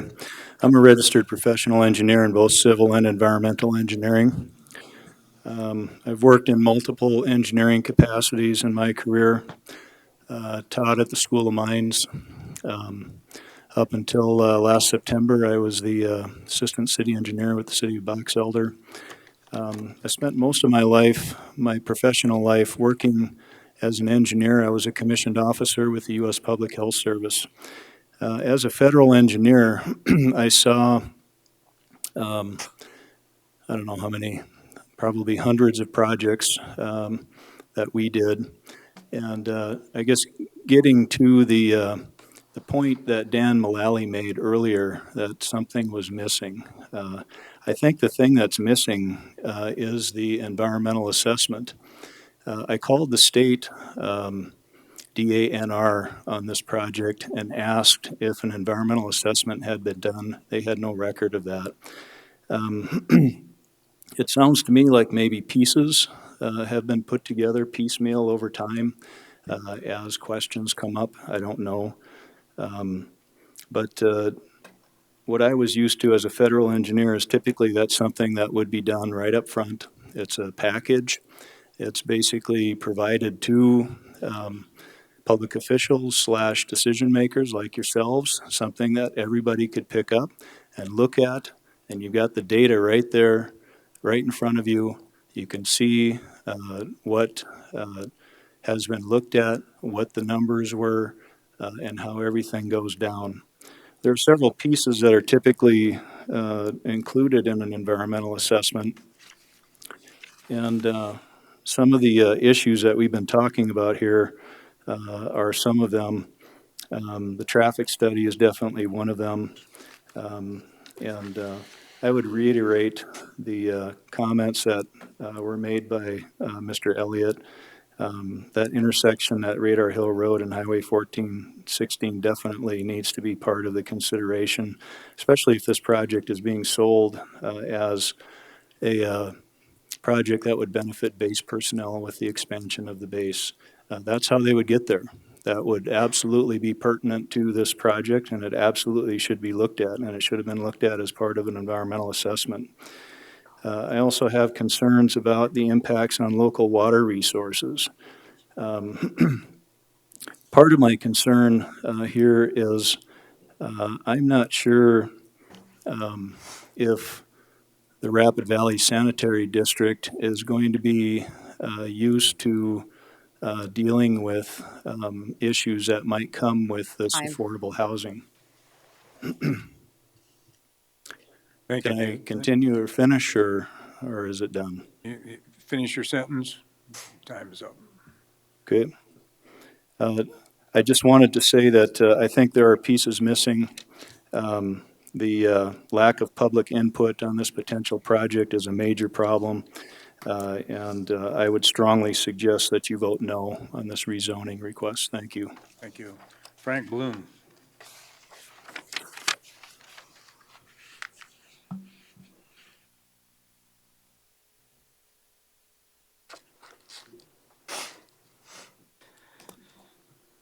Thank you very much for giving me a couple minutes of your time.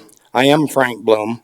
I'm talking on behalf of the ranching and ag community, reaching 30 miles east of Rapid Valley, clear down to Farmingdale. South Dakota is really actually about ag and tourism, not concentrated housing developments like Denver and Minneapolis. Let's talk about trash. The development of 467 houses on one area increases trash and debris, which affects irrigators, ditches in Rapid Valley and Rapid Creek. The irrigators are constantly moving trampolines, plastic swimming pools, 5-gallon buckets. They're constantly moving them out of away from culverts and waterways, not to mention plugged irrigation pumps. If said debris does manage to escape onto the hay fields, the ranchers still are dealing with it going through their haying equipment, dealing with contaminated hay, killing livestock, which is a detriment.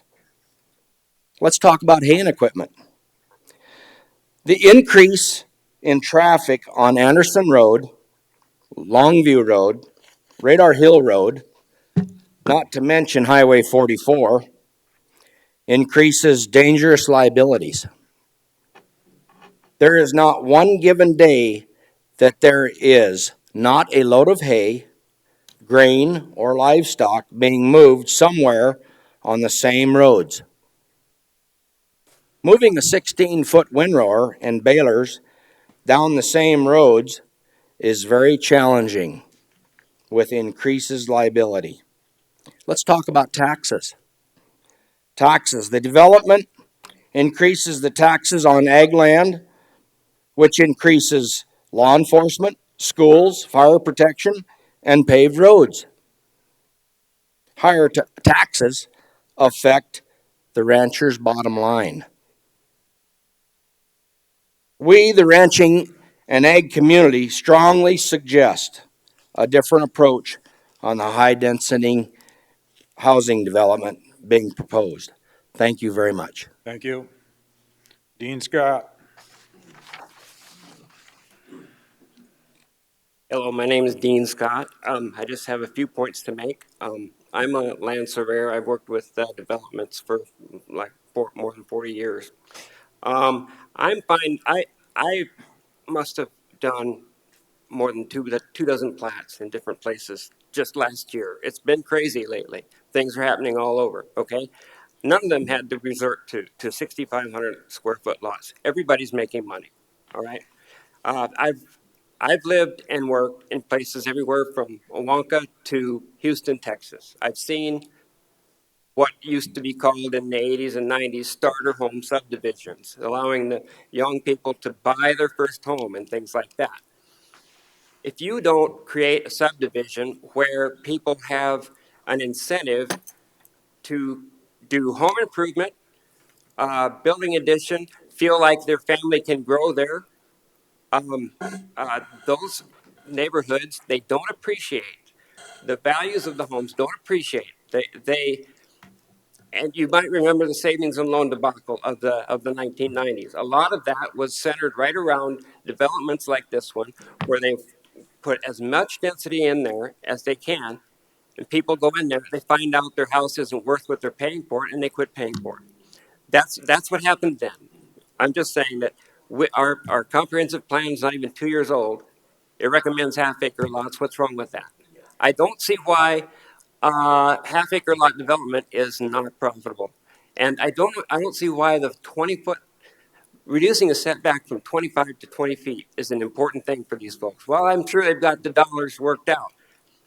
But if you've ever driven through a subdivision where the frontage of the lots is only 50 feet, the right-of-way of the street is only 50 feet and 20-foot setbacks, that is not a neighborhood, and that is not a place where people want to stay. That is a temporary housing situation. Thank you. Donald Hinson? Donald Hinson here?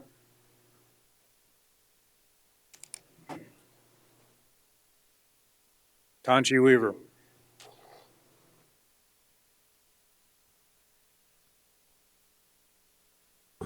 Well, it's been a long day, so I'm going to be real brief. I'm here representing South Dakota Citizens for Liberty. We became aware of this issue through a presentation that was given to our group. And I will just say that we support the citizens that have done their homework, that are bringing the issue here to their representatives. I think they've shown that they are open to solutions, not just complaining. And I'm just going to tell you that I also, well, I take a personal interest in this as well. I don't live in the valley, but I do live in a neighborhood where there's a gentleman who brought the original TIF legislation. And he told me in a conversation that he is afraid that that legislation has had what we might call mission creep, and that it was never really meant for housing. It was meant for blighted urban areas. And he said if he had it to bring today, he might think again. So there's that. And then also the fact that I know government cares about residents and what they feel is right for their neighborhood. That's why over the years I delivered so many certified letters to people when someone took out a building permit, because neighbors have a right to have an opinion about even the aesthetics of their neighborhood. So that is a consideration, and it does matter to government bodies. So I would encourage you, as the others have said, to please vote no. Thank you. Larry, I'll butcher this last name, Convig?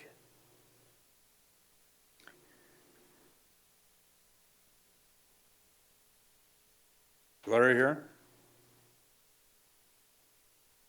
Okay, go on to Paul Sheets.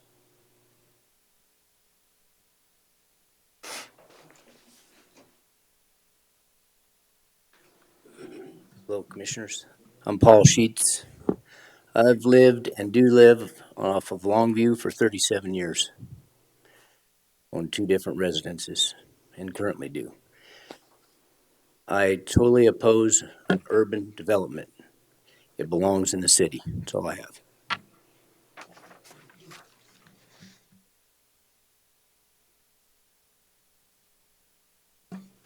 Kelly Howie. You want to speak, Kelly?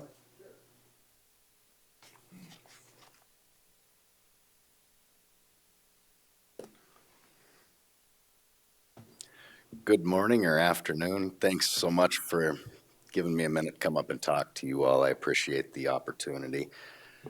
I'm here with just for 2 reasons. Actually, I have no personal dog in this hunt. I'm not the developer. I'm not related or financially in any way stand to benefit from this development. But I wanted to speak first a little about my experience recently and over time as the owner-broker of RE/MAX Advantage in Rapid City. Excuse me. For 20 years or so, I attend a weekly sales meeting every Tuesday morning. What we talk about typically is, among a number of things, is what new listings are coming on the market that we have to offer to the other agents in the office, that kind of situation.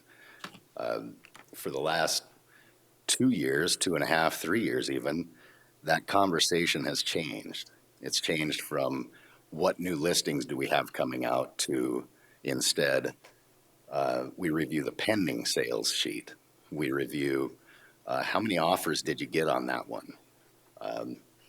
How much over asking price did it go for? How much appraisal deficiency coverage did you have to offer in order to get your buyer that home? And all of it speaks to the need that I've heard so many people here talking today about, is the need for housing, not only housing, but affordable housing. And so as we look at what this TIF is, it's actually labeled an affordable housing TIF, correct? There are two different types of those TIFs, and this specific one is an affordable housing TIF. I'm here really just to speak to the need for the ability for these homeowners. By the way, this morning, Tuesday morning meeting this morning, the winner of the number of offers on one specific property that was available for sale, right in that $200,000 range, we had 23 offers on it. It was on the market for 2 days, 23 offers. There is a problem here that needs to be solved, and it needs to be solved by producing and allowing affordable housing projects to move forward. I understand if I live and I have a great view of the prairie, I wouldn't necessarily love having a number of homes coming in that I have to look at instead in the morning or at night when I come home. But there is a real issue in this area that needs to be addressed, and I think that a project like this and many others that likely will come will be a part of that solution. So that's one hat that I wear. Another hat is a partner in the Alpha Omega subdivision that you've heard referenced earlier. Yeah, Real quickly, I'll finish that sentence. Finish your thought on it. That specific subdivision is incorrectly labeled in this presentation as suspended because of traffic counts. It is not suspended. We're actively working with Box Elder to come up with solutions for a number of other things. It's a sizable project that requires a lot of planning. Thank you. That was a question I was going to ask you. Yep. So, thank you. Time has expired. Commissioner Ross Connect, you had a question that you wanted to call somebody up? Sherry, could you come up, please? Thanks, Kelly. And I want to thank everybody for coming here today. It's been a long day, and hopefully it's not 5 o'clock when we get out of here. Right. Sherry, when was the comprehensive plan adopted? I know it was finalized in May of 2020. I'm not sure when it was adopted. So, you know, I've been a lot of testimony, but what I'm thinking is when we had the comprehensive plan, when we went through it, when it got adopted, we didn't have COVID-19. We all have to admit COVID-19 changed this whole world. It changed the United States, it changed Australia, and it changed South Dakota, and it changed Rapid City. We've had a major influx of people. We got help wanted signs because people can't find homes. I can't come here to work because I don't have a home. So please consider that one of the things, an obligation of us as commissioners, is to try to help solve that housing shortage. Absolutely. So there are two sides to every story, and I keep thinking maybe if COVID-19 wouldn't have come in, we might not even have this problem. And that 120 acres wouldn't be under consideration, but I'm just trying to think of what outside source could be causing all these problems for us. Absolutely. I've experienced it also as a broker associate to see the influx. I will say that there are a lot of people that are coming from the other areas that do want some green space, that do want some acreage properties. And so I think what we keep saying is we know there's a housing need. We are not anti-development. We're proponents of development. We just want to see the right density in the right places. But thank you. I just wanted to point out I never even thought of that this week, and I put a lot of time into this, and then when we were speaking, I thought, we didn't have COVID-19 knocking on our doors when we were looking at that. It has made a difference. It has. Thank you. And thank you for the visit the other day, too. Commissioner, have other people that testified that they wish to ask questions of? Not right now. Mr. Chairman, I got a question for Brittany, if you don't mind, or maybe two questions for her. Okay.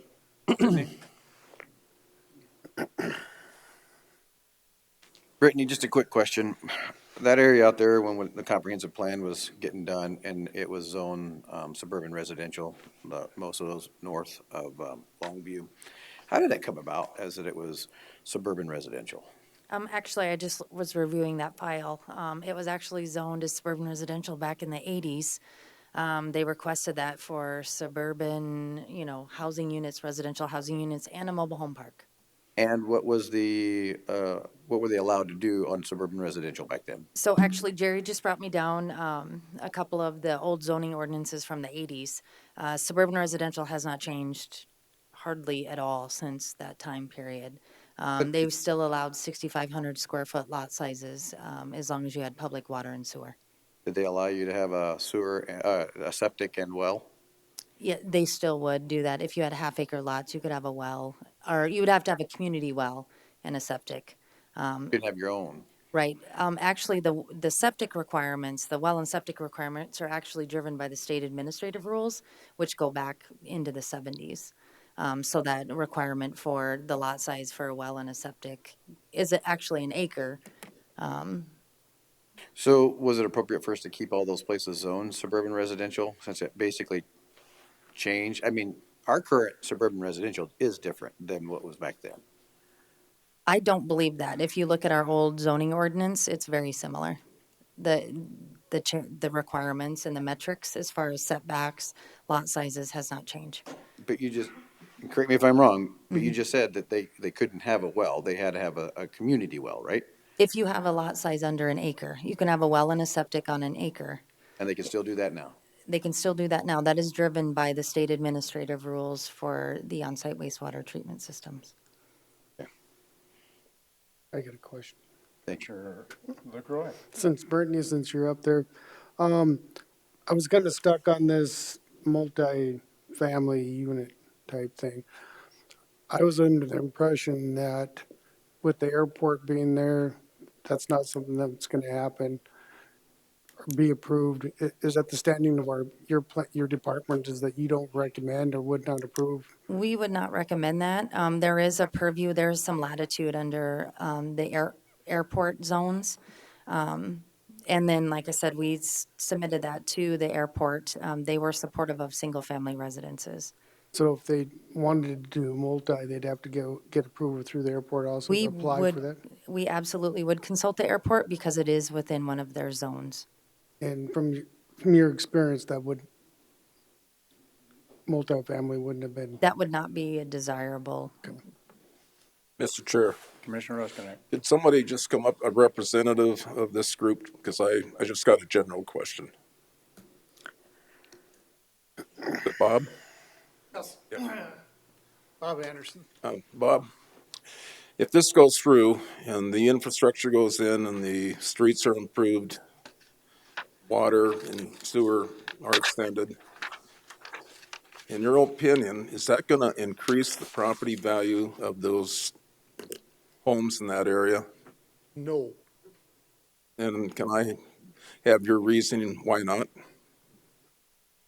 Not, it won't create, in your image, probably not, but to an outside buyer that's coming in from California and they don't know the history of all this, and they'd say, well, I got a home that's got a 30-foot well with E. coli, or I could have city water that's treated.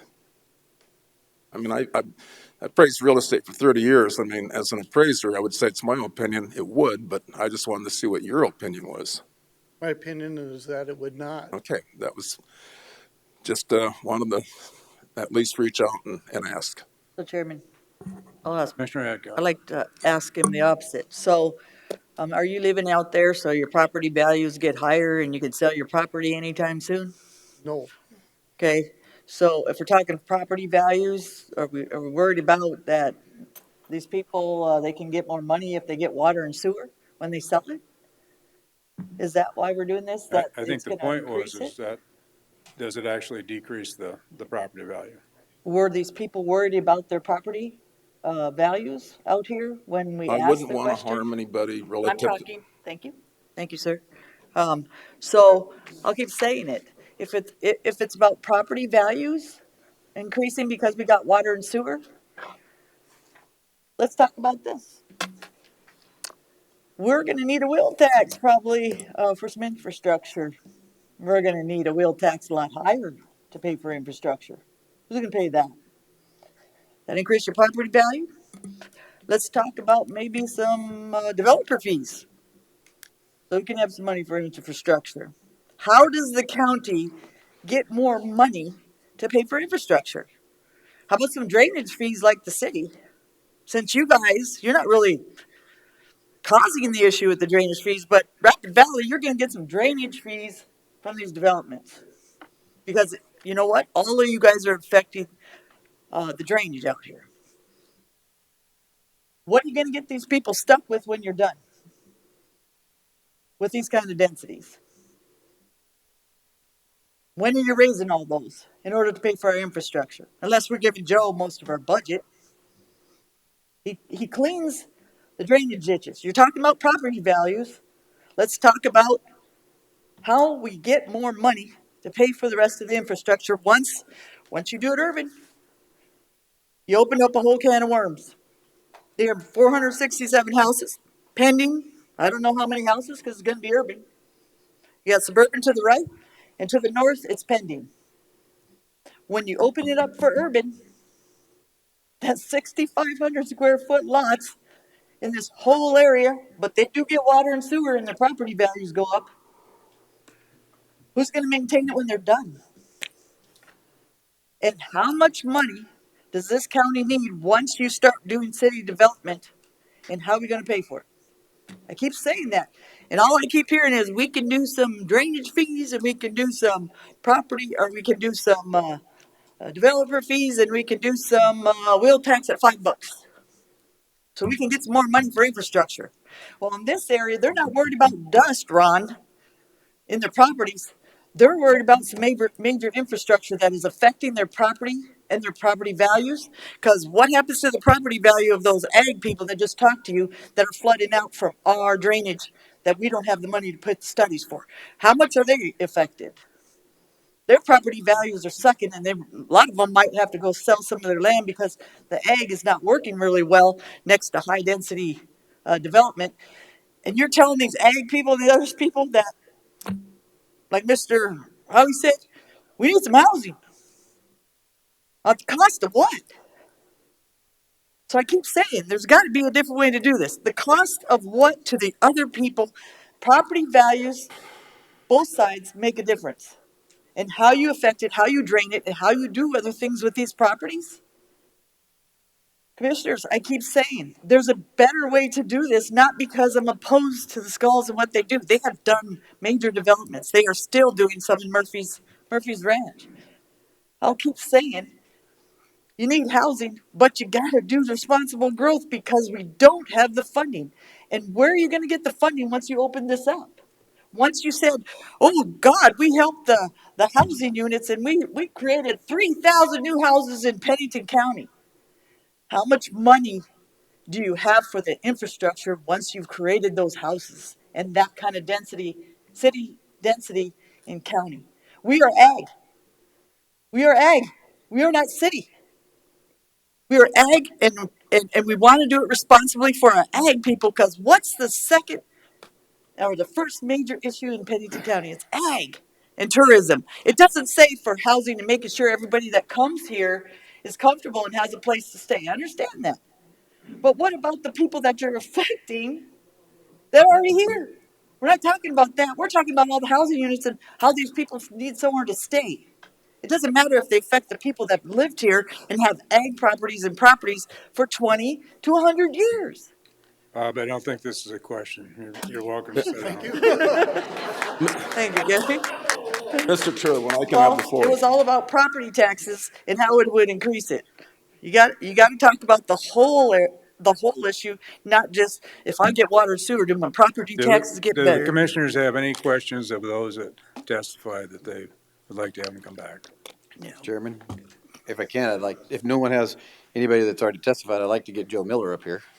I got a question for him, since he and I have been working on some of this together. I don't know if Joe's here. I think it's his stuff. Oh, there he is. He's outside. He's coming in.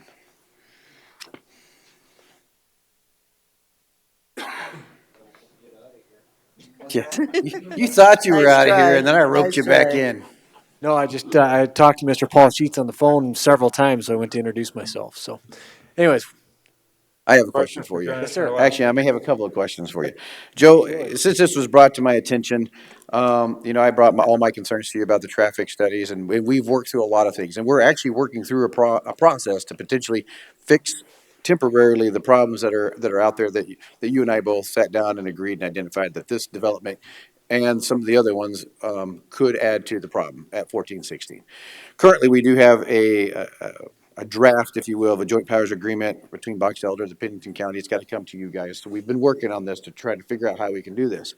But how long is it going to take to get that moving? How long is it going to take to pay for, to get the money for it? And two, where are you going to have to pull the money from? Right now, if we move forward for the raise grant, or not the raise grant, the planning piece of the Radar Hill Road and 1416, and then this other temporary fix, where are you going to get that money from? So the temporary fix we can accommodate that in our budget. That's a very low cost now solution to fix the issue. And it probably won't fix the issue completely. It'll alleviate a lot of the concerns. If I may go into what our temporary solution is that we're planning Please do. this spring. It would be what we call a RCI intersection, or a reduced conflict intersection, at the intersection of Radar Hill and Highway 1416. So what that means, we reduce the conflicts that can occur with turning movements. At Radar Hill here, as I pull this up, we have a crossover here and we have a crossover here. So as you drive down, say, Mount Rushmore Road, you drive down Omaha Street, there's a lot of these types of intersections with businesses and that sorts of things. What we'll do is we'll obliterate this crossover here, not allowing traffic from Radar Hill to then proceed across the eastbound traffic to go west. The stop signs will remain for the eastbound traffic. There will be stop signs for the northbound traffic on Radar Hill, but the traffic on Radar Hill will only be allowed to turn right, and this traffic will be allowed to turn right or continue on east. What that does is it has two turning movements at that point. So you're reducing the turning movements by half, basically. We'll then create a left-hand turn lane out of the existing roadway here into this crossover, and then they would be able to make a U-turn and head back west towards Rapid City. Same for westbound traffic. Going towards Rapid City, if they want to head south on Radar Hill Road, they would come down to this interchange or this crossover here, where we will then create a left-hand turning lane. We may need to create an acceleration lane. We'll just have to see how this evolves. We know that's a possibility. It's still a low-cost avenue. And then that traffic would then come back here to make a right. That'll keep traffic flowing and alleviate a lot of the pressure that this sees. So the earliest you could potentially start on that, you have to do some engineered plans and things of that nature? We would be able to complete that this summer. With engineered plans and everything? I don't necessarily have to have engineered plans. It's creating, what we're waiting for from the state, from the safety engineers, is the lengths of turning lanes. We don't really need a road design or anything like that. We need the lengths of turning lanes to allow how many pieces of traffic we need to allow to stack up in the turning lanes, is essentially what that is. But until that's all done, we don't know what it's going to end up producing either. We're going to have to do a traffic study after it's done to see what happens with the flow of traffic. Correct. I mean, it'll alleviate it. That's the thought, right? Alleviating those turning movements and the traffic conflicts is going to definitely allow traffic to flow smoother. So how much do you have to pull out of your budget to do that and to do the raise grant? Instead of getting the raise grant funds, which we would have only had to pay $300,000 for, how much do you have to pull out of your budget, and where are you getting that money from? So for the temporary solution that we can construct this summer would probably be about $50,000. That's probably a high number. I haven't put pen to paper to put an actual estimate to that. For the long term, the raise grant, if we were to fund that fully, as I proposed to you, we've got Deadwood Avenue on the books for quite some time here. I've spoken with the landowner many times. We're probably going to have to possibly proceed down a different route there. Project would have to be postponed, and we could pull the money from that project to fund the raise grant possibly. So $2 million out of our current budget to fund just the development of that, the planning portion of that, Yes, correct? the engineering design, correct. And we're not guaranteed to get building grants out of that, are we? No. Okay, so moving forward with something like this, when you don't have guaranteed funds, or or it looks like the county may have to foot the bill, we should definitely pay attention to that before approving something that's going to impact our budget with those numbers. Correct, and there's the other avenue that we've been working through as well is the safety aspect of things, or the safety dollars that are available through the state, which Doug alluded to earlier, that we have a meeting set up on the 17th with Joel Junt and his team to discuss how we go about that. Possibly the interim solution for this, which would probably be a 3 to 5 year solution, depending on how fast we can move the engineering along. And the state along would be a roundabout at this intersection. And part of that conversation, if I remember correctly, we said most likely the state will want to be in control of that project. They have to be, because it's a federal project. And that makes that project last how long? Just depends. Roughly. I get it. We're dealing with the state. It could be longer than you could estimate. But I mean, you really have the federal government involved, and you have the state involved, and you have us involved. The example I spoke to you about yesterday, I mean, we've had South Rochford in the works for 18 years now, I think, since 2004. Sheridan Lake Road was in the works since 2008. Those are 2 federally funded projects. So that's just a glimpse of what it could take. The other aspect of things is we have a Nemo Road curve project that we just got approval for this today. That's only been in the works for about 4 or 5 years, and we're going to construction. So it's a wide variety of timelines that we could be working with, and I think it's a lot about how the state's involved, and if it's a safety project, it's time sensitive, right? Lives could be lost.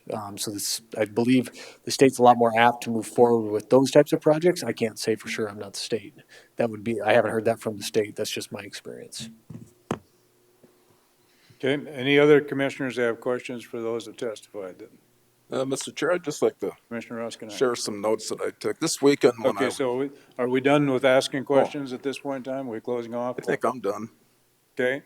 I'm going to ask Brittany.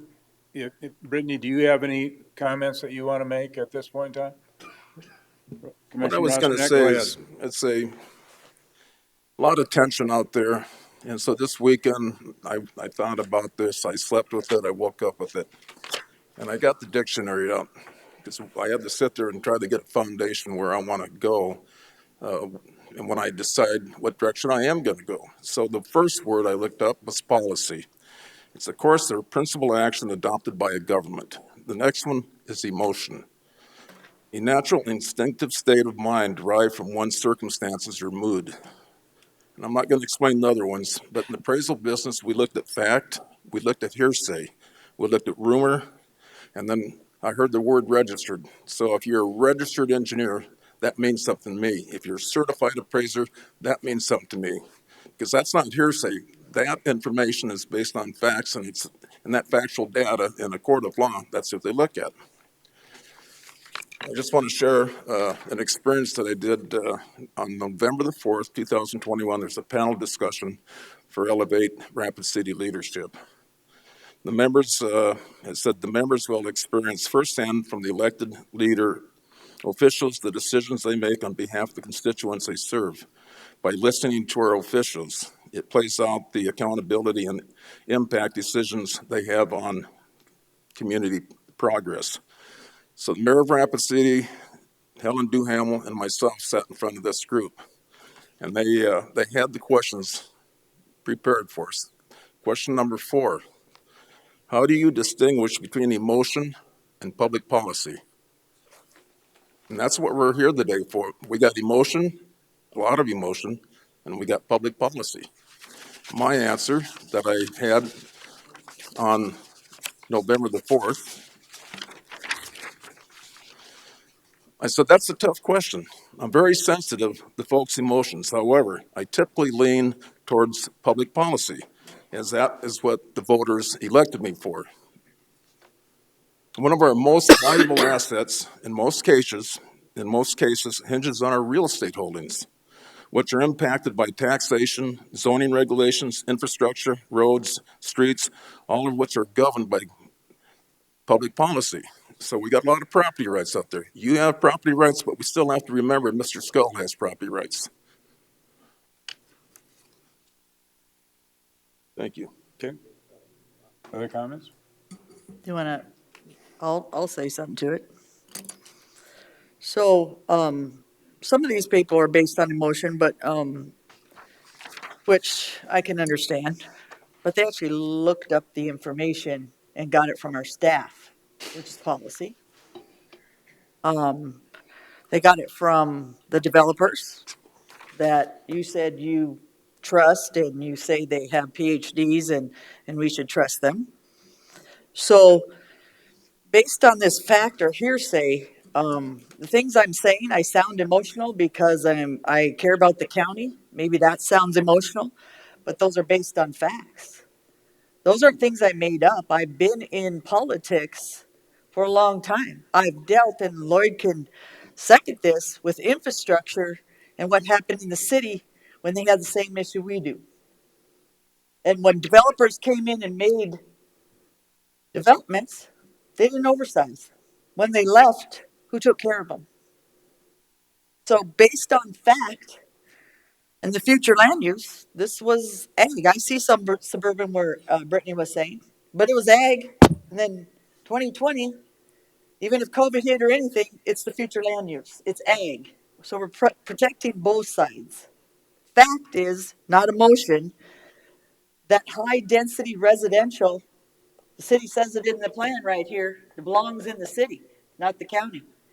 We've proven that by fact, by what we've done in Rapid Valley and what it's cost us and what we don't have to improve it now.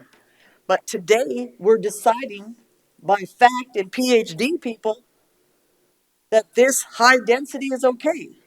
So why do we put it in the plan if it doesn't mean anything? I was not Because, pointing fingers when I said that. okay, but we're 2022 and we need housing. I don't think anybody in here disagrees, Ron. I don't think they do. I think how we do development in the county, doing it by the comprehensive plan to a certain extent, but following common sense from the past, as you use all the time. What's it going to cost people to bring this development out this far? That's fact. We just talked about it. I talked about it with staff. I talked about it with highway. How are we going to pay for the infrastructure for the future when we make high density residential areas? It's for the city. It's not for the county. The TIF shows you at 467 houses, that kind of density has to be put in the county in order to pay for a TIF. That shouldn't be belonged in the county. I asked a developer, that isn't this developer. He said the same thing. It tells you that if you have to put that kind of density in order to pay for a TIF, you're not city, you're county. It doesn't make sense. Plus, you opened up a whole can of worms. Not only are you affecting the density in this property, the transportation. I went to Elevate too, by the way, and I told them, I'm with you on Highway 44. Let's get going. How much money are you going to give me for that infrastructure?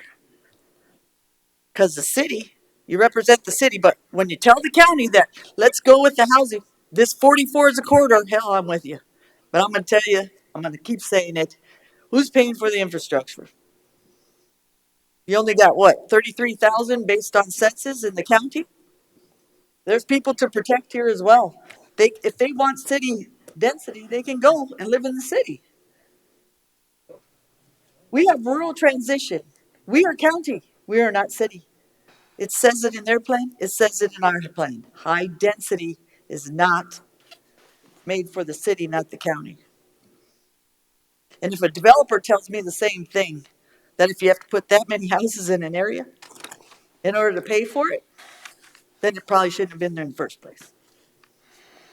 Mr. Chair. Anybody going to want to speak before Commissioner Roskinek speaks the second time? Mr. Chair, I would just like to point out, as I've stated before, My biggest concern is the traffic. Joe, if you don't mind, or Brittany, if you don't mind getting up there, and I want you to point out a couple areas where we have, Brittany can do it, sorry, Joe.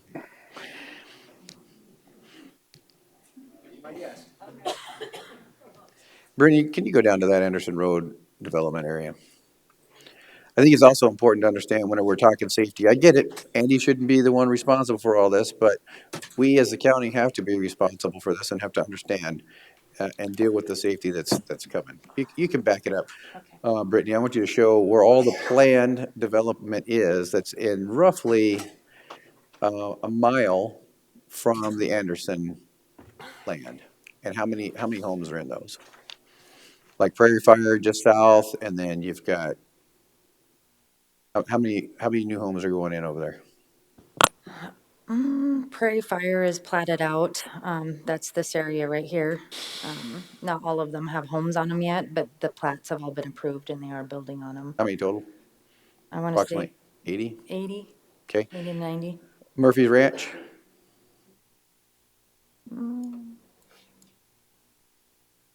That is here.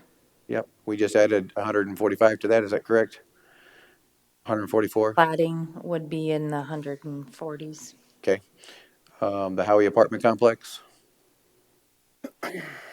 Right there in the corner. How many units is that? I don't remember exactly how many Between 100 and 150 is what I've been told. something like that, that's allowed under the planned unit development. Just north of the Anderson Road development, the land that's in between those homes, that's 70 or 73 acres. Back, Oh. right, no, you're right in the spot. Right here? Right there, yep. That area, there's a preliminary plat out there that they're working on. It's got 75 homes up to potentially another 100 homes. And then, I'm trying to think, oh, and then the land just east of the Anderson is, how many acres is that under contract? They're trying to figure out. The land that's 160 acres just east, I thought it was 120, but 160. 160. Can I tell you, that's not under contract. We own that property. That's not under contract. Okay. Are you negotiating? I'm not saying. Okay. But it's not under contract. Fair enough. Then I was mistold, but I was told that I understood under contract from a presentation here today, but I was under the impression that there was a negotiation that's going on. Okay, thank you. Okay, fair enough. Thank you very much. I appreciate it.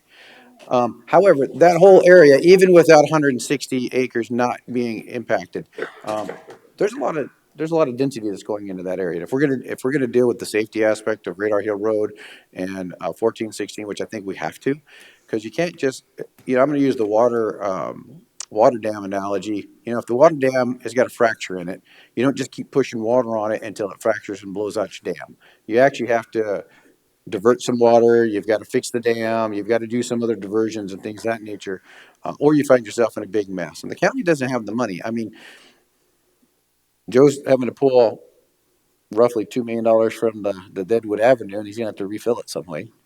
We didn't even pull $2 million in our $2 wheel tax.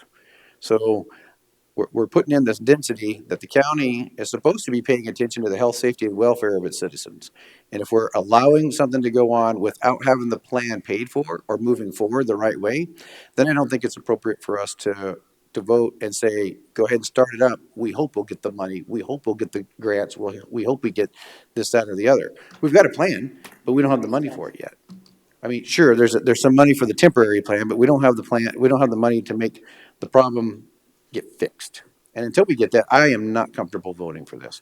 And I would hope that the fellow commissioners would also consider the safety aspect of it. Unless we get the money to move forward with the planning, move forward with the building of some of these infrastructure projects that we need to alleviate the traffic, then I think we're not doing a good justice to the county. Commissioner LaCroix, you have? Thank you, Mr. Chair. First of all, I'd like to thank all the residents for their time and effort that they come in here.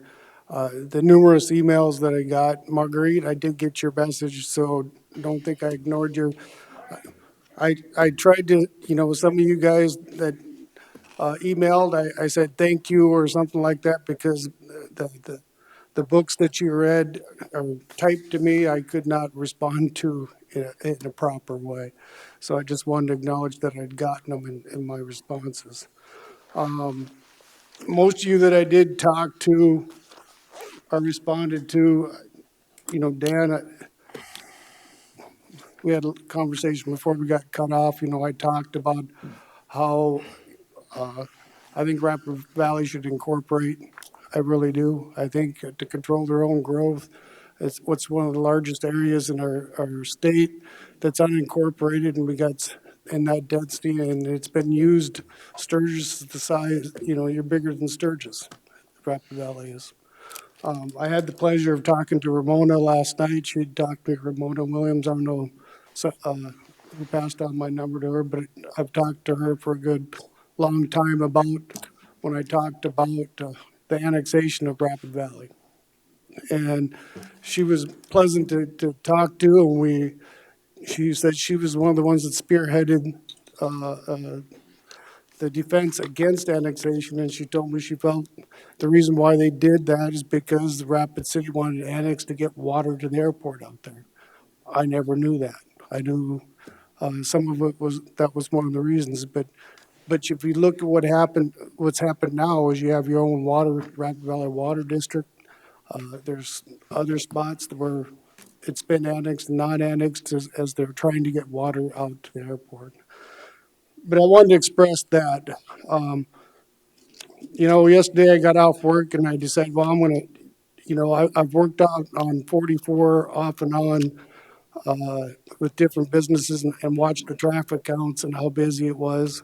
That includes, I used to live off of Longview Road, but I decided to go back out through Box Elder and take Radar Hill Road one more time and drive around and see some of the, and try to put things in perspective. And as I got home, I drove around my area of where I live now, because where I live now it was probably typical to what Rapid Valley was 15, 16, or Longview in that area was 16 years ago when I used to live out there, 18 maybe. 2-lane road going out on Haynes. The development out there, we had Rainbow Ridge. I lived in a mobile home and on the bottom part of the development, half-acre lots. Then development started and you had townhomes and then you had housing moving up the street from me. Well, I still own my trailer and my lot down there, but I moved further up the street. And my lot's probably about exactly what you guys are talking about with the 6,000. The reason why I did is because I don't want the maintenance. But the point I'm trying to get to is that area out there, the main thoroughway is Haynes Avenue. Then you have Country Road, which is by far, it's right by Northbrook and Brookfield and Mall Ridge, which is not even close to the nice roads that you folks have. I drove them. So, and in the Northbrook and Brookfield and Mall Ridge, there's 501 homes. You go across Haynes, there is 280, and they're still building and going across. And if you remember, we just had a fire out there, from future development that's going on in the machinery out there. So I look at the traffic counts when I hear a lot of the testimony about, I'm not arguing anything you guys are saying. But when I've got this type of test, they're not taking Country Road. They're all coming down Haynes. Yes, we have busy times at 8 o'clock in the morning, and probably about 4:30 or 5, we have some congestion. But so I see that.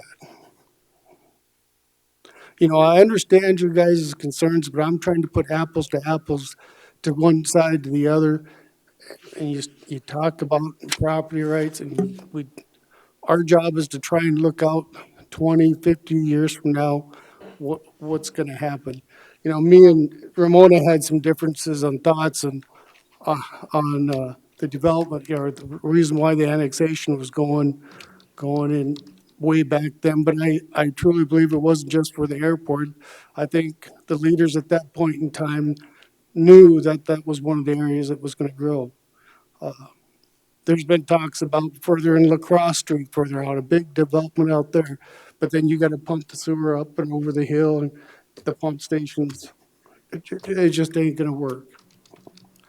So these are the kinds of things that that I'm considering when I'm looking at this today. But I just wanted to acknowledge to all of you guys that I got your emails and your phone calls, and I wanted to give you a little bit of perspective. I still think incorporation of Rapid Valley is a good idea to control your own growth and so forth. So I just wanted to express that. Thank you, Commissioner. I too appreciate the contacts, the emails, the phone calls. Did several on-site visits to the area. Had great cooperation with people of giving me information that I asked for and so forth too. And there's no doubt, there's any number of you that are upset with the amount of density that this brings to the area. But as I was visiting with some of those people in the valley, some of those told me they were upset 30, 40 years ago too, when people were selling off larger parcels into 3 and 5 and 10-acre parcels too. So it's not necessarily all a new issue that's been taking place. I did visit with other developments in the area that are somewhat similar to Apple Valley. I went to Johnson Ranch Estates, Copperfield, Diamond Ridge. All of them are providing some necessary housing, which is what Apple Ridge is also, Apple Valley is also proposing to provide. Some of the information that I've received, primarily in the emails, because if it came in a telephone call, I tried to make the correction at the time, was really, truly misinformation.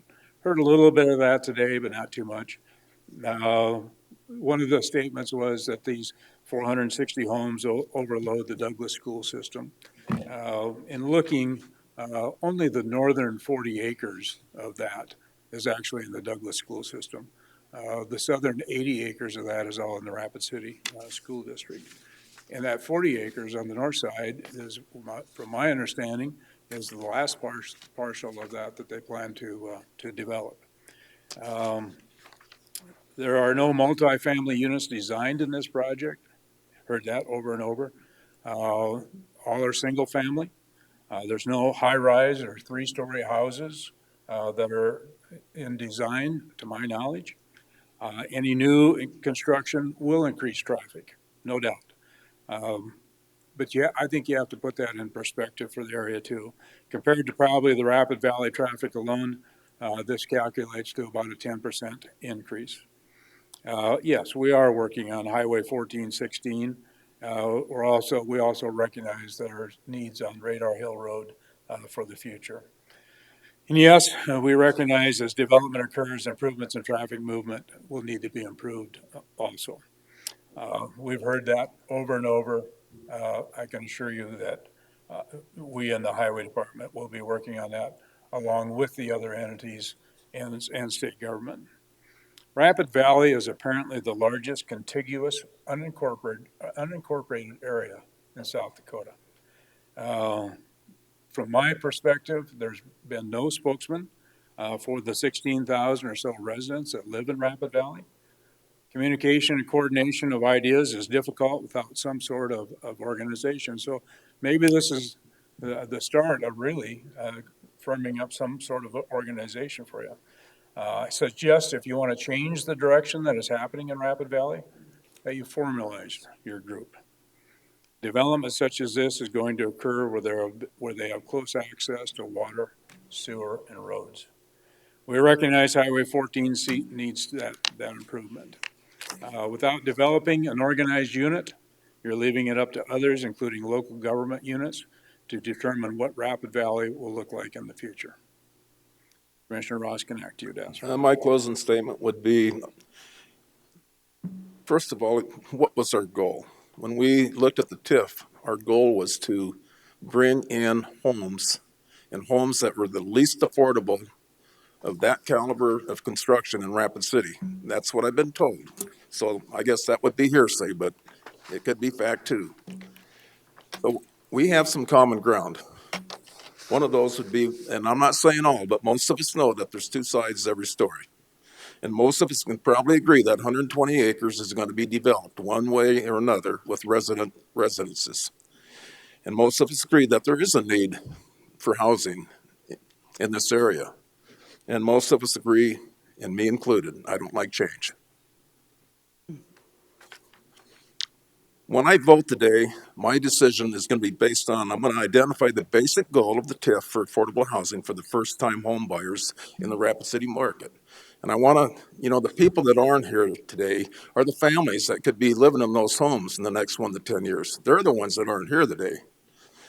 Goal number 2 would be to analyze what other locations or options that they had, that there would be the potential of infrastructure to do this, to relieve the shortage of homes.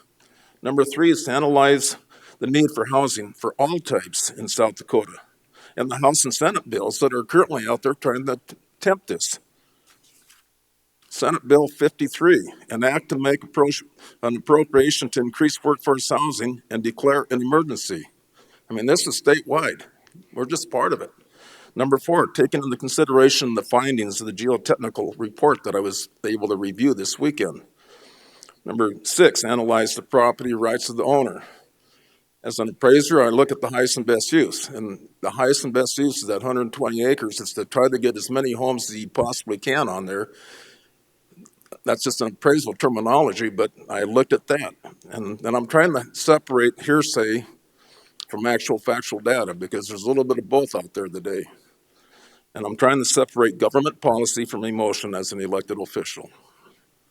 Thank you, Mr. Chair. Mr. Chairman. Commissioner Adcock. Okay, couple of things. Copperfield and Lloyd's area, let's talk about that.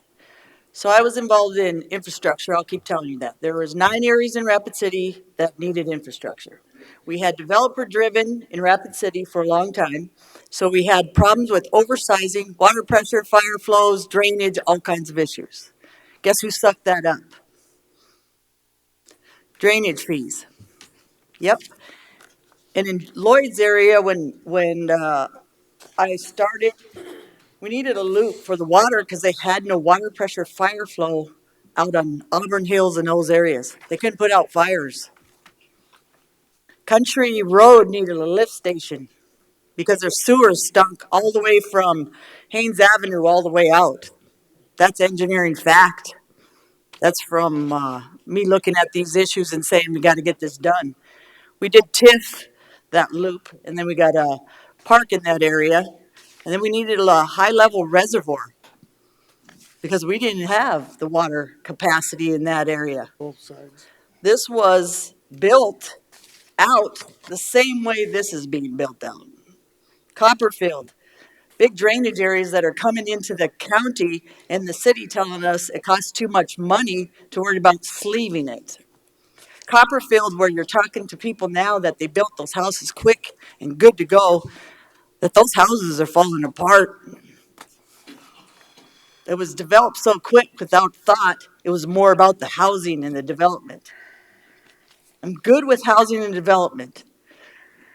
Red Rocks, no water, had to have a reservoir. 21 fire hydrants white. I'd like to fulfill the housing capacity or whatever you guys are talking about. I've just seen over and over again the infrastructure you're leaving us when you're done with your developments. It just hasn't happened in the city. That's fact. Nobody can deny 9 areas that we started. Now we're doing it, and I'm seeing the same thing in the county because we have a need for housing. I just can't emphasize enough. You don't have the infrastructure. You don't. You don't have the money to improve it. So let's incorporate it. Let's annex it. Let's do this. I keep saying the city. We were in the city. We didn't want that infrastructure. We have a 3-mile jurisdiction on platting. How's the city been doing that with us? Ask Brittany about that platting. How's that going? They're putting developments in with their platting jurisdiction in a county that doesn't make sense in the county. We keep doing the same mistakes over and over again, and then we come back and say we needed the housing. I keep saying, who's gonna pay for it? Who's gonna pay for the infrastructure in the future? It's coming. We tried to do this plan for Radar Hill Road in 1416, what, through a grant? How'd that go for us? We were denied it. Why? Guess I wasn't in there, but I did read all their stuff on planning and listened to Elevate about how it makes sense to make sure the amenities to make a city are all in there. Transportation. Where's a bus service going to come out in Rapid Valley anytime soon? 465 units for 200 to 300 thousand for the working class, right? This is for the working class. How are you going to get in? Because the working class that I know, they don't all have cars either. We have no busing service. We have tried to get busing service. I can say that. I worked with Rich Sagan. These are things I have tried before, but we had no money. We looked at a drainage study. Brittany can verify that with Ferber when we had racetrack issues. Why didn't we do it? Why didn't we, county? Are we all of a sudden going to come into some money? Because we haven't done any of those studies because we put them on a shelf. We paid for them, though. We got a grant to pay for them. But we never used them. So we keep doing the same thing over and over again in the city and the county.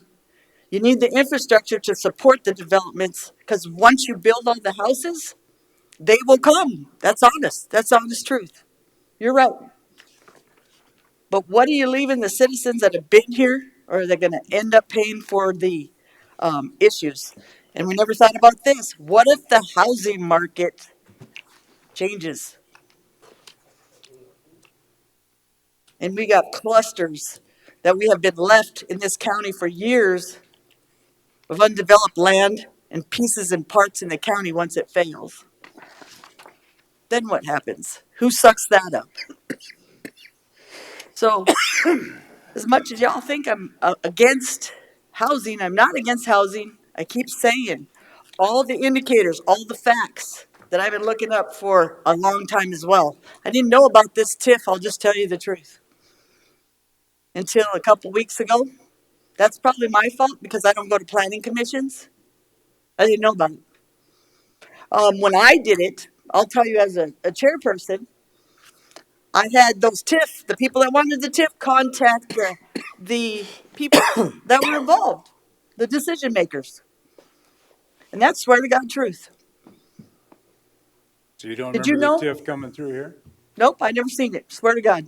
If it did, I would have said something different before it started, or I would have called the skulls ahead of time before it went through the planning. That's the swear to God truth. And just ask them if we could do something that works for our county because of the infrastructure, and that is the truth.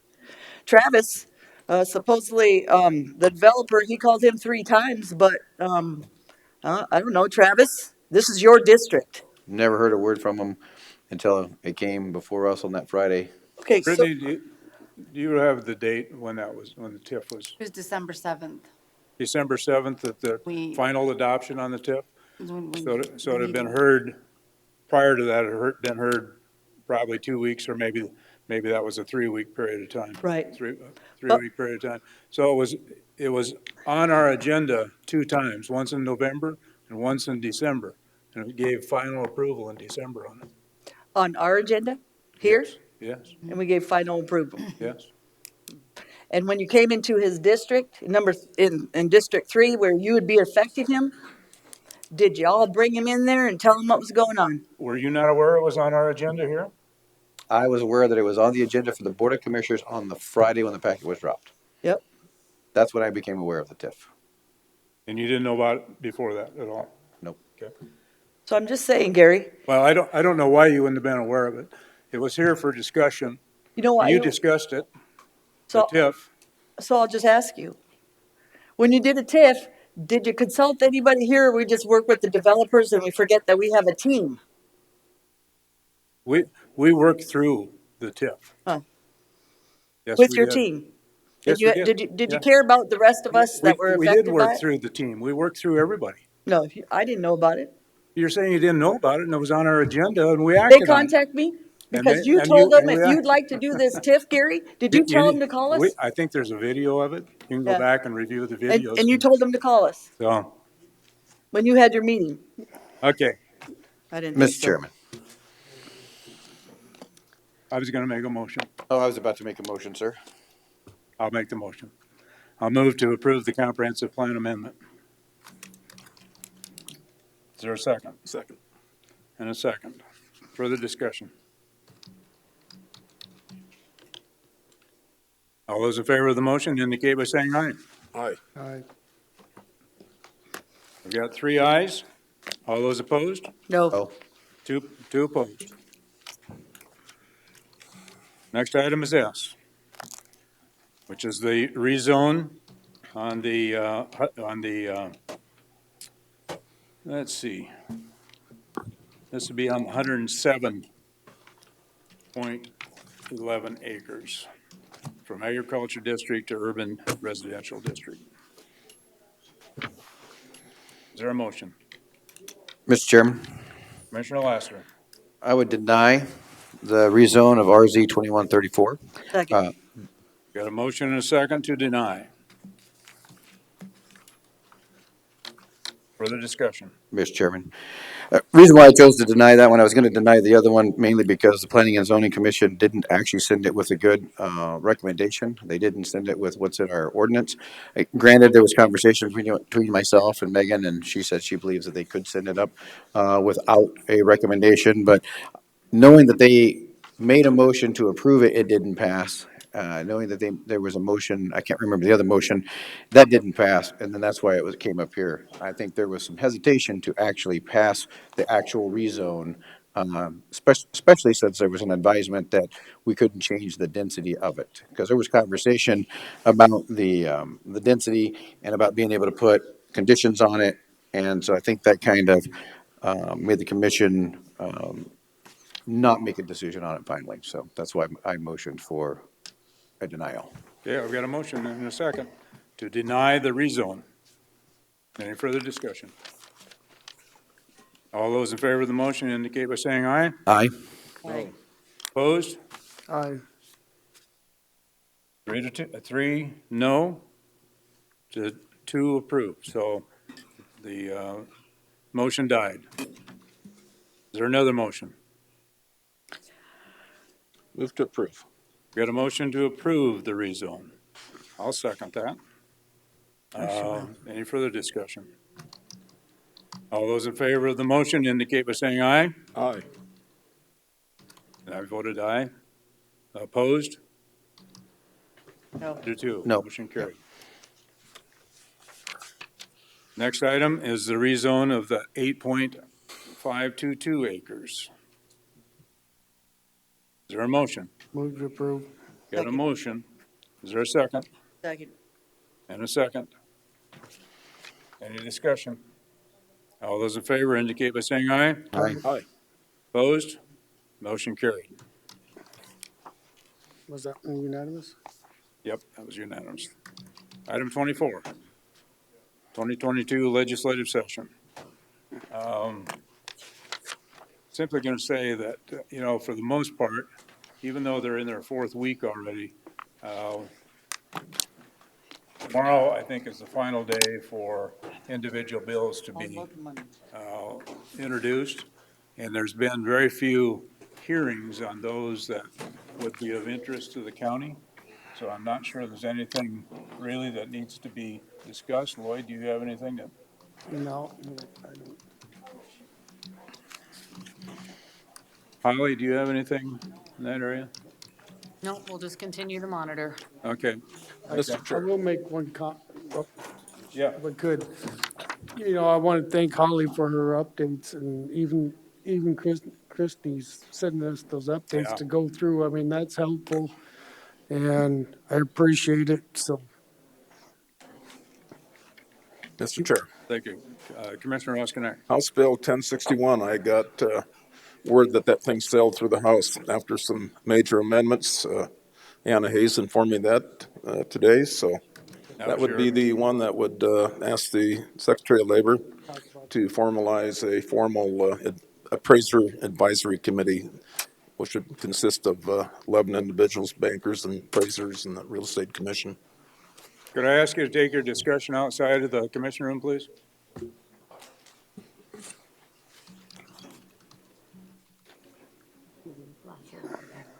Yeah.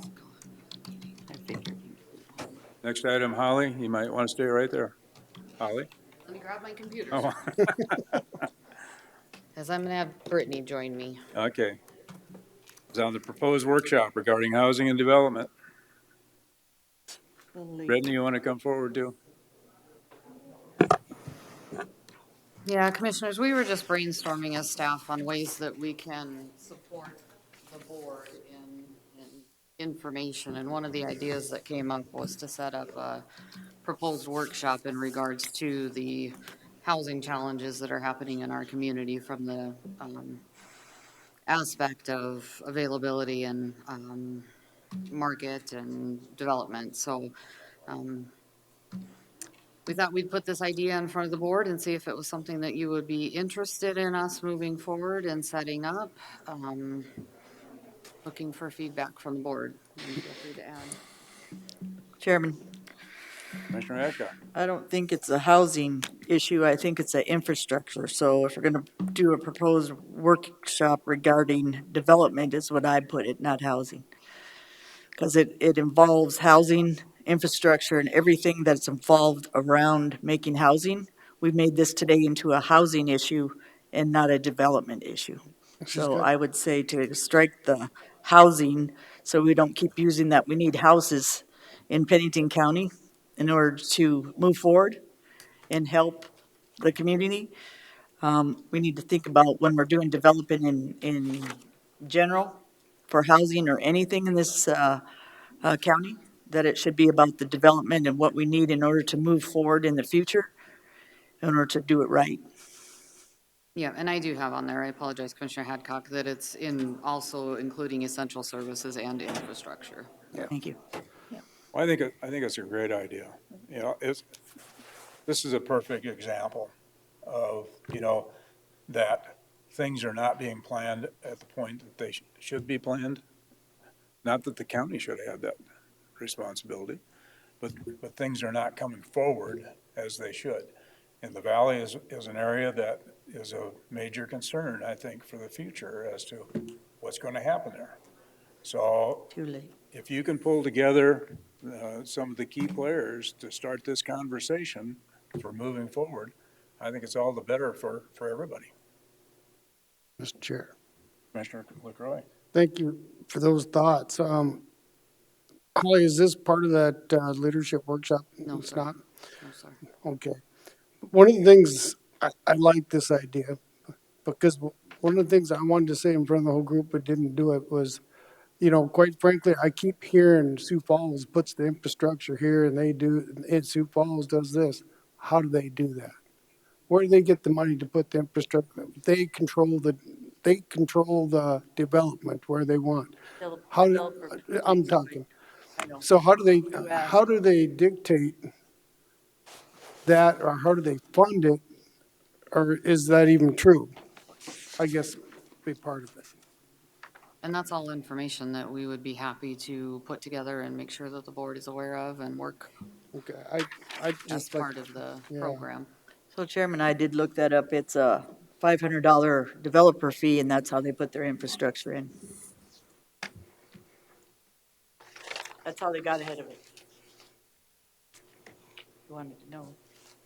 So if it's something the board is interested in, we would just ask for a motion of support to move forward in setting up that workshop in the future.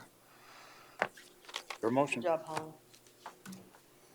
So move. Got a motion and a second. Any further discussion? All those in favor indicate by saying aye. Aye. Opposed? Motion carried. Next item, Commissioners, is in December of 2020, the board voted to move forward with having 2 planning workshops each year. I will be honest, and I missed it in scheduling earlier, so we're a little bit behind the ball game in scheduling one for January.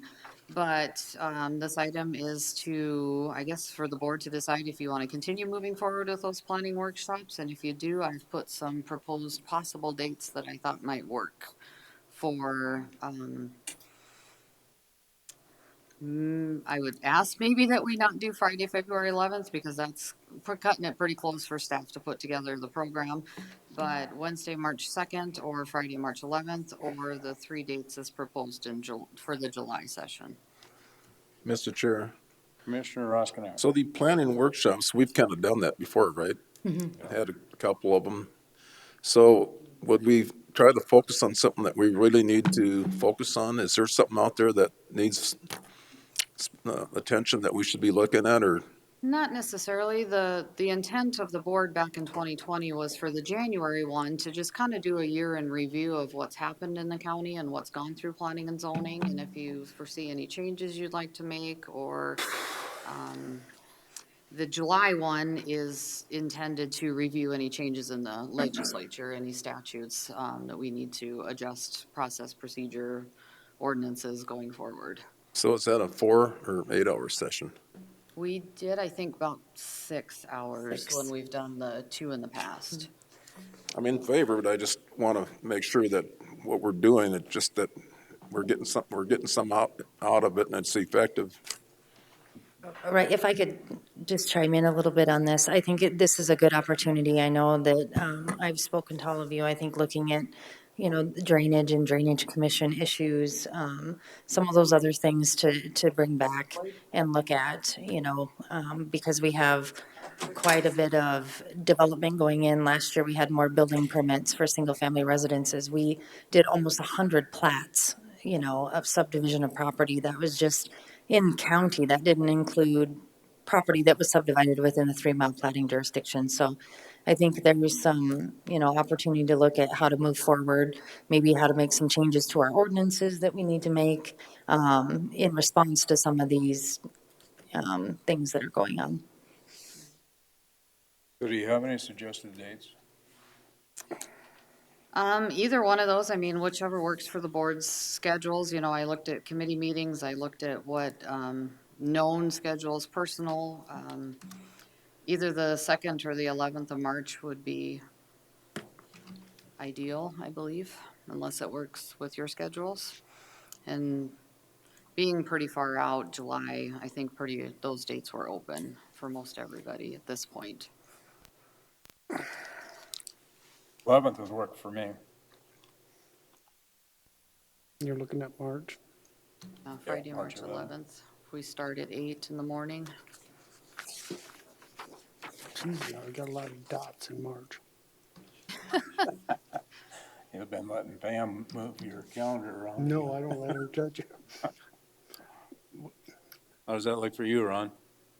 What date? March 11th, Friday? Appreciate it. Yeah. I got open. March 11 on Friday. Deb, work for you? Nope. What time? I have to work at the motel. I usually have off Tuesdays or Thursday afternoons. Have to work the day. Tuesdays or what? They're Tuesdays on our off Tuesdays, if you could, or Thursday afternoons. We had one of our motels fire there, so we have a few issues right now. I can certainly bring this back to commissioners to the next Okay. meeting with some alternative dates if that would be preferred. Thank you, Miss Holly.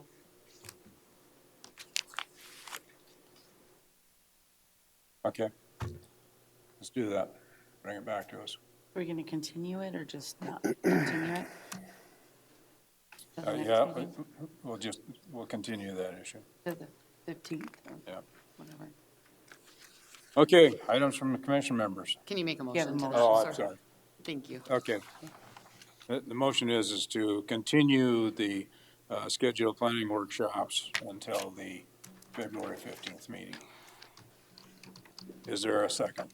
Second. All in favor indicate by saying aye. Aye. Opposed? Aye. Motion carried. Okay, items from the chair and the commission members. Items that need to bring before the commission, other than committee reports? Mr. Chair, Commissioner Roskinek. we did the opening of the stock show, 4 of us. And then I hauled a pygmy around yesterday for the stock show. A what? A pygmy goat, Oh, African, You didn't see the 1.5 pictures? pounds cookie. I haven't seen the pictures yet. He's got it out here in the front seat of his pickup. I'm working with tomorrow I'll meet with the district ranger for Mystic and the chief of Silver City Fire Department. We're working with the Forest Service to find them some land so that they can go ahead and build their new fire department. Good. I think that, and then I'm also working with the FARR, and that's a company that wants to put a mono tower in Rochford, which would provide Wi-Fi from Rochford to 385. And so I expect to get I should have some emails from them.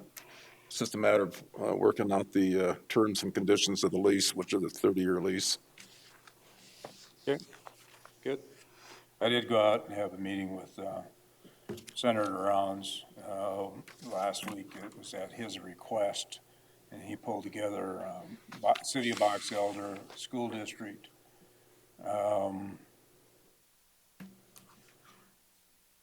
like there was another, Ellsworth Authority together, just trying to get updated on what was happening.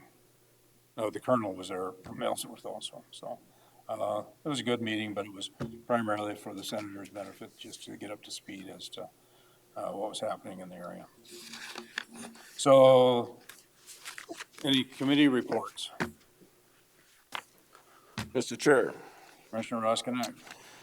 I did not make the Pennington County Housing Redevelopment meeting, but I did stop and talk to Brian. The commission had to make a motion to approve, what was that expenditure, Deb, 472,000 roughly for upper deck, which would be the construction details and plans for the proposed 70-unit apartment complex that we participated in, which will go on Haynes Avenue next to Vicky Powers Park, and if everything goes good, we should have a shovel in the ground sometime in August. Okay. I attended Black Hills Council of Local Government, where we was part of the committee to go over the bylaws. The bylaws are pretty outdated. We vetted them pretty thoroughly, and there was a couple amendments, and so in fact, I just got some emails yesterday where they came back and they want the committee members to look at those. And one of the things is when we vote, the member of the Black Hills Council of Local Government is the county, the city, and so it was, they said, well, how do you sit there when you vote so we agreed that a representative of the member would be the voting entity representing the county or the city or whatever entity. So made a lot of progress on some very outdated bylaws. And then Lloyd and I attended a TIF meeting, and the topic was Block 5, which is going to be that 10-story tower. It was really it was a good hour of asking questions and really understanding the dynamics of that project. And we made a recommendation to send that forward. So that was probably, like Lloyd said, that was probably one of the best TIF meetings we'd ever attended. Super. Deb? Let's see, I zoomed in, I had COVID for Pennington County Housing. Ron gave you that update. Building committee, we entertained all the projects for the 1.2, 1.4 million. That's moving forward. Fire Service Board, you got new supposedly we're supposed to get new officers, but they ended up keeping the same chair and vice chair. They did an amazing job. Caleb and Charles. So, looks like everything is good. Sorry. Okay. Nothing's really changed on those. Okay. Commissioner LaCroix. Well, Ron gave the update on the TIF committee. That was a really intense meeting and one of the best discussions we've had in a long time. And one of the best parts about it was talking about a little about the history of where Block 5 come from 10 years ago to where it's at now. So, and Joel Lending really had some good history, and that kind of helped out. Extension Advisory Board, we elected new officers. We got Matt Ott back as chair, and I forgot who the vice chair. I think it's Patty. Patty's the vice chair, and Mark is the secretary. And that was they just went through some pretty basic, stuff with the meeting. They went through their budget. They did pretty good, of getting some of the lights changed that they needed. And I was able to get them some shelves that they had on their budget, list for free from down the street. We were doing out of our storage area for MG Oil and ended up getting two of the shelving units that they needed for them. So that was helpful. The other thing I attended was, the Community Health Board. That we did, just went basically over their budget. Their numbers were up a little bit. Number of employees out on health because of positive results were like 36%, something like that. And there's not much to share on that one. I did attend our health board trust meeting.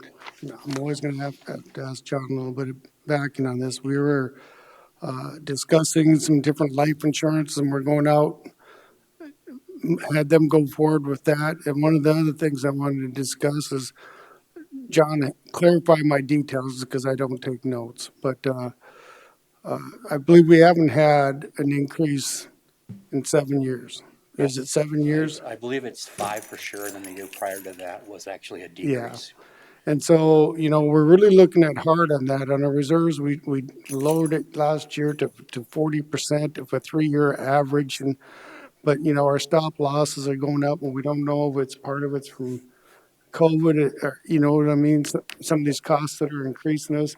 So we gave the directive to contact our representative to look at our benefits and see if there's some changes we could do. If there is, come back with some suggestions with a 5-year plan, how to get to where we need 3 to 5 year plan. So I just want to say, there's a possibility that these rates could go up. I mean, it is what it is. It's happening. So I just didn't want to sneak up on people with those, but we're looking at every other avenue first, like we have in the last 5 years. So I just want to pass that on. No, I think you hit most of those points there, Commissioner. New York Life will be our new life insurance provider. It looks like that's going to probably kick off in June. They had hoped we could get it done by February. Well, that's where we're at, and it's not possible to make the changes that quick. So do you go direct with them on that, or? Yes. Okay.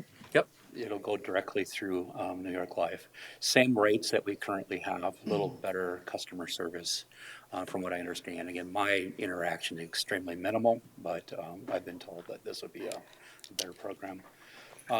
With regard to the health plans, we did reach out to Wellmark to see what they could provide for ideas from other entities that they work with. Some best practices, some cost reduction methods, additional changes maybe to our plans or premium changes as well to help us. So we've had deficit spending now for the last 3 years. Without that $400,000 inflow from the commission, this past year, we would have had a $600,000 deficit. So we are below our agreed upon balance in our trust. And we've got to find a way not only to make that up, but then to make sure we don't have additional deficit spending moving forward in the future years. So we're kind of between a rock and a hard spot with regard to change.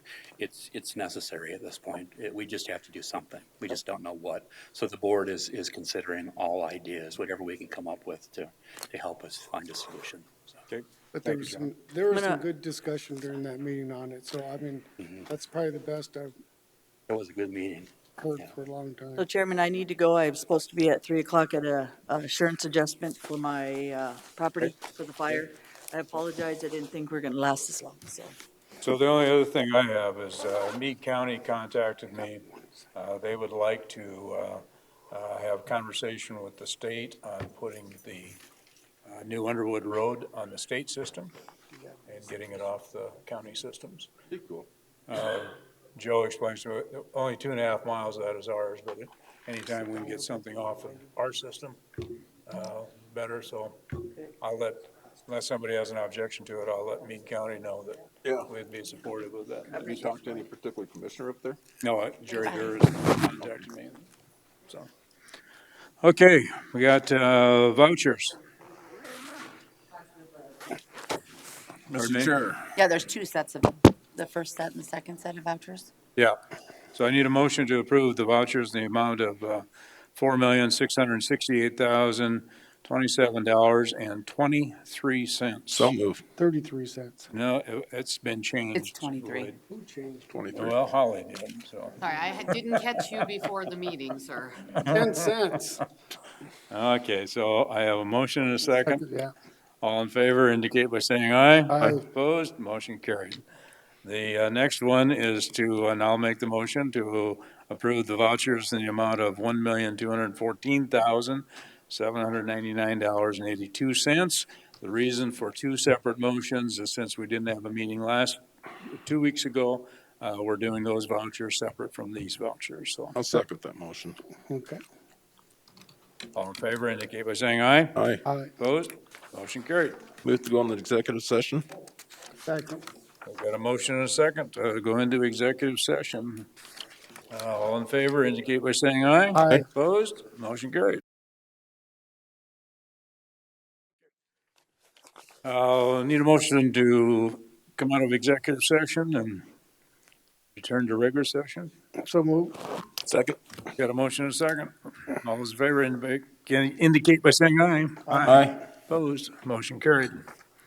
Okay, John, you're up first. Oh, Ron's up first? Ron, you're up first. Okay. I'll make a motion to move Sean Brewer from a B 21-5 at $18.40 an hour to B 21-10 at $20 an hour effective January the 23rd, 2022. Second. Was that Shannon Brewer?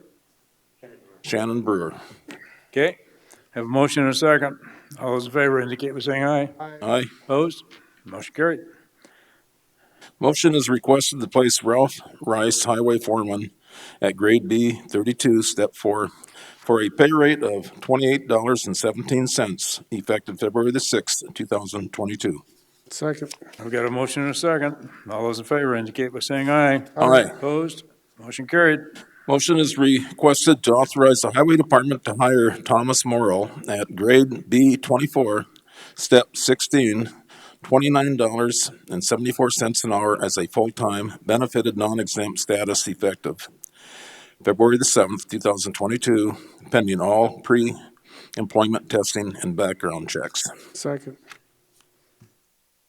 I've got a motion and a second. Okay. So the motion is a little bit different than what I had here, but that's. We want to read the motions off of your agenda, not the paperwork. So the difference on it, Ron, was that it says pending a pre-employment commercial driver's license background check. Okay. And that's what we need? Mm-hmm. Okay. So that's the motion, right? Correct. And that's okay with the second, right? Yep. All those in favor indicate by saying aye. Aye. Opposed? Motion carried. Motion is requested to place William Keister, shop staff assistant, at grade A13, step 7, for a pay rate of $16.97, effective February the 6th, 2022. Got a motion and a second. All those in favor indicate by saying aye. Aye. Aye. Opposed? Motion carried. Holly, for your information, 5 and 6 will be combined because that's the way it was originally written. 6 is part of it with Dustin Hall. Okay, I just had a different effective date on Dustin Halls. That's why they were in two separate motions. Oh, there is a different date, huh? I'll read both. Okay. Lloyd will handle it with 2 of them. I move to place the following Highway Department employees at the following effective February 6th, 2022. Joseph Delaney at B31, step 6, $26.16 an hour. Ted Forbes at B23, step 5, $22.80 an hour. Christopher Hermanson at B21, step 8, $19.52 an hour. Jeff Hoffman at B21, step 14, $20.95 an hour. Doug Horst at B21, step 11, $20.23 an hour. Dennis Jensen at a B21, step 12 at 2047 an hour. Clinton Lester at a B21, step 13 at 2071 an hour. Dustin Lindstrom at a B31, step 3 at 2435 an hour. John Paulin at a B21, step 8, 1952 an hour. Eric Rossell at a B21, step 11 at 2023 an hour. Jeffrey Sorensen at a B23, step 3, 2172 an hour. Kelly Thurman at a B23 at a step 5 at 2022 and 80 an hour. Is there a second? Second. You got a motion and a second. All those in favor indicate by saying aye. Aye. Opposed? Motion carried. Number 6 would be to place Dustin Hall at a B31, step 6 at a 2616 an hour, effective January 9th at 2022 year. And grant retroactive pay. And great. Don't? I'm told no, because we're in that same pay period. Oh, so okay. He'll get it in his check this week. Okay. Nope, okay. You second it? Yep, I did second. I got a motion and a second. All those in favor indicate by saying aye. Aye. Aye. Opposed? Motion carried. So, don't question what Holly puts on these sheets. Motion to authorize highway superintendent's signature on the right-of-way acquisition for the Thunderhead Falls Bridge 52-317-318 replacement project in the amount of $6,000. So moved. Or second, sorry. All those in favor indicate by saying aye. Aye. Opposed? Motion carried. Move to direct the highway department to terminate the contract for AGG-2020-2 aggregate stockpile Paulson Pit with Bob Back Construction, Robert A. Back, Pier, South Dakota. Second. I've got a motion and a second. All those in favor of the motion indicate by saying aye. Aye. Opposed? Motion carried. And we just need to clarify motion 3, that's effective March 7th. Want me to read that March again, 7th? Gary? I've got March 7th on mine. Okay. Yep. Okay, just want to make sure that's what we had. Okay. Okay. All I need is a motion to adjourn. Motion to adjourn. Second.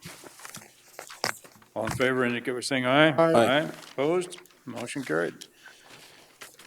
4:05 in the afternoon.